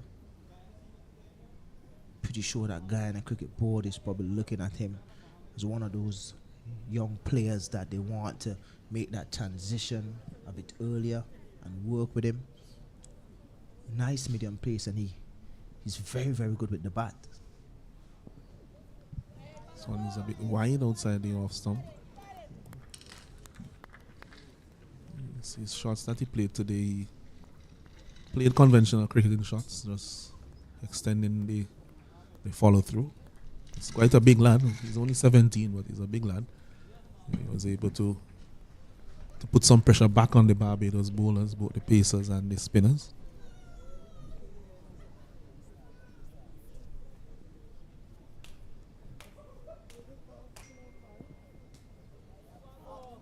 This one keeps a bit low, bouncing before he gets to the keeper, and the keeper Morrissey is down. He's in the walls.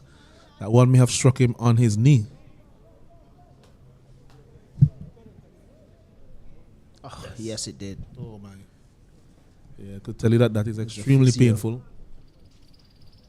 Not too long before you see the physio running out with a magic spray. I wonder if it's actually magic or it's just a mindset thing.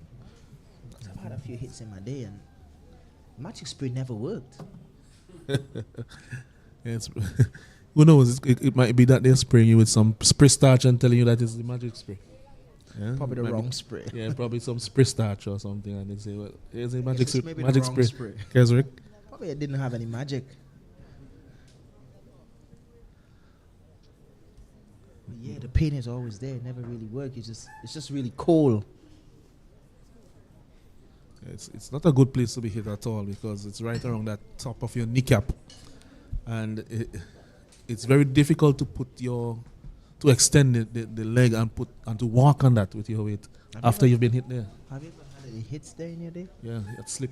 At slip? Yeah, sometimes. you Definitely don't- net slip. You should get hit there. If you never get hit there at slip, you're not a slip feeler. Yeah, one jumping just probably like a meter or two in front of you, right on the knee. That's Down. why I never went to the slip.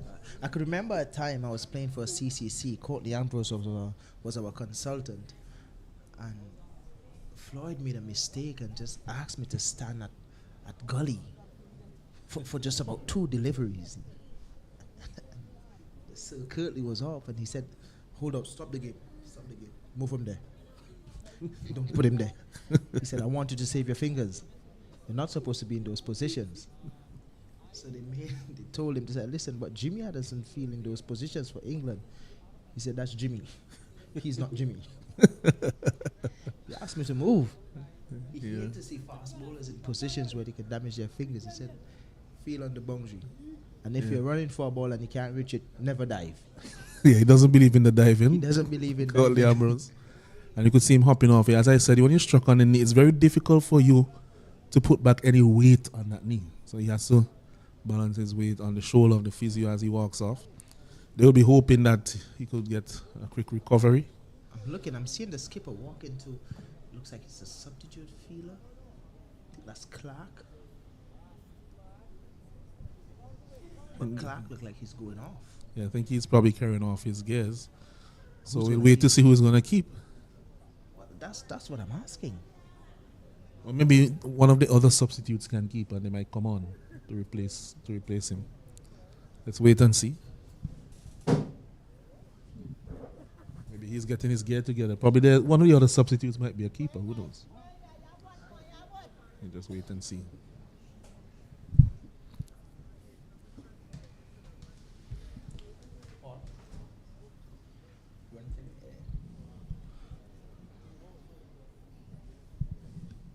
For the viewers' sake, I want to show you what happened. Oh. I mean, Bradford is not even as fast as Yeah, based on Prescott and the King, but picture if it was a Ronaldo Smith that's bowling. based on the Ronaldo information Smith, that that we have. he would have been on the shoulders of his players going off. Probably might not be able to put weight on it. Yeah, I think that there's some difficulty here for them because none of the other players who are in the squad, based on the information that we have at least, is listed as a wicket keeper. So somebody would have to do some part-time stuff here for the Barbados team until Pretty Morris sure they is haven't recovered. walked it one keeper on tour. Well, probably there will be a case that one of the others can keep. Probably one of the batsmen might have done some keeping before. Oh, we're still waiting. Well, while we're waiting, let's just take a short break and then we'll come back to you when we have some live action.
Yes, we're back here, and Greenwich, one of the substitutes, he has taken the gloves. He replaces Morris, who was struck on the knee from that previous delivery from Brathwaite.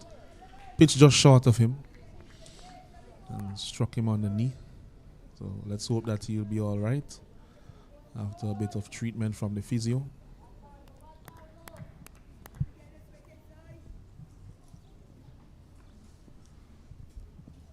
So on his shot again, Balgo been looking for one of his favorite shots based on what we've seen from him so far. Just beaten over the top edge on that occasion.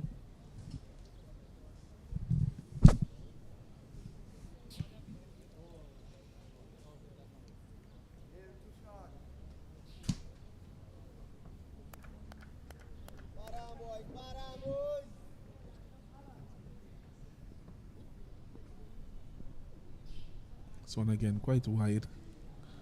There's a slip, there's a gully in place. There's a man at a very wide third man, or you could say a very backward point on the boundary. Do you think this is a plan here, Allenson, in terms of the way how Zion Brathwaite is bowling? Everything has seemed to be outside the line of, on a line of about 6 stump or so. It's bowling wide. Yeah, that one is called wide now. Yes, that definitely is a plan. Based on the field set, especially when you have your square area on the offside populated, that usually means that is a plan. We see it quite often in the white ball game when they go to the wide Yorker ploy. But we have a deep square leg in place and a fine leg, so maybe if that is a plan, they could bring one of those fielders in onto the offside. There's an extra cover mid-off and mid-on.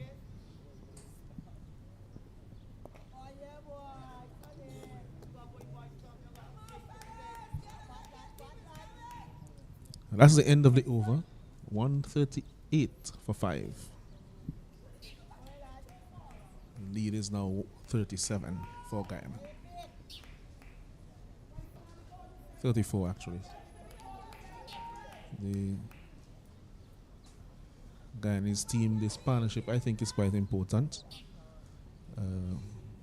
They look like they have the propensity to score and score quickly enough.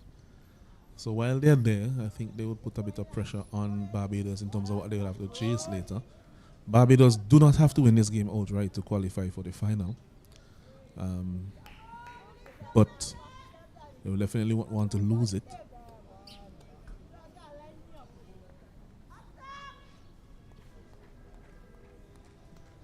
Motara, he'll continue to Lovell. Another beautiful delivery on that occasion. That's where he needs to be. I think if he can bowl an over where he's there, even if it's 5 out of 6 times, that will be very good going from him. Look at that delivery. Lovely delivery.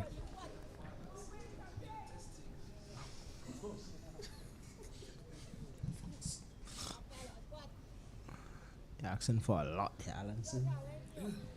5 out of 6. Wow.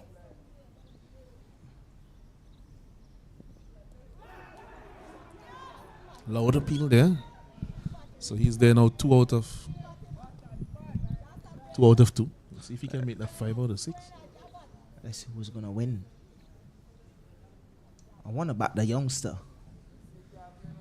Still wanna back the level of cricket that he's playing and his age. See if he can do it. This one is up in the air. This should be caught. It should be. Oh no, he doesn't get there. I think there was some hesitation as to who should catch it, whether it should be Motara or McCollin.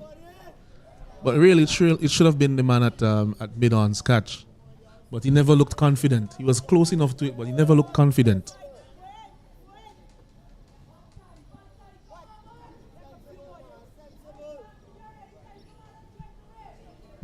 Yes, McCollin, the man there at short mid-wicket. Doesn't seem to be the quickest of movers, but even with that, he was fairly close to it. It's about actually getting to the ball, and he was actually running away from the ball. So he never looked like he actually wanted it. So he got it in the right place 3 out of 3 times so far. So well done. let's So see if you're he can winning, Allenson. Well, if he does it in 1 over, that would be. I think I'll take that as a victory. That's a good area as well. Doesn't have the bounce and the turn that we saw, but in a fairly good area, that one. As Balgobin Would you plays say that's defensively. 4 out of 4 Yes. or 3 out of 4? I'll get back to you after this delivery. That's definitely another one. So that's 4. To make it interesting, let's make it 4 out of 5. Although, yeah. So 4 out of 5. Alan Cruikshank here doing well so far. Not even Matara Zash. Alan Cruikshank is doing well. that's another one. So Well done. he's been close to that area 5 times in that over. So that's And we that's give him the that. thing. That's the thing about him that I think whenever he's on top of you, he's the type of bowler that settles and bowl well. But as soon as you start to attack, he sort of pulls down on the ball a bit too much and bowls short. His line and length has been messed up. So he loses concentration every time you go at him. I think what he will realize as he plays more cricket is that the pace is as much as important as how much turn you're getting, and where you pitch the ball as well. So those are things that he can vary when he feels that he's under pressure. Vary his pace, vary his line and his length.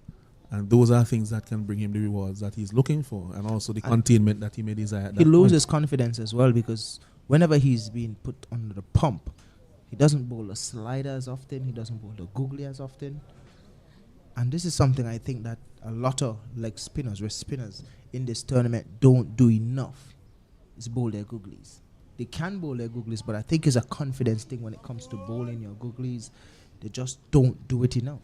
And this is something I want to see them bowl more of. Not saying every over they should bowl a googly. No. But at Absolutely not. least, bowl it a little bit more. You bowl 5 overs. Out of that 5 overs, you needed to see Probably 2 or at 3. least about 3-4 googlies. Yeah. At least. Because you can bowl 2 googlies in over if you're trying to set up a batter. Sometimes it just takes one to just let them know that you have it, and then they're playing, wondering where it's going after that. So Exactly. he's only 17. I think he has chosen the most difficult art in cricket to do so, and along with several of the other leg spinners in this tournament. So because they're so young, we would expect that they'll keep working on their craft and improve over the years.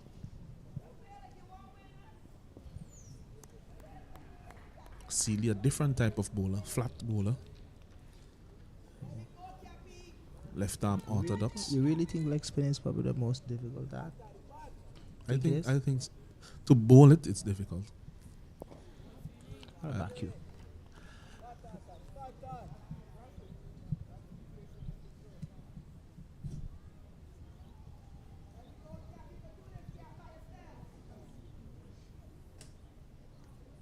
This one is a flatter one, quicker one from Sealy.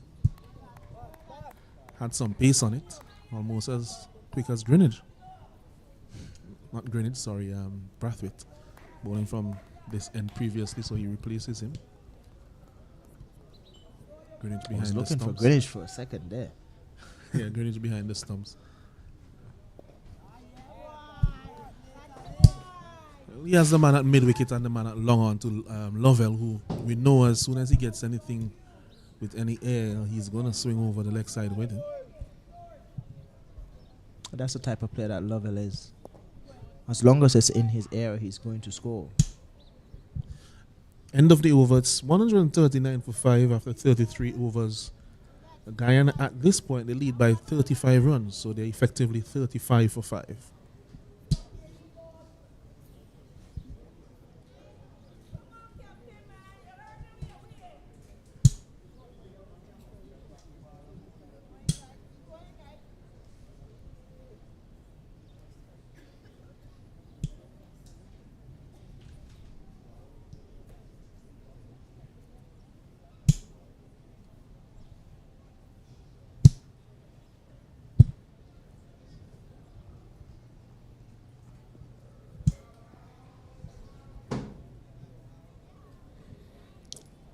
Matara to continue, bowling to Balgobin.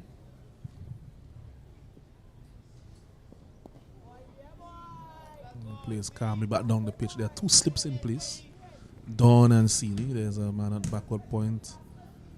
Brathwaite. There's a cover point. Man at extra cover. Mid off, mid on. Straightish short mid wicket. And a deep mid wicket on the boundary. This time he looks to cut but doesn't find a gap. Ball go in. Looks a lot better in the second innings here, Sachin. Yeah, well, he has a big name to live up to. First name.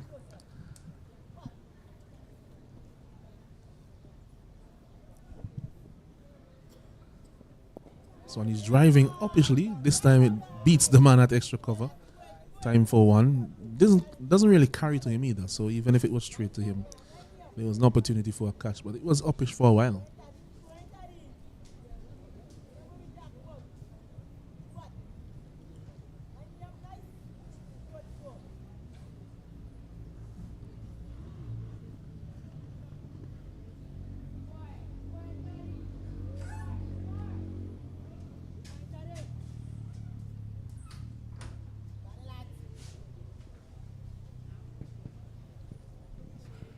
This one is short. Lovell electing to tuck it off his pad. Should have time for two. Yes, they get two quite easily there in the end. Earlier he would have tried to pull that, but maybe he's just calmed down just a bit. I've seen him in the first innings and how aggressive he is. There's a bit of calmness to his batting now. Is it a case where he probably just gets a rush of blood every now and then? It looks like it. Because there are times he just tee off. And that's been the mode of operation for him this tournament. This time he goes over the top, in the air. Does he get there? Oh, he's dropped it, Prescott. It was in the air for an eternity. Was in there for an eternity. Really should have been 3 runs there as well. Not good running from Lovell after he played that shot. There was Prescott, it looks like, at long off. He was coming around, as we could see there on the replay. He got there with ample time. He made the hard yards. He got under the ball and he fly to the ball quite early. And he was there just about now. But he was losing his footing as he was about to catch the ball. Didn't really get into that firm base position. One of the basics of high catching is getting there early and settle yourself.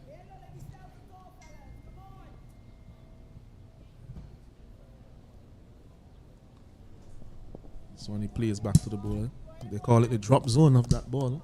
Getting into the drop zone, get there early. So at the end of the over, it's 144 for 5. The Guyana team, they are effectively 40 for 5. 34 overs have been bowled. The scenario is that if Barbados are to draw this game, or if they come out with an outright win, they'll definitely be in the final 2 with Jamaica, it seems, based on the current standing of the game at Sion Hill. The Guyana team, they have the least amount of points in this tournament, and so even with a win here, it seems unlikely that they will be able to get into the final 2. And for them to win here, it would mean that they would have to do something remarkable this afternoon. Seeley continues to ball Gobin.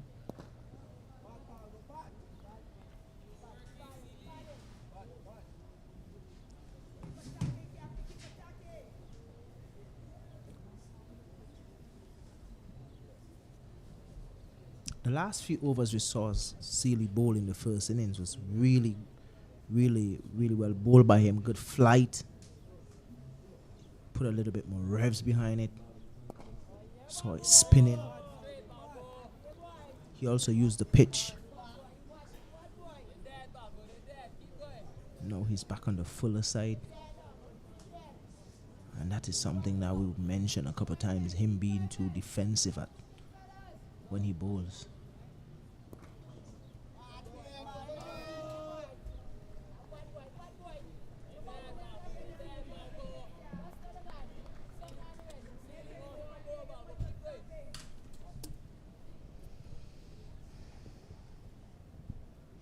He's bowled him. Looking for the pull shot. Very dangerous against Sealy, the way he bowls flat and fast. And it was onto him in a flash. And hitting the top of the middle stump. And that's the end of Balgobin. So another big wicket, important strike here for Barbados as they continue to nip away at the Guyanese batting. They now lead by 40 runs with 6 wickets down. His type of bowling, that's what we know that he can do. The ability to pick up wickets. Always a little bit. Just think that he's a little too flat at times. Yes, for the red ball game, yeah, sometimes. His ability to pick up wickets is nothing short of amazing. He's always in the wickets column. And I think he's in the wickets quite Wide of the often. creases as well. He's in the wickets quite often because of the approach to batting him. I think because he's such a flat and quick bowler, when you're attacking him, it would be best to go straighter. You know, he doesn't really necessarily give you a full delivery, but even so, even if you're off the back foot and you want to attack him, then long on might be where you're looking at, or long off, as opposed to trying to go over mid-wicket and square leg, because he's onto you so quickly that by the time you open up your body to go so square of the wicket, then he'll be onto you before you get that adjustment done. Of course, there are exceptional players who will be able to make everything that we just said seem like nothing, but we're talking about the average people. So this one, delivery that he has bowled, that wicket brings Latif to the crease, 2 slips in place. Reinforcing that slip cordon now, as he'll be looking to turn that ball away, or at least get that in the mind of Latif.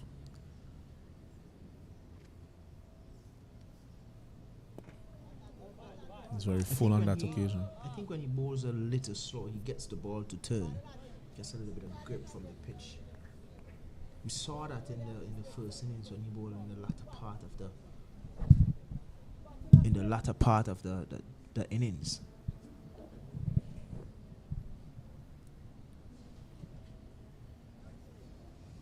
So, some inquiry here by the umpires and probably the match referee about how many balls have gone in the over. So, 1 delivery remaining in the over.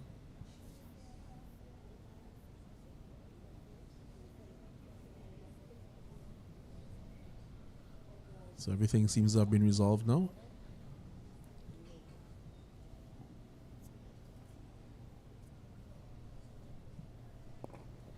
He goes onto the back foot and plays him back to the bowler. So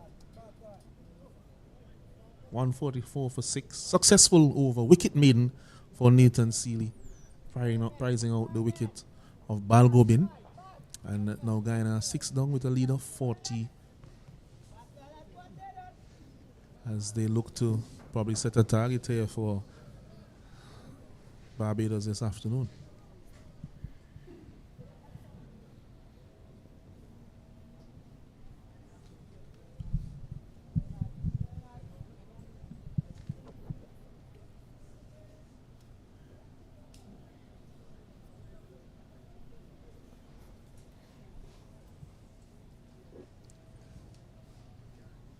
I'm wondering if Allinson's want to count down again Zishan Matara in terms of the errors in this over.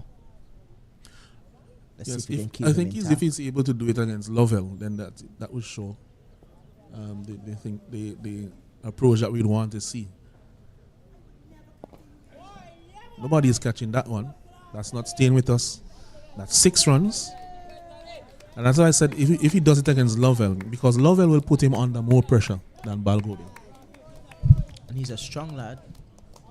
Anything that gets too close to him has good power. That one coming off the outer half of the bat, really. And he's always confident to go down the ground. So that one is a good reply. That's in the area that he wants to be in. So he should not be deterred by the shot down the ground. That one was fractionally too full. if he wants to repeat that shot from the length that he bowled on the second delivery, it will be fraught with danger.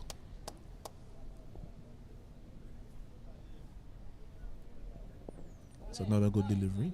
A little straight on that occasion, but good length.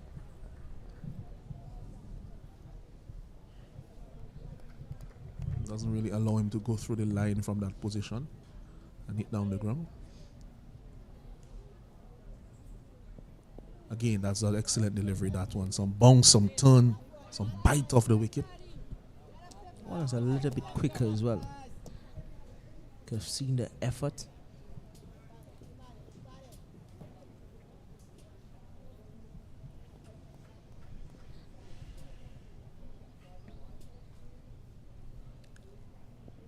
This one is a bit wider.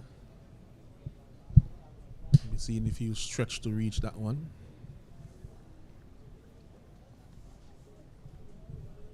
So that's probably 3 out of 5 or 2 out of 5, to be fair. I'm gonna ask you something though. How much test playing teams you have seen come back from a position like this and win a test match? 35 for 5, you mean? In the first innings? Several. It doesn't happen often, but if you think of decades of test cricket, then it happens often enough for you to remember it. West Indies won at actually 30 for 5 in that game at the Gabba. I think they were about 70 for 5. They came and they won that game. That's a recent one in the first innings. It's happened quite often, really. The team that I think that have done it one of the most times is that 2000 to 2004 or 5 Australian team. I'll get back to you shortly. Yes, so a team would get a good start against them, have them 5-4 zip, and then Gilchrist will just blaze the ball all over the place and make 150. And then you forget about that 5-4 zip that you had them for. Even West Indies had them 5-4 zip on a few occasions. Gilchrist just hit them all over the place. Made a mockery of the game position at that time. Underestimated value. It makes me remember one of the, I wouldn't say one of the best test teams, but when you look at the players that was in that test team, you were like, wow, this era actually happened. These guys were actually playing all together.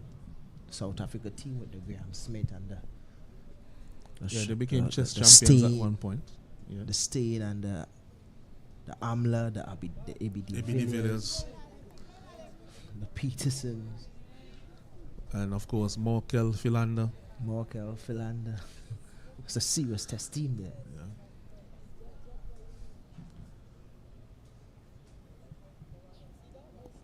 Boucher for a while as well, Mark Boucher.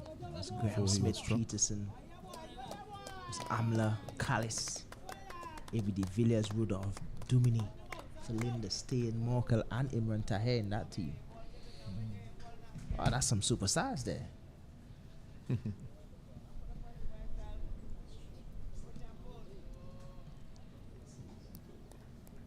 They had success everywhere, particularly in the subcontinent where a few of the Western teams struggled during that era. They had some good success in the subcontinent. Were very good against the spin of India, Sri Lanka, ABD Villiers and Amla. And even later than that team, when Faf came into the team as well in the middle order, very formidable middle order against spin bowling. As that brings the end of the over, it's now 152 for 6 of 37 overs. Guyana 48 ahead, and they have a remaining 4 wickets in hand. Brings me back to, I think it was a cable and wireless test here in the Caribbean, West Indies versus England. When you have people like the Graham Thorpe and Nasser, the Cheskatek, the Nasser Hussain, and a proper test team. And no matter what, it used to be Robert Key, I think, was in that team as well. Yeah, he had some games. He had some games against us, yes. A little bit later than some of the names you called before, but he did play with them, coming to the end of their career. Yeah. The Alex Stewart and these guys.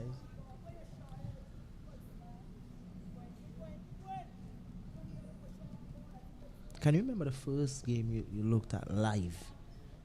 International cricket match. This one is it's a good delivery. They're looking for two, but it's not on. The first game I looked at live was right here at Arnesville. International cricket match. Pakistan versus West Indies. 1993. Pakistan had Waka Wazim, a medium pacer called Atta Rahman. I don't remember which one of the spinners was playing that game. I know Mushtaq was in the squad, but I don't think he played in the game in St. Vincent. Inzi was in the game in that squad, yes. So too, the great Javed Miandad. That was coming to the end of Javid's career, though, but he was still playing in '93. West Indies had Richie Richardson and Greenwich. No, Eunice didn't start playing as yet then. Richardson and Greenwich and Bishop. I remember Bishop, his run-up was almost all the way back down to the boundary. He and Waka. Yeah, you have some history with you, Allenson. Yeah, I was about, let me see, at that time I was just a youngster. Came here to watch cricket. How old were you those times? About 9 or 10 years old. About there, yeah. Let me do my maths. Keswick is trying to find out how old I am. I'm not ashamed of my age. I'll do some maths in a while for the people. Not ashamed of my age. So that would be that first game that I saw live. And as much as you watch it on TV, and we used to like watching Australian cricket on TV because it would be around the time when you'd be on vacation in December. So you could get that free opportunity as a little boy to wake up or to sit up late and watch cricket all at 12 and 11 and 2 o'clock in the morning.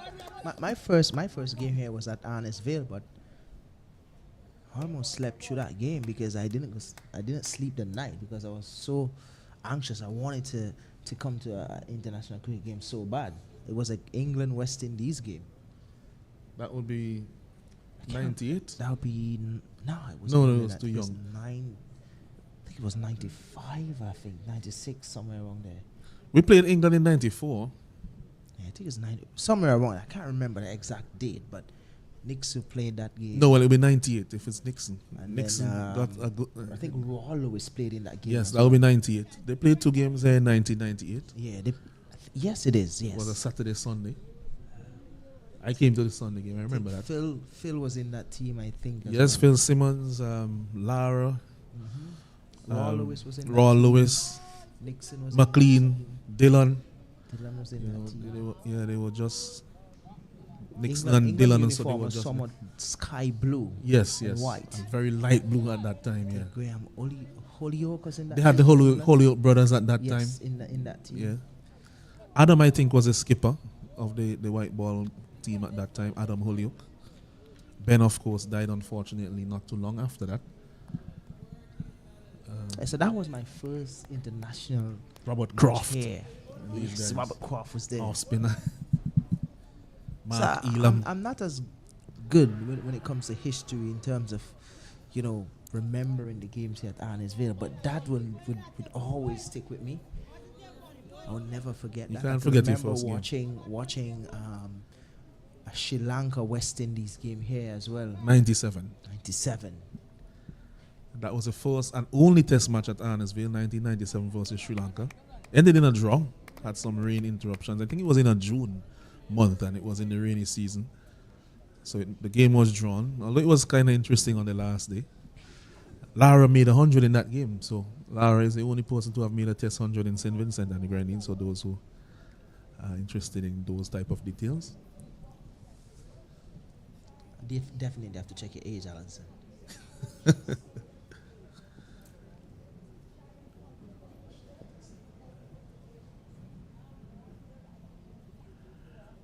The first game I actually saw international players live was in 1991.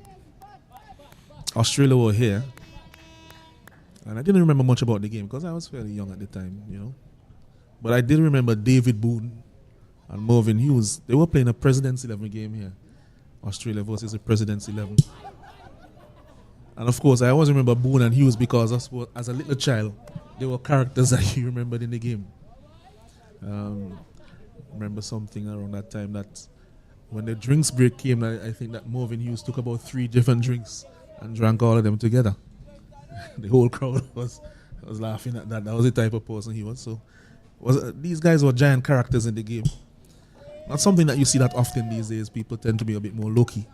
But then you had all these big characters in the game. There was a game here though in 1981. And how do you know about that, Alan? I've read that one. You've read that one. I don't believe you. I've read about that one. There's actually a picture online, if you go and Google it, of Jeff Boycott practicing over at the Sand Hill playing field with a few sheep around him in the 90s. That was the first one-day game in St. Vincent. And then it took another 12 years before we had another game. I think it was 80 actually, not 81. So it took 13 years until we had another game here in St. Vincent. And then we had games every year. Is it a trend? No, I hope not. I mean, we had games every year from 93 It's the up last until... World Cup, this year World Cup before that. It's been about 10 years. Well, Also, yes, we I haven't had believe we cricket probably in had St. Vincent. another long hiatus, but hopefully it doesn't continue like that because we have had games consistently from 93 up until 2014. Different types of games every year, whether it be Tests 2020, but we have had international games every year for that period for just about 21 years. Well, so far after the World Cup, we do have a T20 series here against Bangladesh. Yes, slated for December. Yes. So that's a plus for the people here in St. Vincent. Yes, and Vincentians love cricket. They might not necessarily admit it, but you see it when the cricket is being played, especially once West Indies are involved. It's another no ball here by Kyron Kennedy. Continues. But yeah, I think St. Vincent as a people is just really just support cricket. And I could remember an interview from Nixon McLean a couple of weeks ago with the World Cup. He said there's 2 things he knows that bring Vincentians together. It's cricket and disaster. It was funny and sad at the same time. Unfortunately, we ended up having the 2 in quick succession. Quick succession. So which means we're stable, we're together as a people. But it was funny and it was sad at the same time. But the people of St. Vincent and the Grenadines really do love their cricket. And that was shown here when about a year ago, when we had the VPL finals with the Carlos Brathwaite and the Chadwick Walton and the Andrew Fletcher, who usually play here in the VPL. Yeah, there was this game that I think almost got the Cricket Association in some trouble, at least in the public realm, public opinion. That was in VPL 3, the final. It was around that time when there was a restriction on gatherings during COVID, and about 5,000 people were here for the final. Don't know where they came from, but you just saw people streaming in. Of course, it was all over the media on the next day. Sure, a few higher ups had to answer for such and give an account. But it is true, we do love our cricket in St. Vincent. We have a history of hosting games, and we welcome back international cricket here this year in the World Cup after an entire decade of absence. The last game was 2014 versus Bangladesh, a test match right here. Craig Brathwaite got 200 in that test match actually. Mushfiqur Rahim also scored 100. I think we'll do good with a double 100 from Craig Brathwaite tomorrow, the West Indians will be thinking. As I hear the sighs around me.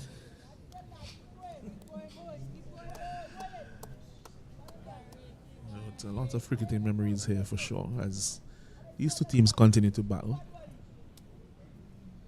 52 runs ahead, Guyana are.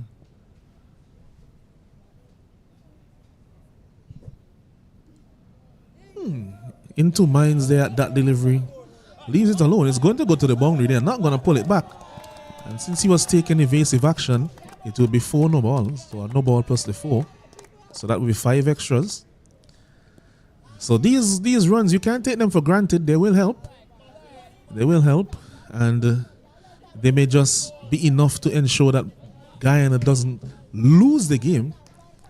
But it will help them for sure. And who knows? If they can get ahead by 120, 140 in the next half an hour, if they can score that quickly, and then they put Barbados in, one never knows what can happen. Stranger things have happened. It's a game of glorious uncertainties, cricket.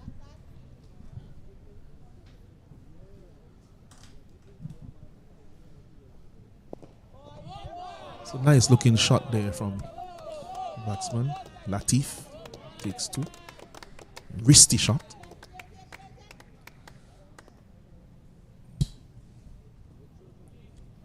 Turning that one from around middle and off to the onside.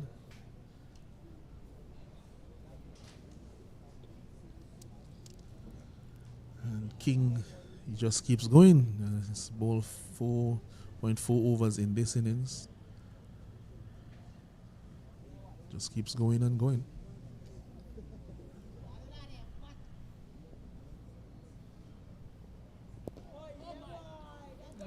Just really think that these fast bowlers need to be managed a little bit more.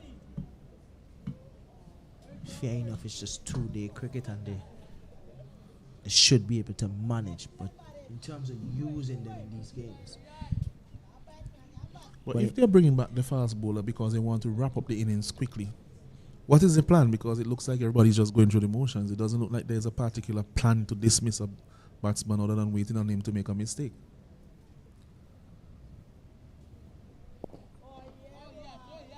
There's not a lot of pace behind those deliveries. Well, he has to be tired, King, for sure. I mean, he has bowled 5. This is the end of his 5th over in this innings, but he bowled all the way through the first session and came back thereafter.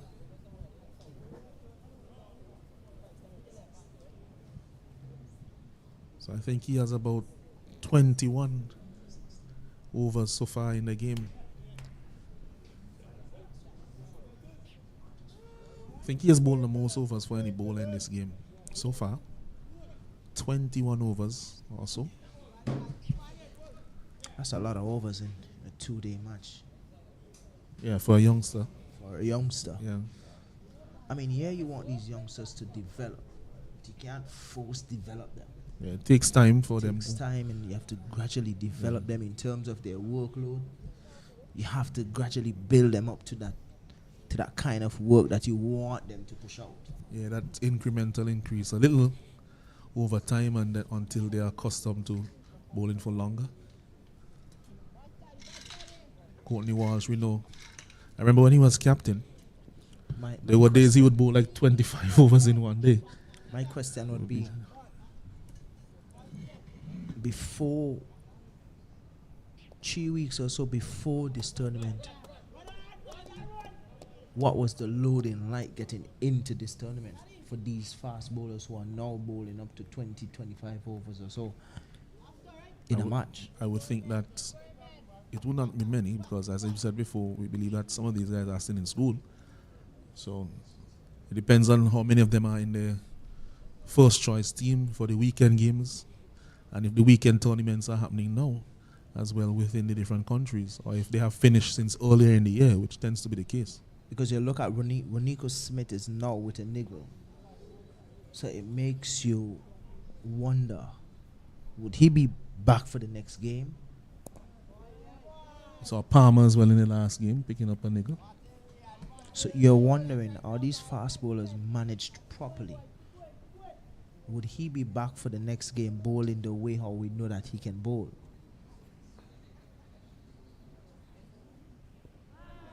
Or is it a case where he probably overbowled Ronico Smith?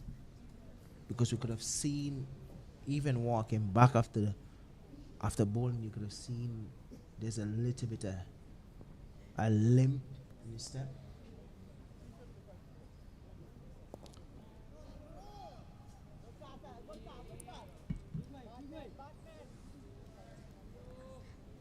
Yes, you want these fast bowlers to develop. Yes, we're trying to breed fast bowlers here in the Caribbean, but you have to do it the right way.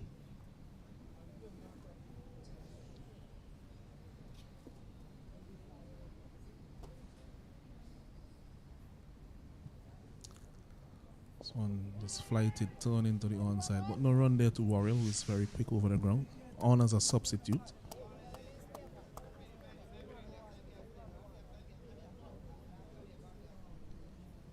Both he and Greenwich are on as substitutes. Greenwich on for the keeper Morris, and he's on for Raniko Smith, who Keswick just alluded to. He's carrying a bit of a niggle. End of the 41st over, sorry. It's 164 for 6. Guyana are now ahead by 60 runs.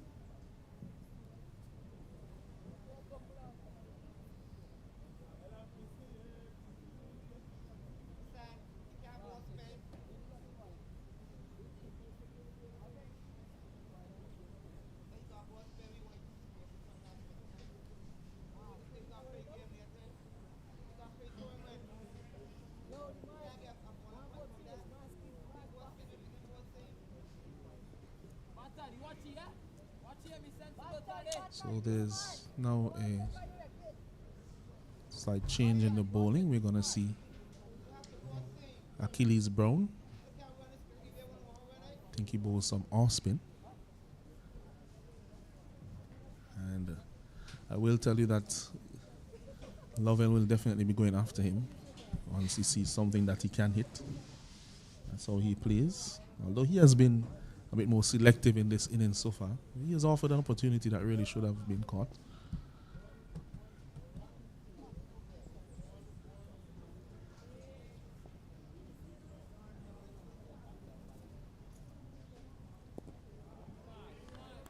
Well, watched by Lovell.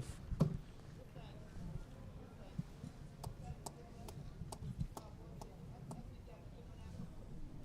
think we may see some fireworks here from Lovell in the next couple of deliveries. Once he goes fuller, he will hit him. And he's not catching that one. That's gone all the way for 6. He keeps hitting these deliveries. His bat, it's almost coming off the outer half of his bat, but it's still going quite a long way, because when you look at the position that he's hitting from, he's aiming really for long on. And they're coming off the outer half of his bat and still going well over the boundary. So if he gets one out of the middle, it's going to go a very long way.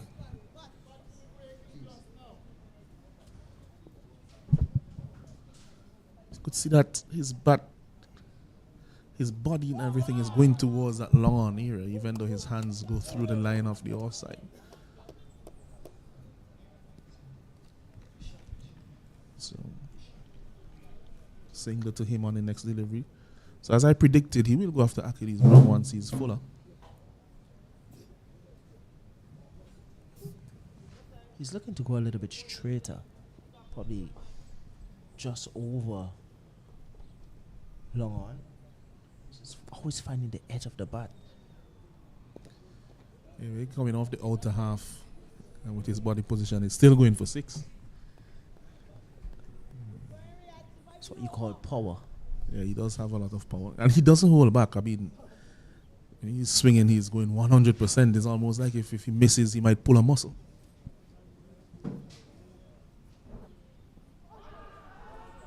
This one, appeal for LBW, out. He was across the stump, looking to turn that through the onside very casually. Was the batsman there, like Sachin Balgobin. Yeah, that's very casual. No, Latif. Lovell? Latif. Yeah, it was Latif. Is that Latif or Lovell? Latif, the man dismissed. Oh, Latif is gone. It was very casual. Riyad Latif. Yeah, you could see him there if we could get the replay once more.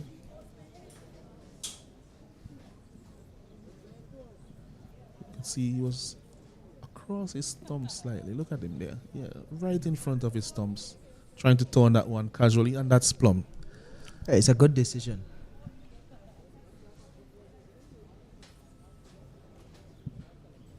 So at Cleese this point, Brown we'll picking up the breakthrough.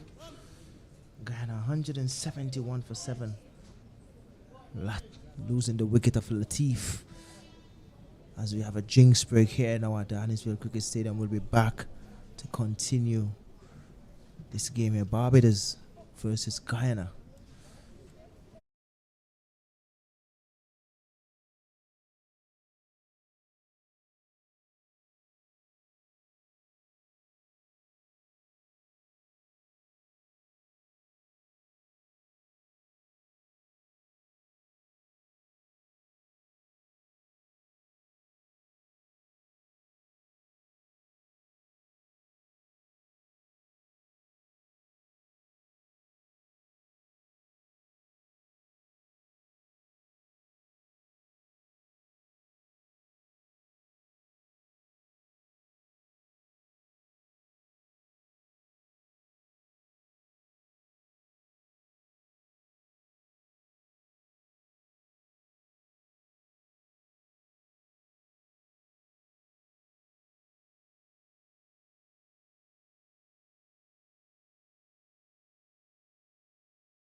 Yes, welcome back to the Annisville playing field, and we do have some additional permutations here to the game, because I could tell you what, if for some reason, which for now they are behind the 8 ball, but you never know, Guyana can bowl Barbados out for less than the runs that they lead by, then Guyana would actually be in the final.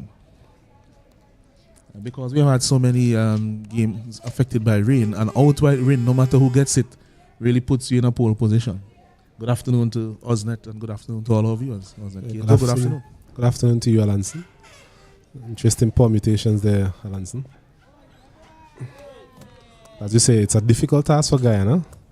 Having been demolished in the first innings of 97, they will really need to get as much runs as possible and then put up a Herculean bowling effort later on this afternoon.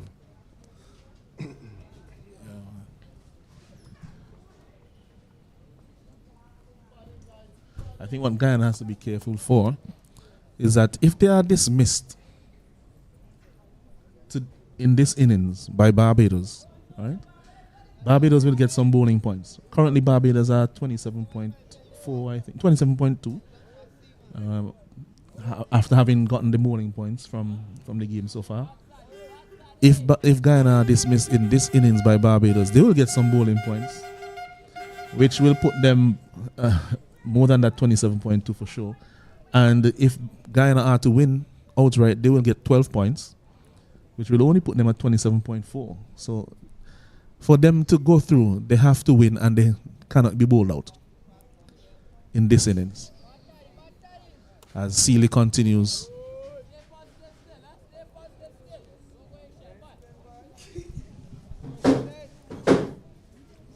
Yeah, Sealy into his 13th over. 1 for 33. I think by his own. The Guyanese, they tend to play the spin a bit better than some of the other teams. We saw that both him and Mutar have been put under pressure that they have not been put under so far in the tournament in this game from the Guyanese batsmen. Even some who are in the lower order. Agreed. This one is quick off flatter. Straight. And he's out. Yeah, that one is out for real. That's out. There's nothing you could say about that. I think he was actually celebrating even before the umpire had a look at it. Such was the confidence in terms of that appeal. It was a flat, quicker delivery turn, just not really picking that one. And in the end, I think a very good decision there by the umpire. So the 8th wicket goes down for Guyana. They are currently ahead by 66 runs. 68 runs. That one was dead in front of the wicket there. Once it missed the bat, that was it for Thorn. So they are ahead by 68 runs. 8 wickets down. How many can these last 2 wickets get for Guyana? Can they get them to 100 and put a stiff challenge in front of the Barbados team? I think that will be the magical figure for the Guyana team in terms of getting to 100 and see what happens from there. As it stands, I don't think 68 would really pose a lot of challenge for the Barbadian team. 172 for 8 in their second innings. A better batting performance by the Guyana team. Christian Singh is the new batsman to join Lovell at the crease.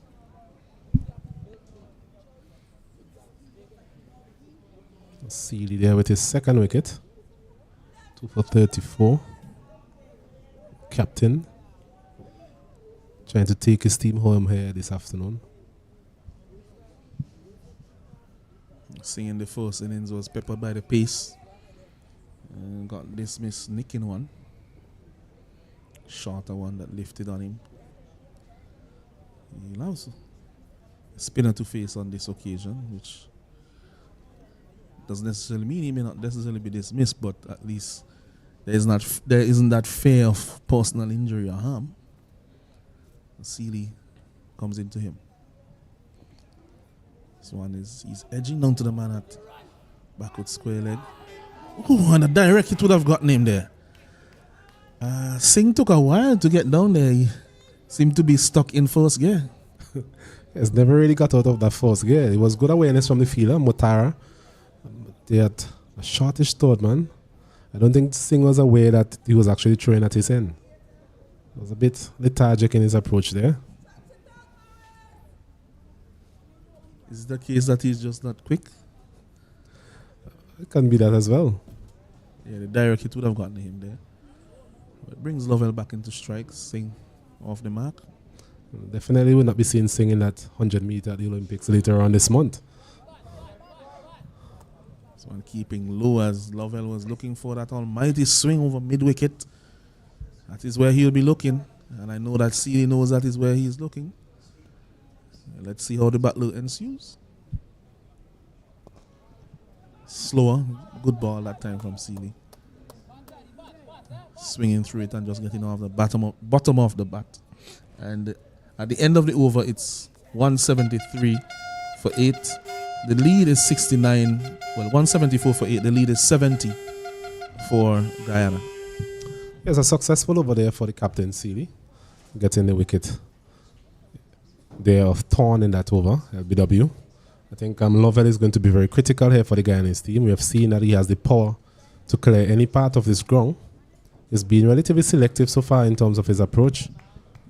But I think Guyana will be looking for Lovell to really plummet them to a competitive total, something in the region of 100 or even beyond that.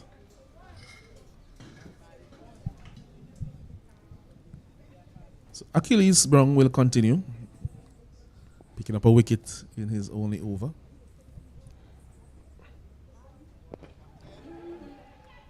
Oh my goodness. Was that a catch?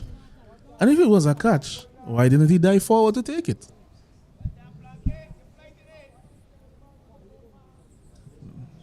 It was close. It may have been a bump ball. Very inconclusive, yeah.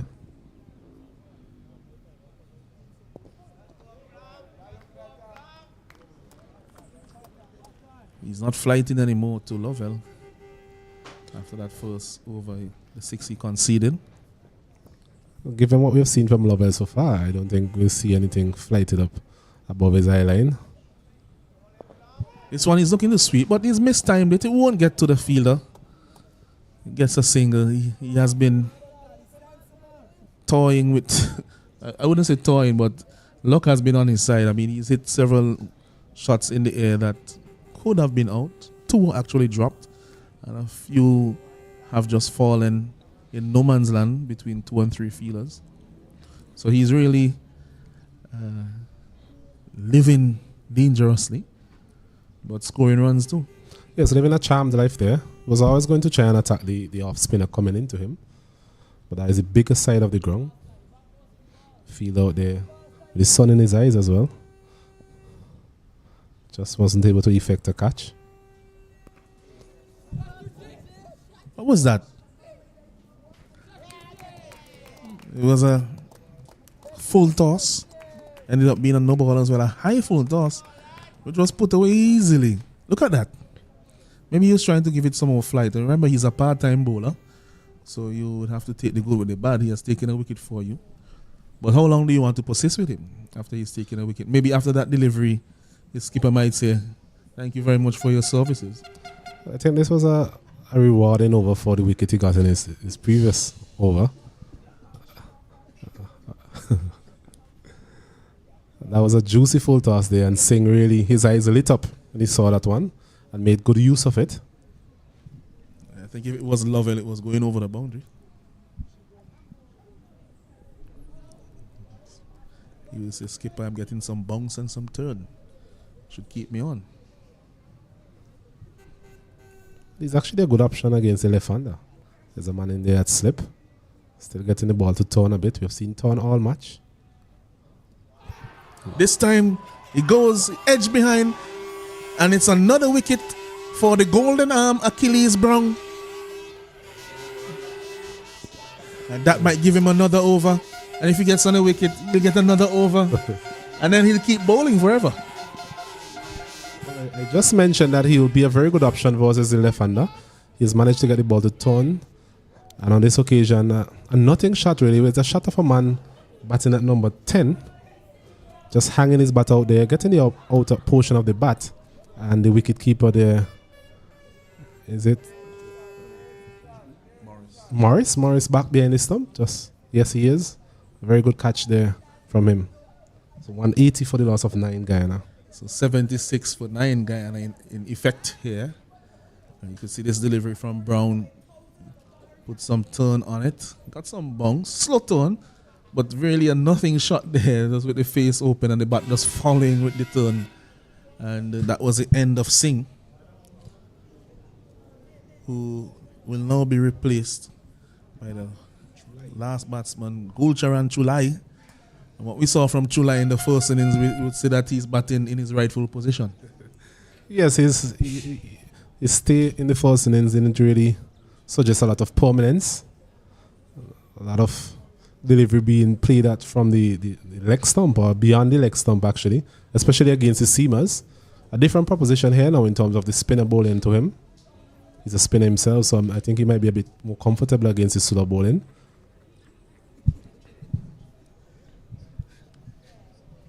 One delivery remaining in this over, and I'm sure Lovell, the non-strikers, would be saying some prayers. And And Achilles Brown will be saying, well, I just need this wicket off this ball. Hey. Defends it nicely out into the offside. He survives.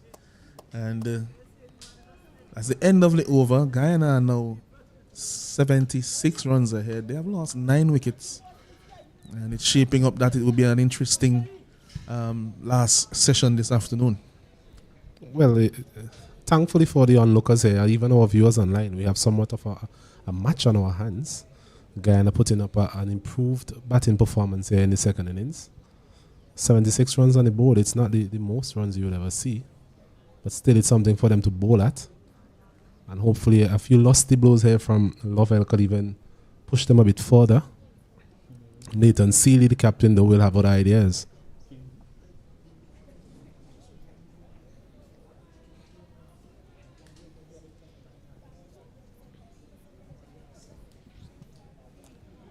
So Seeley continuing here to Lovell, who this one is punched hard on the offside. That will be 4 runs. Was past the man at extra cover in a flash. Achilles Brown, who took a very good catch at extra cover before, but that was hit with a different type of power. Yes, powerful shot through the offside there from Lovell. We've seen a lot of his shots being hit down the ground. This time going through the cover region. Given a bit of whiff there from Nathan Seeley. Not a very good delivery at all. Yeah, and I think he doesn't have a lot of confidence in Chulai, so he'll be going very hard this over. This one should be caught. The fielder is coming in. King, he's under it and takes the catch. He went very low to take it, but he took it in the end. And that's the end of the innings. Guyana, they have been dismissed for 184. Yes, a very good catch there. A good bowling as well. Just bowled it a little bit slow there. Outside the off stump. I think Lovell was aiming over long on. Just got the outer portion of the bat, and on this occasion, a very good catch there by King. Was being in the wars, really. Being in the wars with the ball and now in the field as well. A very good catch from him. So it's the end of the innings at the Arnesville Sporting Complex. Guyana, they have been dismissed for 184. A lead of 80. So we're going to take Barbados will need 81 runs to win here this afternoon. We'll take a short break and we'll be back with live action in a couple of minutes' time.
Well, we're back here at Annisville Cricket Stadium.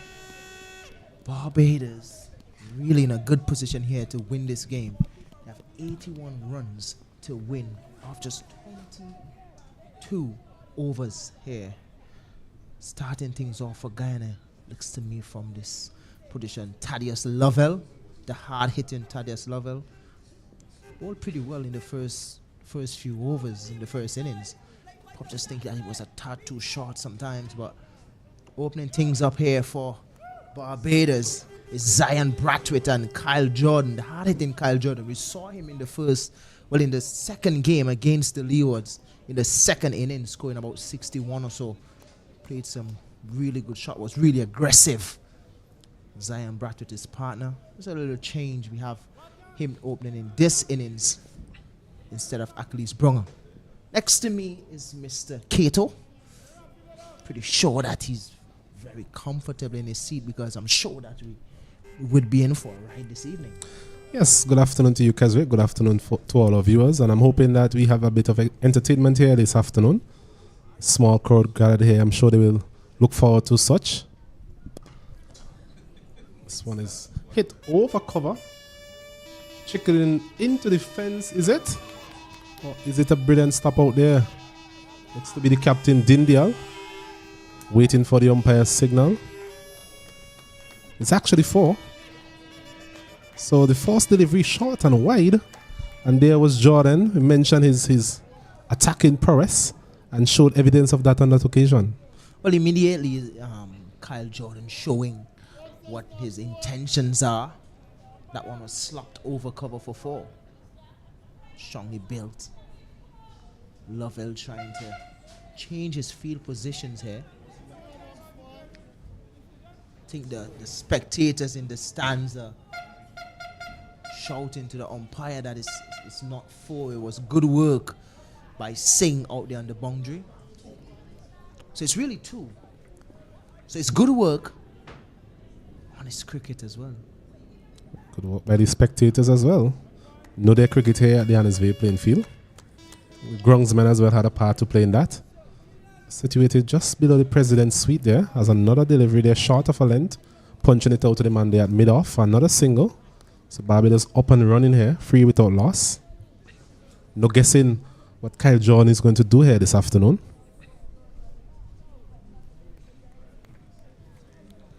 Love to see him when he plays positive. It's interesting, Keswick, in terms of the field, forced over, and you're seeing the field spread out far and wide. This one is pulled in front of square out to the man there at deep mid wicket. One of those boundary riders I was just alluding to.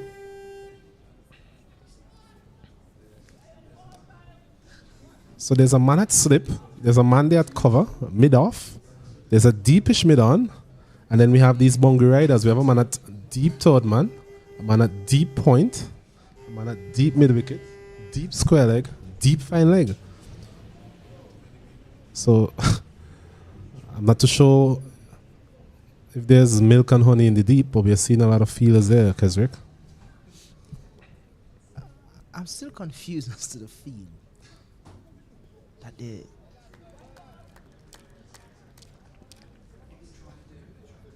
I'm very confused. I don't want to see anything that is out of the way, but still, as a commentator, you can't be too harsh on the youngsters. They're still learning. It's still a learning process.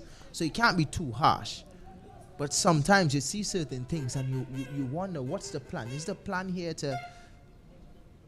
Because still, it's at least about 3 point something that they have to get per over. So, I mean, good bowling, being consistent, they still can take wickets. And I think looking at the field that they're setting, is like, guys, listen, we're already on the back foot. We just have to defend. Yes, you get the impression they've already given up in terms of any hopes of actually trying to force a result in their favor. Is a feel that suggests to you that it's a matter of time, really. You just want to delay the inevitable. Not the shot that you're looking for from Kyle. Not getting to the pitch of the ball, just using his hands. But it's the end of the over, dot to finish. Not getting close enough to the ball there. Kyle even off balance after the stroke. What you'd want to see want to see the skipper making better decisions than the one that he's making now, spreading the field. But Jonathan Van Long is with ball in hand instead of the Isaiah Thorne that we probably would have expected. But he's carrying a little bit of a niggle, so you really don't expect the skipper to push him to the extent that they probably would want him to go. But then they're thinking about the field that they want to put him in as well, because he's carrying a niggle, so you don't want him to be in a position that we would call the hot spot. Well, it was quite evident from that first spell yesterday from Thorne. When he came back for the second spell, something just wasn't right. So I'm thinking to myself, if it is that you identify that he had a niggle at that particular point, why did he persist with a second spell and a third spell? But I guess the captain and the management would be the ones to answer that question, as we see Van Lange, who played beautifully with the bat, opening the bowling here for the Guyana team. Once again, the field is spread far and wide. Bowling to Brathwaite, he's cutting this one. In between the gap, should get close to the boundary. CWI comes around, can't prevent the second. So 2 more runs added to the total. 6 without loss. So Van Lange, Keswick, is one of those players that we have seen in the tournament who have the ability to bowl some medium fast, as well as very handy with the bat, and that is something that we've managed to produce a lot of in the last couple of years. Still pretty surprising in terms of the decision making this evening from the skipper of the Guyana team. I mean, you have Isaiah Thorne on the field. He clearly doesn't look like he's going to bowl this evening. He has a niggle. Why not leave him off the field, get him ready for the next game? Leaving him on the field, probably running for a ball at deep mid-wicket might do a little bit more harm than good. You're in a position here where you need to take wickets. You have a wicket take on the field. In CWI, I would have probably up for him to bowl the new ball as well. With Lovell, if it's the first time, I would say I don't want to see a spin bowler bowl a little earlier, would be this evening.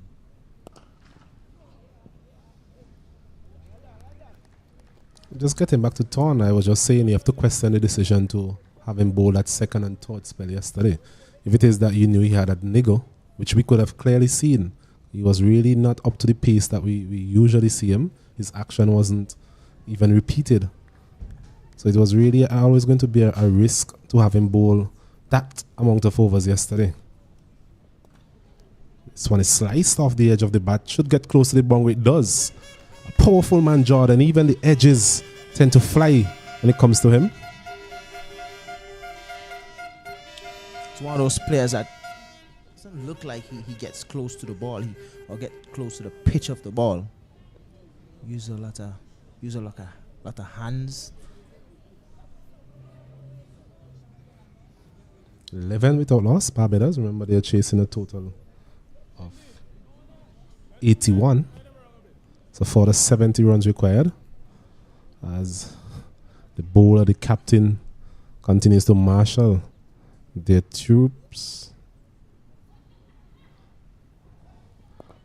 This one is outside the off stump, easy batting. Still wondering why they're bowling with two Kyle Jordan. He's that type of player, just looking at how he plays. He likes wit. Anything close to him is sort of a close-up shot kind of player when it's really close to him. But anything that has wit on it,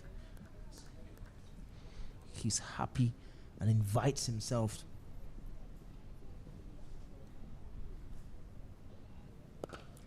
Well bowled, well played as well from Zion Brathwaite. That's the end of that over from Van Lange. 8 runs coming from it. At the end of the second over, Barbados chasing 81 for victory here at the Annesville Sporting Complex. They're 12 without loss.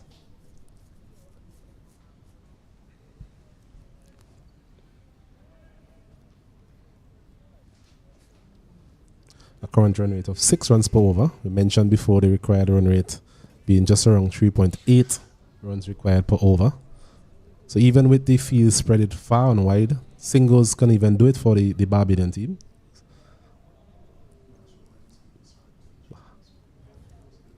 Highly doubt that is in the mind of Kyle Jordan here. Once again, contrary to what I just said, stroked it out to the man there, deepish cover and takes a single.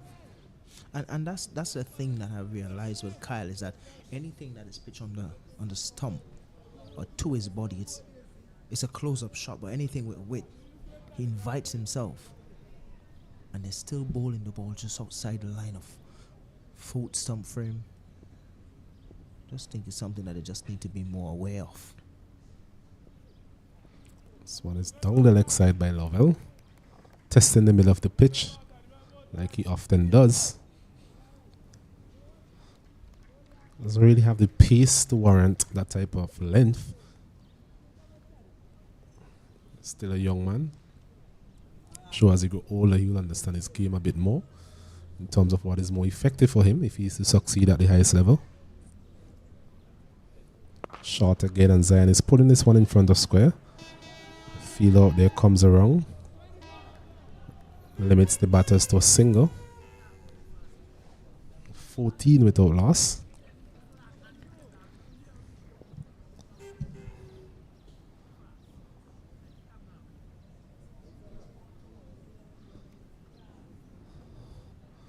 So far, that short length hasn't really troubled both of these players. This one, on the other hand, rushing Jordan a bit. Still gets it out to the man there, Chulai. And the fine leg boundary for another single. So runs flowing here quite easily for the Barbadian team. Hasn't really been put under any sort of pressure so far. But I don't think it will be too long before we see the spinners being introduced. Something I thought would have happened probably an over ago. This one is outside the off stump. Brathwaite there, missing it completely. You need to give yourself the chance to at least put doubt in Barbados' mind. And the best way is to probably start taking wickets. You have a wicket taker in your team. That's Mr. Chulai. So probably give him the chance a little earlier to maybe create some early inroads. I think traditionally as well, the Barbadian team, they play the fast bowling reasonably well. We could see that. They tend to be in a more comfort zone as it relates to pace bowling. Spinners are always going to be the cause for concern as it relates to their batting. We saw that in the first innings, July picking up a 5-wicket haul. This one, Brathwaite is clipping it nicely into the gap. Should be able to come back for a second quite easily in the end.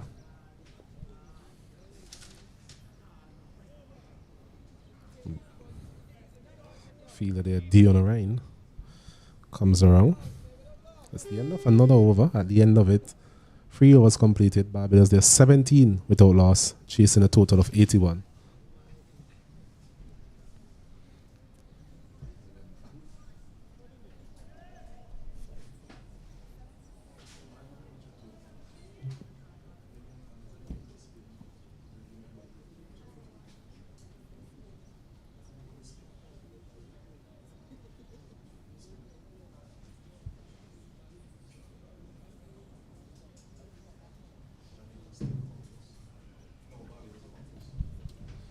So 17 without loss, the Barbados under 19 team. Remember, you're looking at live action here from the Annisvale Sporting Complex in the Cricket West Indies Rising Stars under 19 tournament. Encounter here between Barbados under 19 versus Guyana under 19. Just a recap of what took place so far.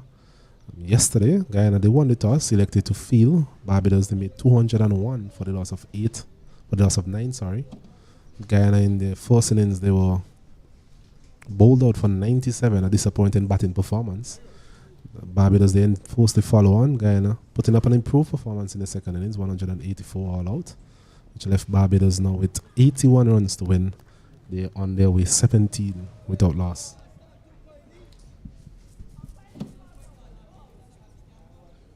Kyle Jordan still not getting to the pitch of those deliveries, just standing his ground and just waving his bat at it. Is what we'll call a stand and deliver type of a player. I don't mind those type of players, but I mean, at this age, you would want to do the right thing, getting closer to the ball. This one is beautifully played. Straight out to the man there, deep extra cover. We want to get to the boundary, but that's what we want to see more of the time from our young players. Just remember, some of these players here would move on to the next level. I think there's a challenge for us here in the Caribbean in terms of having the transition from the under 19 level to the first class level. That's a bit of aggression. Van Lange. Brathwaite, they had to take evasive action.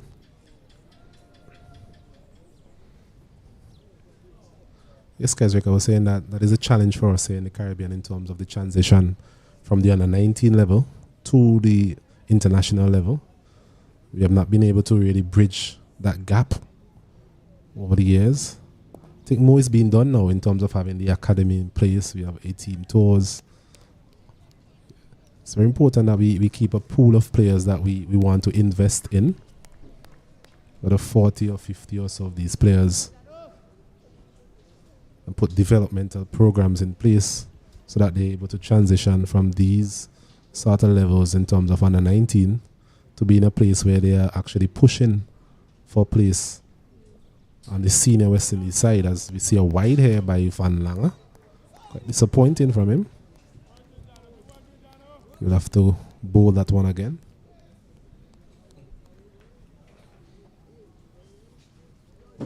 Still not seeing a plan here from the Guyana team.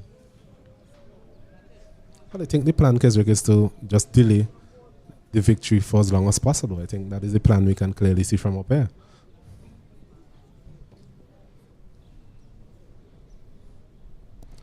He's pulling this one, a top edge chance here. Oh, a very good attempt there on the deep fine leg boundary. Definitely would have been the catch of the tournament so far. It was short, and there was Brathwaite looking to pull that one over deep square leg. The fielder there running a wrong. Got there in the end, but just couldn't hold on. And a boundary to Brathwaite. Trying to figure out who the fielder is out there on the deep fine leg boundary. Appears to be Ramnat. Is it? Appears to be Ramnat.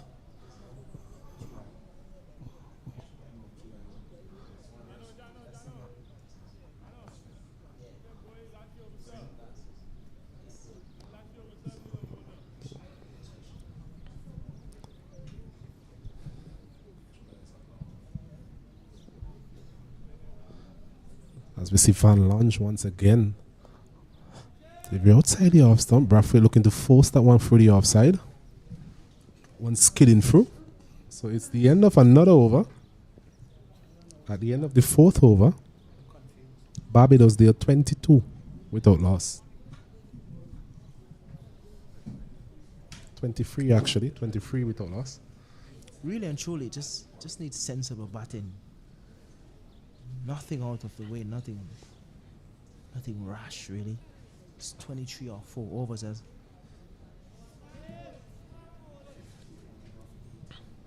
Still fast bowling. It's as we mentioned in the last over, Keswick, these players don't have to really do much because a single is always on offer. Even if they miss time some of these deliveries, they're still getting singles. So the scoreboard keeps ticking over. 4 overs, 23 runs. As you said, they haven't really had to do anything out of the ordinary so far.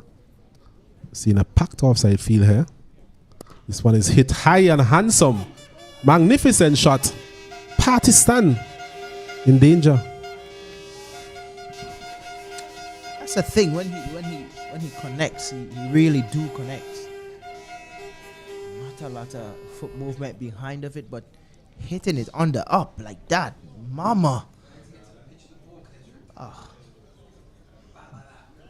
That's a big hit there. He mentioned he doesn't need to get to the pitch because of his strength. I tell you what, there's a lot of players in the world that don't really have strength and timing. There's a few players in the world that is blessed with strength and timing. When you talk about strength and timing, you have to talk about people like the Nicholas Purans and the Sherfane Rutherfords and those guys. Rodman Powell is like raw power. Doesn't need any timing. This one is short of a length again. This time not timing it as well as he would like. But that shot again, just playing it on the up really. We haven't seen that type of shot on this wicket. Relatively slow wicket. I mean, playing through the line really. As a fast bowler, when you get hit like that, it's an embarrassment on the up. Come on. Oh. It's a serious hit. I'm tempted to ask you about that duel you had some years ago with Virat Kohli, Kesrick.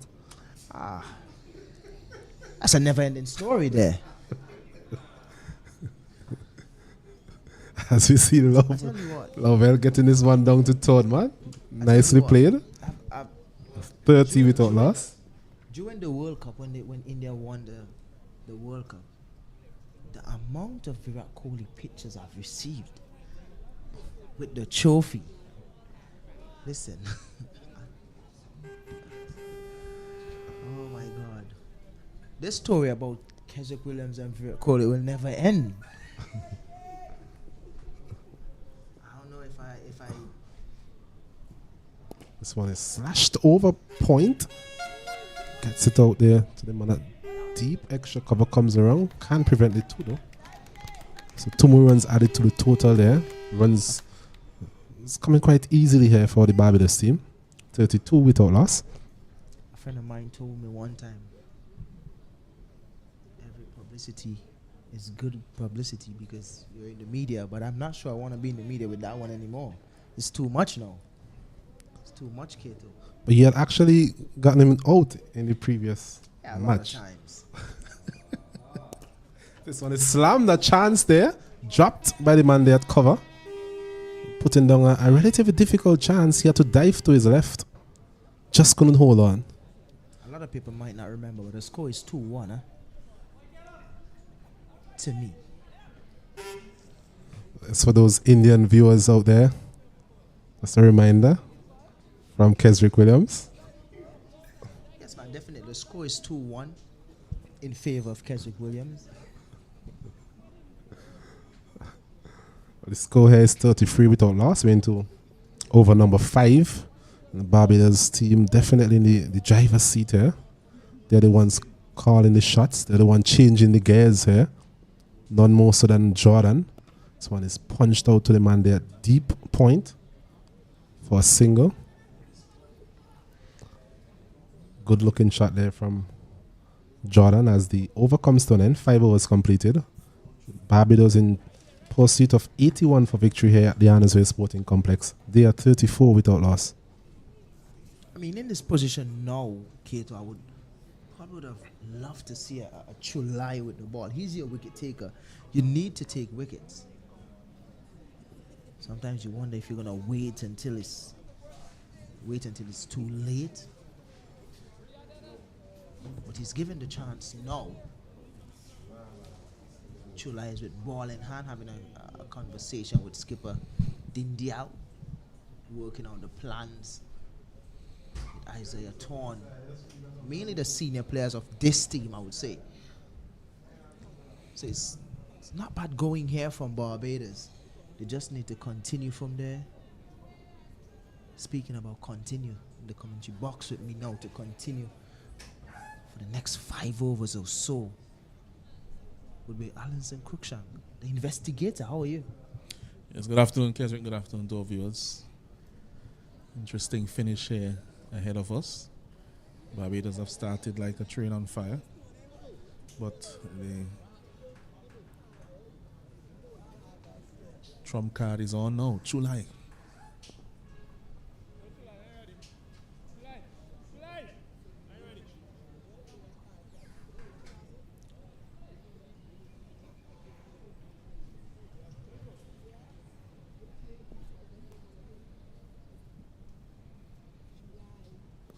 This one is short and almost a wicket first ball for Chulai, who said he should have been bowling a long time ago. If I was skipper, got 5 for me in the first innings, we only need 80. I'm not saving until they are 50 without loss, 40 without loss, 34 without loss. Struck hard but straight to the bowler. He's coming at him, but so far Chulai has held his nerve.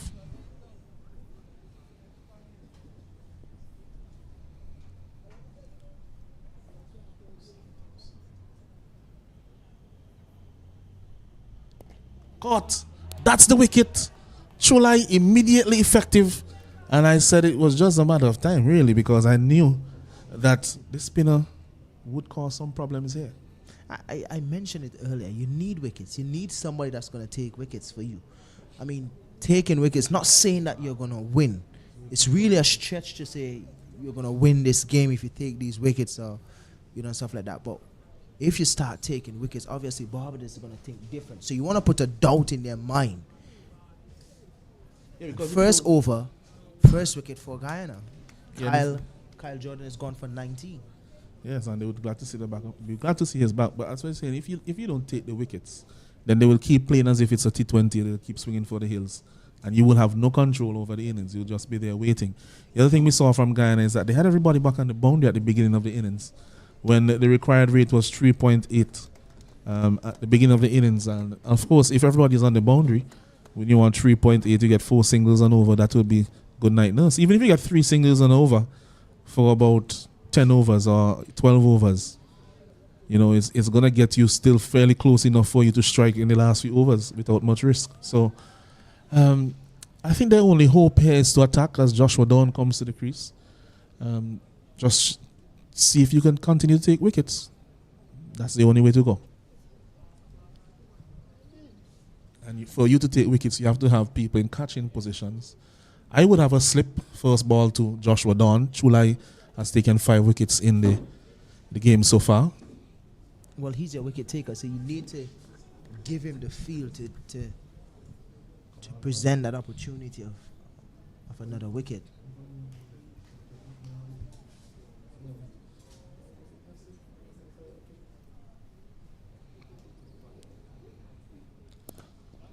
Nicely driven there by Dawn, but fielded by the skipper at cover.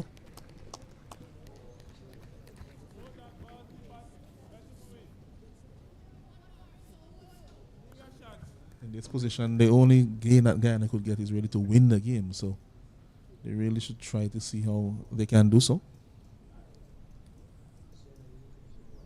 This one a lot of turn, but slow turn. Left alone by Dawn. Outside the off stump.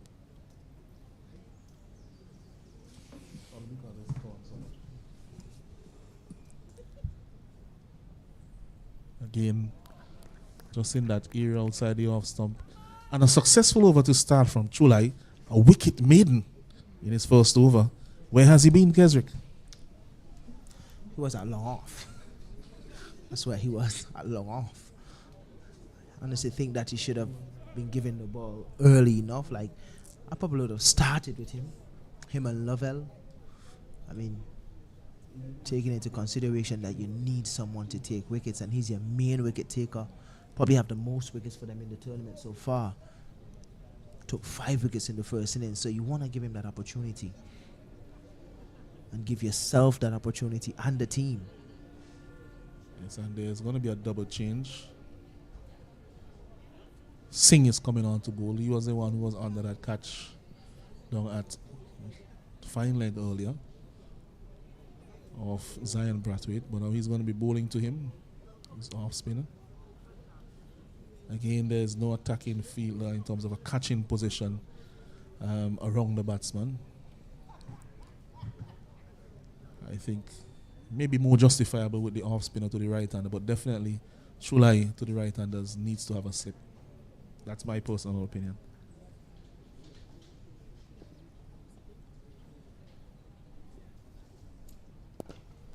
This one is punched to the man at long off. Should only be 1.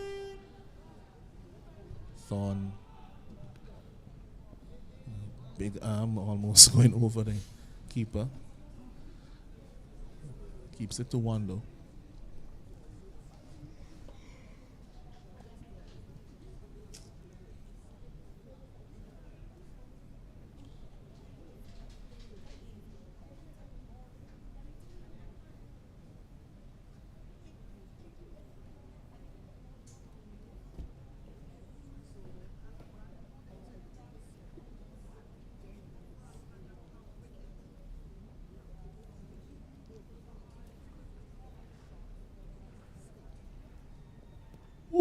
one had some bounce and turn on it.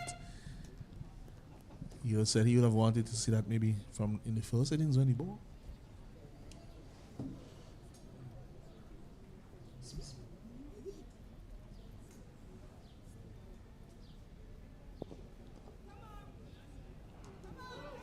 Pushing for two. Should get two quite comfortably there. And they do. Not the quickest of movers is CWI, who did the fielding on that occasion. Yeah, that one had. Good That was it. bounce and 2 turn deliveries there. ago. Yes.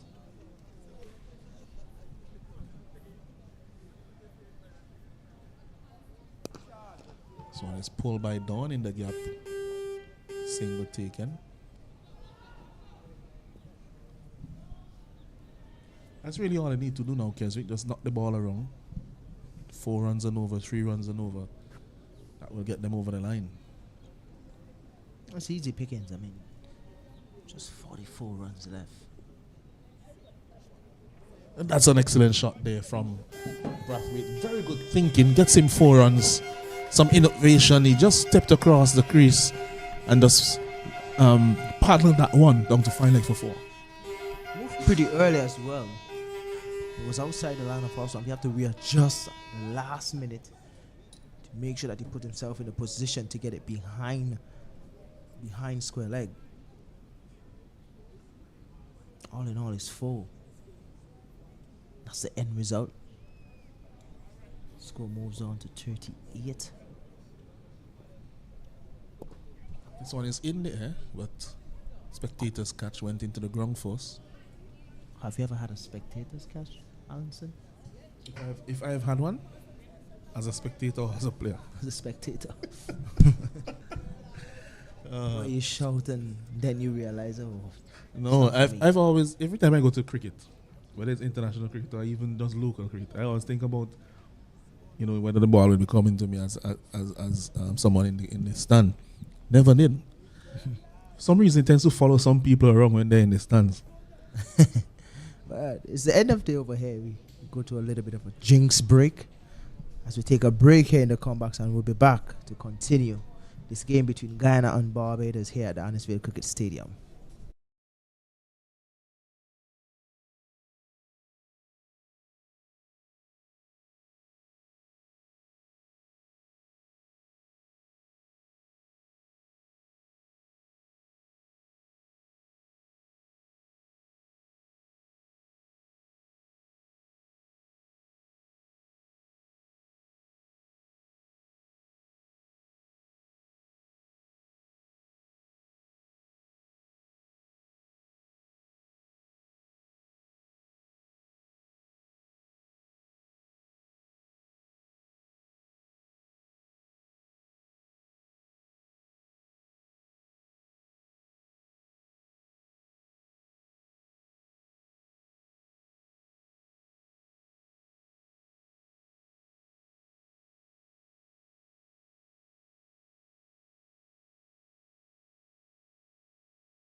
Yes, welcome back to the Arnorsville playing field. We resume action here. Barbados on the 1942 for 1 in pursuit of 81 for victory in 22 overs. They have another 39 to get in 15 overs. So this is the last hour of play.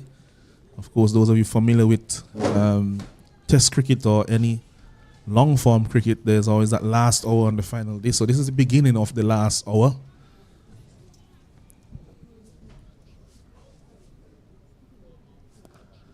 This one punch off the back foot. Good afternoon again to you, Keswick Williams. Do you think that there will actually be a last hour, or it will be just the last few minutes? Based on the way things are going now, I definitely think that Barbados should come out victorious in this game. Whether it's an hour, whether it's half an hour. I don't know how long it would take, but Barbados will always be the number one pick here to win this game. Obviously, Guyana, I don't think they can win. Chulai, he has the potential to do something that can upset the apple cart, so to speak, for the Barbadians. Or maybe we can say the flying fish cart. I'll tell you what. If for some reason Chulai comes out here, as you find the bottom edge of Joshua Dunn's bat will only be 2. If Chulai for some reason creates somewhat of a miracle and bowl out Barbados team, restrict them from scoring that 81, immediately I will ask them to pick Chulai on West Indies Test team. Sure, you'll get a lot of opposition for that, but in other words, you're saying that it would be a remarkable performance. It would be a remarkable performance. I do agree with that it would be a remarkable performance. But he has bowled very well in this game. Chulai. He will have Stone a test, I suppose. One of the many left-arm spinners in the region at various levels as well. The thing that I like about him, he's somewhat close to Pusami Pormal. He's one of those left-arm spinners in the Caribbean that I think really gives the ball air, the bounce, the goil, the revs that he puts on the ball. Chulai is very close to that as he finished his second over. Finishes with a dot ball as well. The score is 45 for 1. Just 8 overs gone.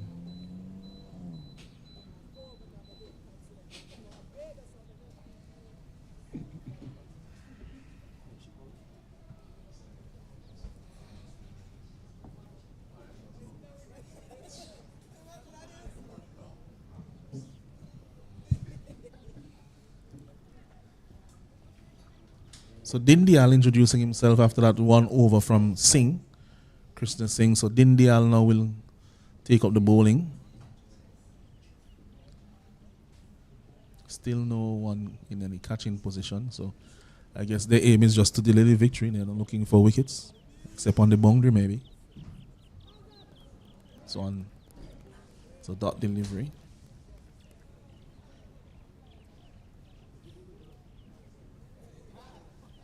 36 needed for Barbados. 9 wickets needed for Guyana. This one is in the air but doesn't carry to the man at short third. Looks like Dionorine.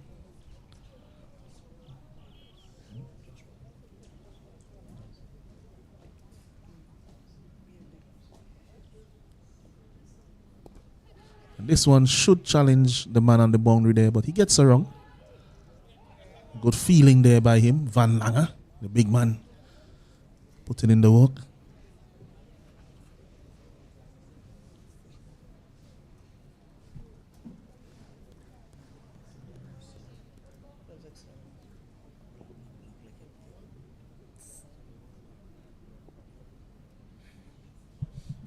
See there, Dindial pulling out of his delivery, just looking to see what Brathwaite is attempting. This one is very wide. Tell you what, that one was almost wide on the other pitch.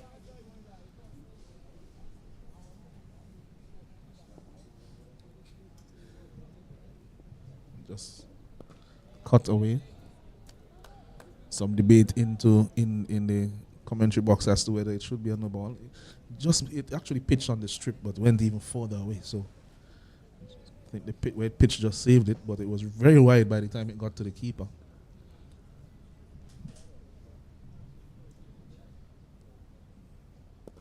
This one again quite wide, stretching there is done. But that seems that it will be his approach, Dendial, to bowl very wide of the crease, asking the batsman to come at him. This one is driven down to long off for another single. That should be the end of the over. So the over goes for 4 runs, which is really what they need. And at the end of the over, it's 49 for 1 after 9 overs. They're going at just over 5 and over.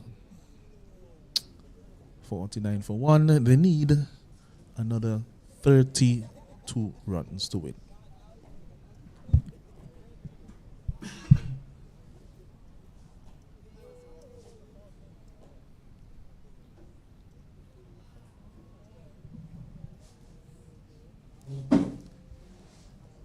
Skipper and keeper Chula is still in discussion as to the plans that they want to go with.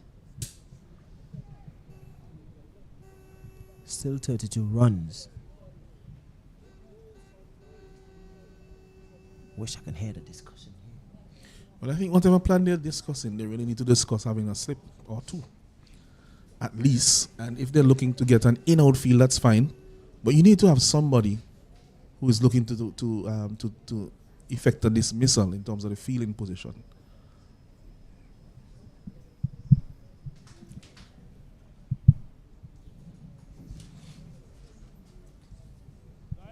With the ball turning away, a slip would be a good option for that.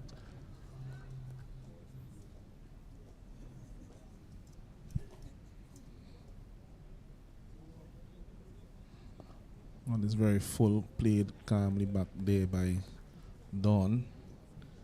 Never really lifts his bat in anger. Always quite sedate in his approach.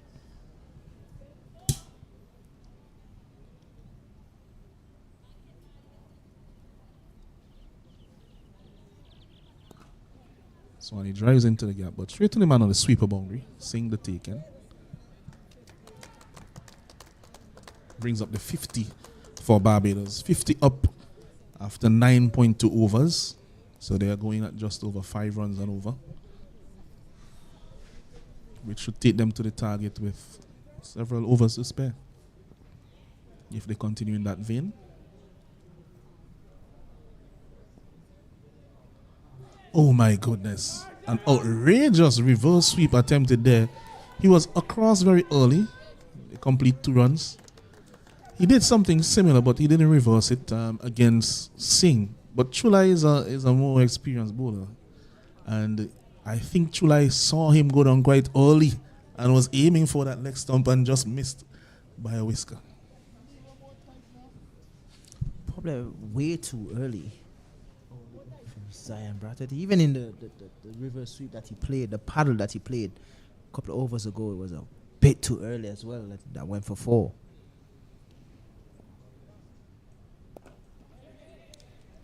Not one punch out to extra cover. You want to get 4, just a single.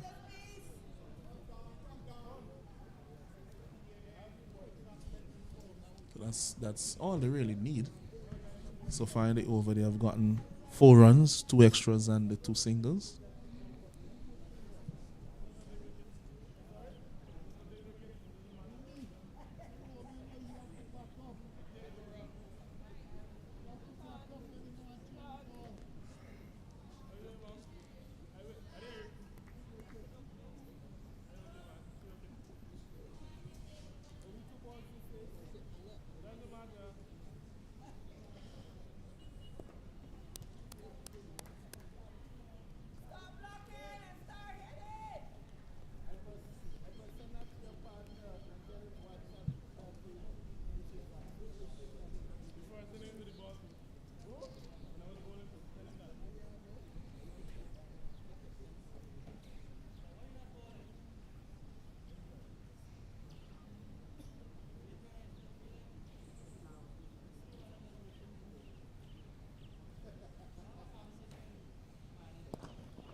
So that's the end of the over. At the end of the over, after 10 overs, going at 5.3 Barbados, they need another 28 runs for victory.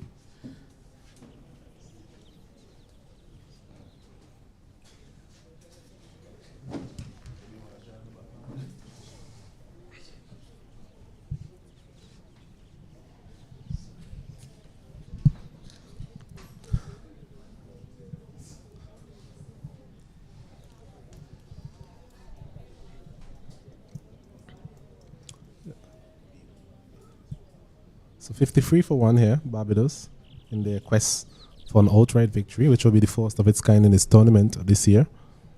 Need for the 28 runs. The sun has left us.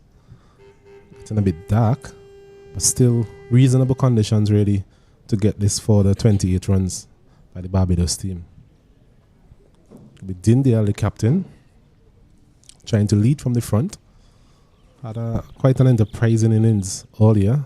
Just didn't last as long as he would have liked, and perhaps the whole of Guyana supporting him back home would have liked. Hasn't had the best of tournament with the bat. We're seeing him here with the ball. This one Zion is tugging it down to long on for another single, 54 for 1. I think the writing is on the wall here, Alanson. Yes, it's definitely on the wall.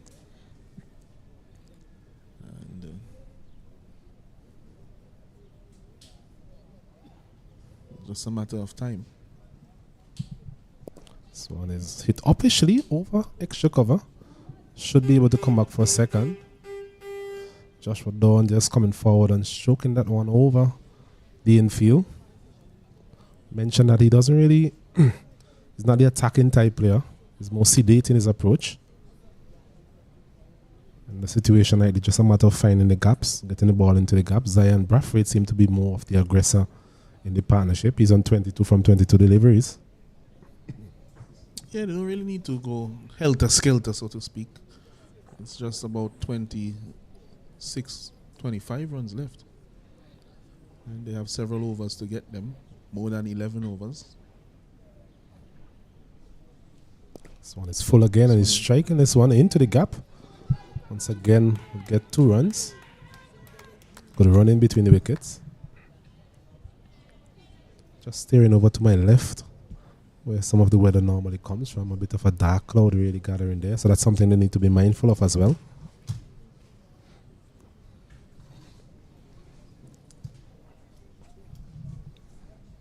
"23 runs required." This one is taking the leading edge and just falling in no man's land really.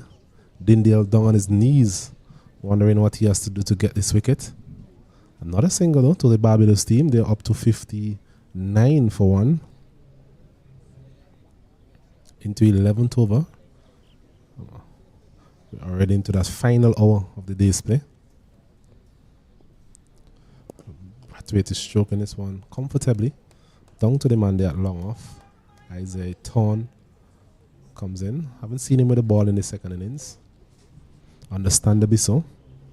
Carrying somewhat of a niggle.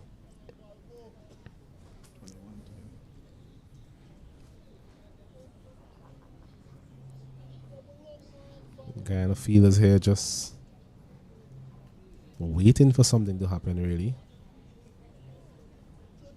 Not really moving with any sort of urgency.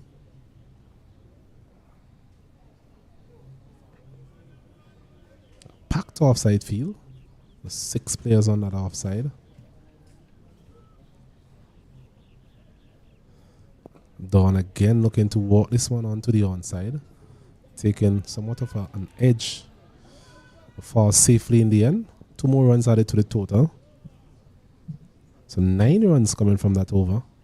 At the end of it, 11 overs completed. Barbados chasing 81 for victory here at the Annesville Sporting Complex. They are on 62 for 1. Yes, 19 required. That over was very productive for the Barbados team. Really, just a matter of when the conclusion will come. You need something absolutely miraculous to prevent them from getting there at this point. You mentioned that there's a threat of rain, but that rain seems to be maybe 15 minutes away, 20 minutes away. Which really should give them enough time to make the runs if they are have the right intent, especially based on the field set. The field is quite spread, and as you saw in that over, a lot you had a few foul shots, but they were landing in open spaces, and there are wide expanses of that in the field as it is now.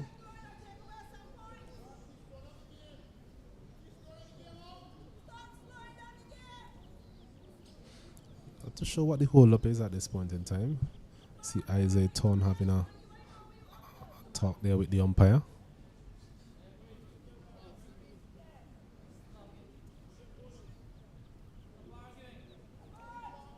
Still trying to get his point across, Thorne.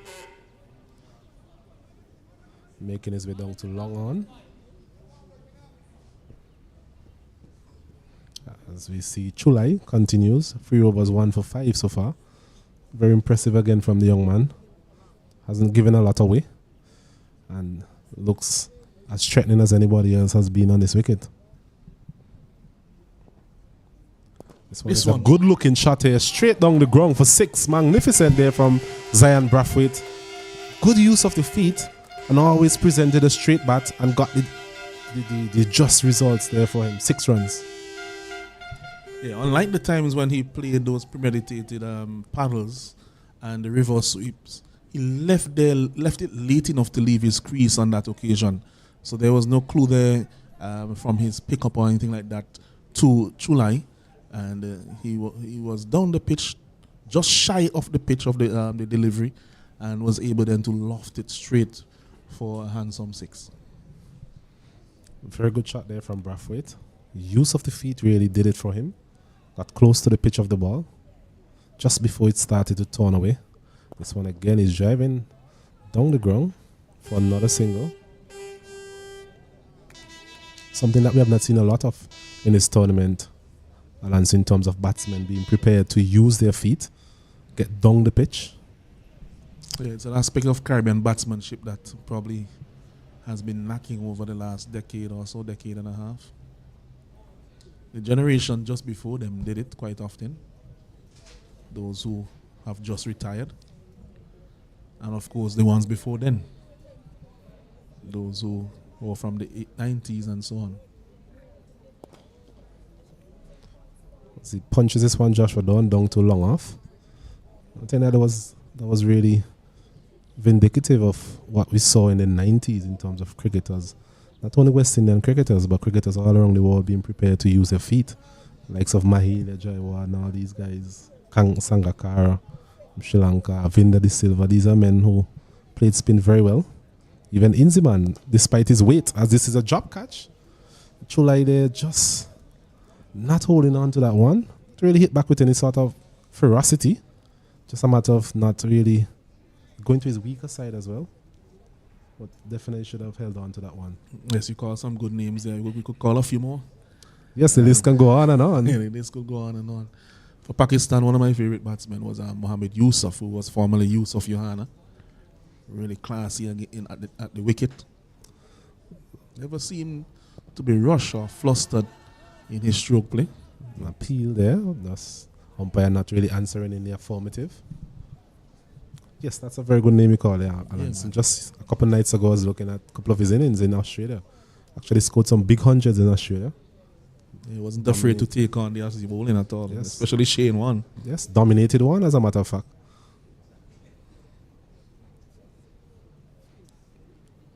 Doesn't really come up in many conversations, Mohammed Yusuf, but definitely was a class player. Yes, Dawn is just using a bit of innovation here, going across his stump, sweeping that one down to fine leg region for 2 more runs. Doing it easy here, Barbados. 73 for 1. 12 overs completed. Need a further 10 runs to get an outright victory here, Barbados, and make themselves available for the final here on Saturday. Yeah, so it has been a fairly easy chase so far for the Barbados team. They have shown good initiative. Guyana, on the other hand, some of their tactics were questionable, and their field placement in particular, I think, was left a lot to be desired. When you have a very small total for a team to chase, setting everybody back on the boundary is not going to win you the game. So that's something that they will learn as they grow older, these young players. terms of the wicket, Alonso, I'd just like to hear your assessment in terms of what are your impressions on the wicket itself.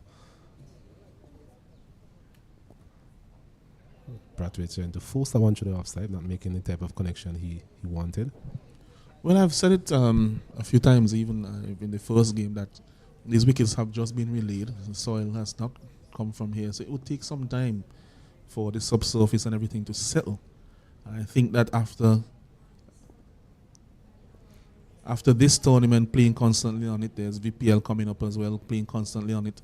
I think by the time you get around to those international games in December, you'll be seeing a totally different pitch with some good pace, some good bounce, some good carry. The thing that happens here at Arnesville, though, and that's why we couldn't speak about the night matches and know what would happen, is that because it's so close to the sea, there is a feeling that sometimes the conditions change with the tide in terms of the amount of water that is below the surface. Of course, being close to the sea, there is some saline intrusion beneath the surface. Something that I think that I was going to ask if you can research it, but you told me that you're a business specialist, so somebody with maybe some chemistry background could look into that. Agreed. As another single is gathered there from Joshua Dawn, working it out to deep mid wicket for another single. 75 for one. For the 6 runs required, can they finish it with one ball? Zion Brathwaite is trying to, just not timing it as well. Gets it down to the man there, long one for another single. Yeah, somebody with a chemistry background to look at the soil components, the soil chemistry, etc. And then somebody with a physics background as well to deal with the different forces at play in terms of the water levels, etc. And maybe a hydrologist. All of those fields you just outlined, Alonso, those are all foreign to me. Never had any sort of interest in those fields up to this day. That's okay. To each his own. It is interested in seeing how Barbados are going to get home here. 5 runs required. This time he's going across and working it nicely, Joshua Dawn. A shot that we've seen employed by Zion Brathwaite a couple of overs ago, just trickling into the boundary this time. So 80 for the loss of 1. A very good, innovative shot there. Yeah, the scores are now level, and Dawn, he was across early and just used the pace of that delivery from Singh down to the final leg boundary for 4. So scores are level. They just need 1 run to win Barbados, and it's basically all over by the shouting. It was always going to be a difficult task, really, for the Guyana team to really restrict the Barbadian team from scoring its 81 runs. We mentioned that the wicket seemed to offer just as much assistance for the bowlers as it does for the batters, as long as you're willing to really graft and work hard. We have also seen some batters being able to play their shots as well. We've seen some magnificent shots being hit. So it's a good batting wicket. Just a matter of the Guyanese players not really applying themselves to the extent that they needed in the first innings. As we see Chulai into his over, and he's punching this one Zion down to Thorn, number 71, sporting on his back. They at mid-on, can't get a run. So 1 more run required here. I'm sure Zion Brathwaite will be looking to finish it in style. That is indeed what he does. Punches it through the offside. Out to the man there at deep point. Victory here for Barbados under 19 team. And much deserved, really. They have really been the better team so far in this encounter. Guyana for a moment did an improved batting performance in the second innings, but I think that batting performance in the first innings was where they really lost it, Malansi. Yeah, when you have a deficit of 100 runs in a tournament where teams generally have struggled to make even 200 runs as a total, then you know that you're really behind the 8 ball. They fought valiantly, putting up a much better showing in their second innings, getting to 185, I think. 184 all out. And it wasn't enough for asking Barbados to make about 81 for victory, and they needed that in 22 overs. They got there in the end in 13.2 overs Very good innings from Zion Brathwaite and ably supported as well by Joshua Dawn. A belligerent start, as we have grown accustomed to, by Kyle Jordan. And so it was well executed in the end by the Barbados team. Congratulations to them. Commiserations to Guyana. Yes, very good all-round performance on the Barbados team. Even if we go back to the first day, they were 37 for 5 at one point in time. So that recovery effort by Prescott and Seeley really was critical to the overall success here. So at the Annisville playing field here in the CWI Rising Stars Under-19 tournament, we have Barbados being victors here. And thank you very much for joining us. That's it from us here at the Annisville Sporting Complex. I'm Oslet Kato and Alan Sukrukshang signing out. We'll see you on the finals on Saturday.